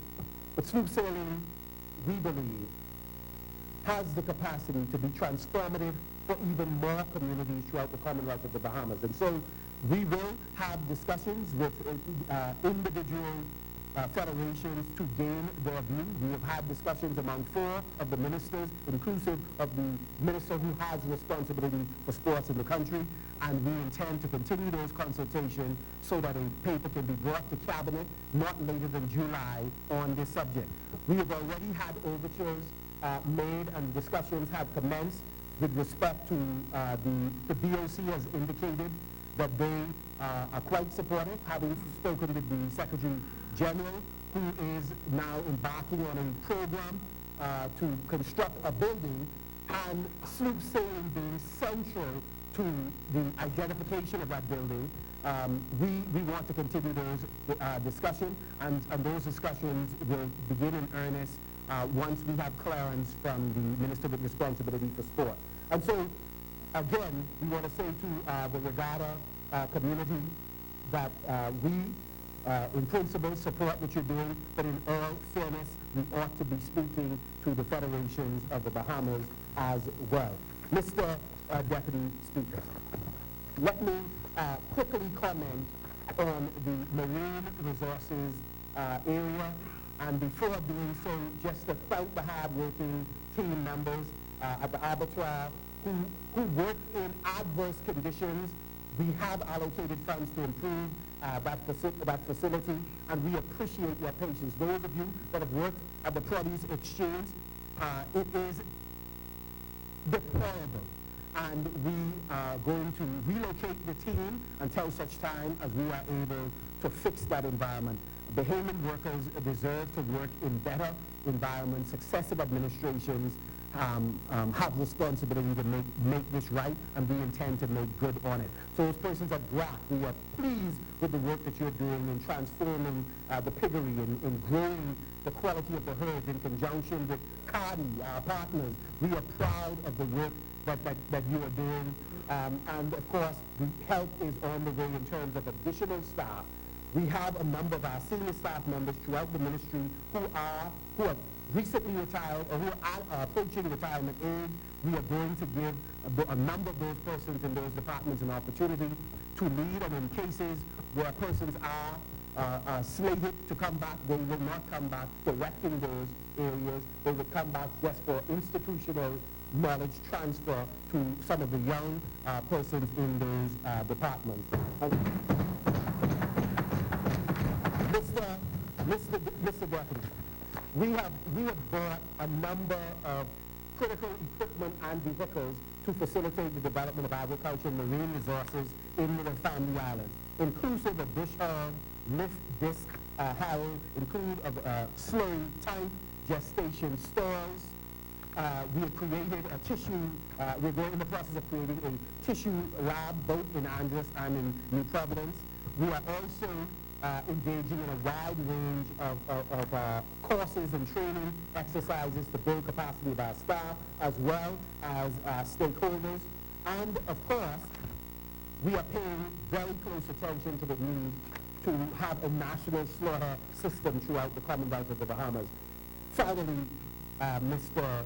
Deputy, and in true Pentecostal and Baptist style, finally often comes in several parts. Finally, Mr. Deputy, the Department of Marine Resources is critical to national development. If the Bahamas is to grow, there must be a strategic plan for the blue economy. I'm saying nothing new. My predecessor held review. The government, in conjunction with the IDB, with the Japanese government, has undertaken a study that will assist us in the construction of that plan of action, that strategic plan. We believe that a number of things that must happen we know already. Studies were conducted before. And so I want members of the environmental movement, members of the commercial fishing environment, those that fish for consumption, those that are involved in the fly fishing, catch and release, those that are involved in recreational fishing, we want all of you to hear us clearly. I want to say this in general. The message that I'm delivering is designed for the reasonable. In other words, everything I've said before this and everything I'm about to say is for persons who reasonably want to move the country forward in terms of how we behave with each other, how we behave in the agriculture environment, how we behave in the marine resources environment. I seldom, in chat rooms that I'm in, answer the unreasonable, because there's no way of convincing them of a thing that they are fixated on. Nor do I answer those that have been added to the group who have political agendas. I don't spend time answering them. We could always have a sidebar conversation on a subject that you're suitably qualified to address. However, I'm in those groups despite the tremendous time demand, because I am concerned, and I am not the expert. You have other experts in the group, and you are the expert. And I'm here as your employee and wish to hear your concerns, have heard you, and today seek to answer some of the pressing questions. So let me begin. I've had an opportunity to have a discussion with the Minister with responsibility for Labor, the Honorable Dion Folks, the Minister with responsibility for Immigration, the Honorable Grant Simonet. We are one in terms of our position on issuing compressors. One, I've asked colleagues, can they please give the ministry an opportunity to comment on an application for a work permit for a foreigner who wished to work in the fishing industry. Two, I've asked Labor to give us an opportunity to comment on before an issuing of a labor certificate. In both cases, we have agreed. So you cannot hold Minister Folks and Minister Simonet responsible for this coming season when not one work permit will be issued, or when one compressor permit will not be issued to a foreign diver. We have agreed that we are not issuing compressor permits to foreign divers. We are unprepared to do so. That's one. Secondly, we've asked in the ministry to have an investigation of those persons who have been issued spousal permits in the past, to look for simple patterns, to determine the validity of those spousal permits, and while we're doing so, to have a conversation with the Attorney General, because we wish to be guided by law. Many of things have been said in the Parliament of the Bahamas by persons who wish to pander to the noise, and in this case, legitimate noise. You have a legitimate concern. The persons who have depleted their resources shouldn't be given a free pass to come and deplete ours, a legitimate case. But I also have lived long enough, and when I wore a different hat, some of the big pronouncements that were made in here were turned back by the court and cost the country more money than we originally was worrying about saving. So we want to do it correct. We ask you to give us an opportunity to do it correctly.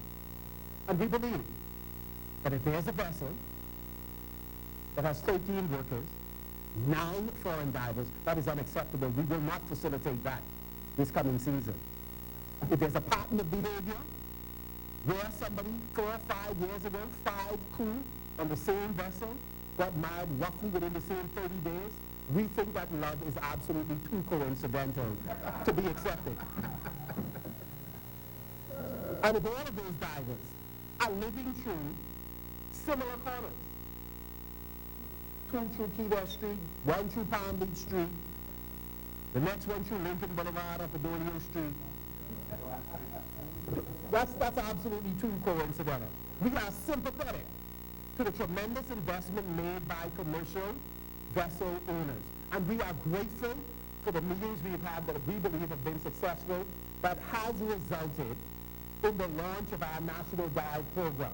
So let me pause just to say, if you're a Bahamian out there looking for a job that pays exceptionally well, if you wish to function as a diver, you're prepared to work hard and smart and make appropriate income, we have a National Dive Program that will commence this month. We're asking you to contact the National Training Agency and the Department of Marine Resources to pick up your application. Members of Parliament, we should get applications from each of your constituencies to get Bahamians to do the dive program. The commercial vessel owners are prepared to have them as interns on their vessel before the opening of the season. We are prepared to work with you. We are also pursuing the beneficial owners of these vessels that have been poaching in Bahamian waters, so we can find them, whether they are American, whether they are from the Dominican Republic, whether they are Bahamians, whether they were a policy maker or a law enforcement agent or a fisherman. We are prepared to pursue the beneficial owners of those vessels. I would not relitigate what the Ministry of National Security has said already, which is they have allocated, in fact, more than $70 million towards drones.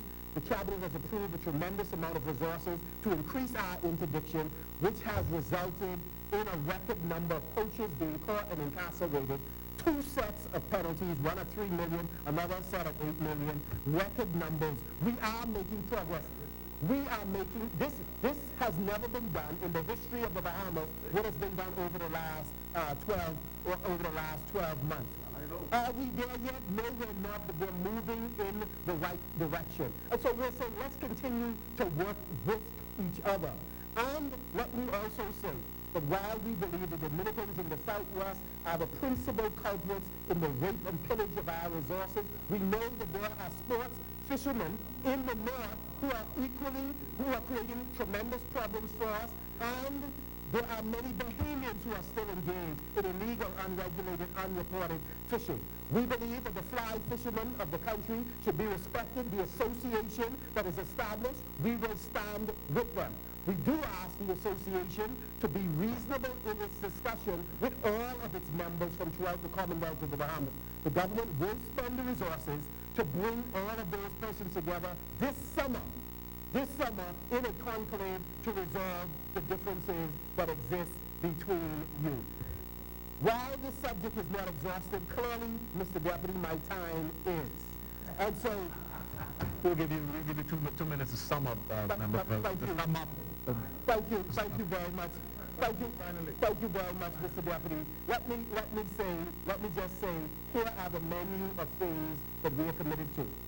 Through the Bahamas Agriculture, Health and Food Safety Organizations, we are ensuring that Bahamian health is protected by a careful inspection of animal as well as plant life that come into the Bahamas, as well as processed food. And I commend the team, inclusive of its executive chairman and, of course, Mr. Worrell and MP Mark Humes for the incredible work that they and their team engaged in. Thank you for the work that you're doing. We salute PADI, IECA, the non-governmental agencies that continue to work with us in the Commonwealth of the Bahamas. We salute Patricia Nicholas, Philip Maxey, other luminaries who have agreed to help us document the history of regatta and the accomplishments of sloop sailing in the Commonwealth of the Bahamas. Those publications are going to be ready by the end of this fiscal period. I want to thank the Cabinet of the Bahamas for approving 37 new fisheries officers to beef up law enforcement in the marine sector, for approving funding for the vessels that we have just commissioned, 2 of them, and we expect to commission additional during this particular cycle that is coming up. And I only close where I end. If we're going to rescue this country, if we're going to transform it, then we have to turn to each other instead of on each other. Tribalism has not assisted us in the development of the country or helping our people realize their dreams. I rededicate myself to working in tandem with any Bahamian of any political persuasion who is prepared to improve the state of this country. I am grateful for this opportunity to serve in this administration. I'm grateful to the people of Marco City for giving me an opportunity to represent them. I will seek, through God's help, not to let you down. God bless you, and God bless the Bahamas.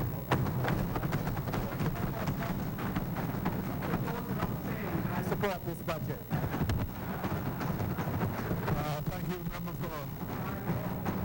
Thank you, member for Marco City. As many. Chair recognizes the member for Elizabeth. Chair recognizes now the member for Bamboo-Town. Mr. Deputy, what a wonderful note to end on. Mr. Deputy, I do now move that the House suspends until 10 p.m. tomorrow, 10 a.m. tomorrow morning, Thursday, the 13th of June. Second. Being moved and seconded that this House suspend till the 13th of June 2019 at 10 a.m. As many members that are in favor remain seated, those opposing will rise. This House is hereby suspended until the 13th of June 2019 at 10 a.m.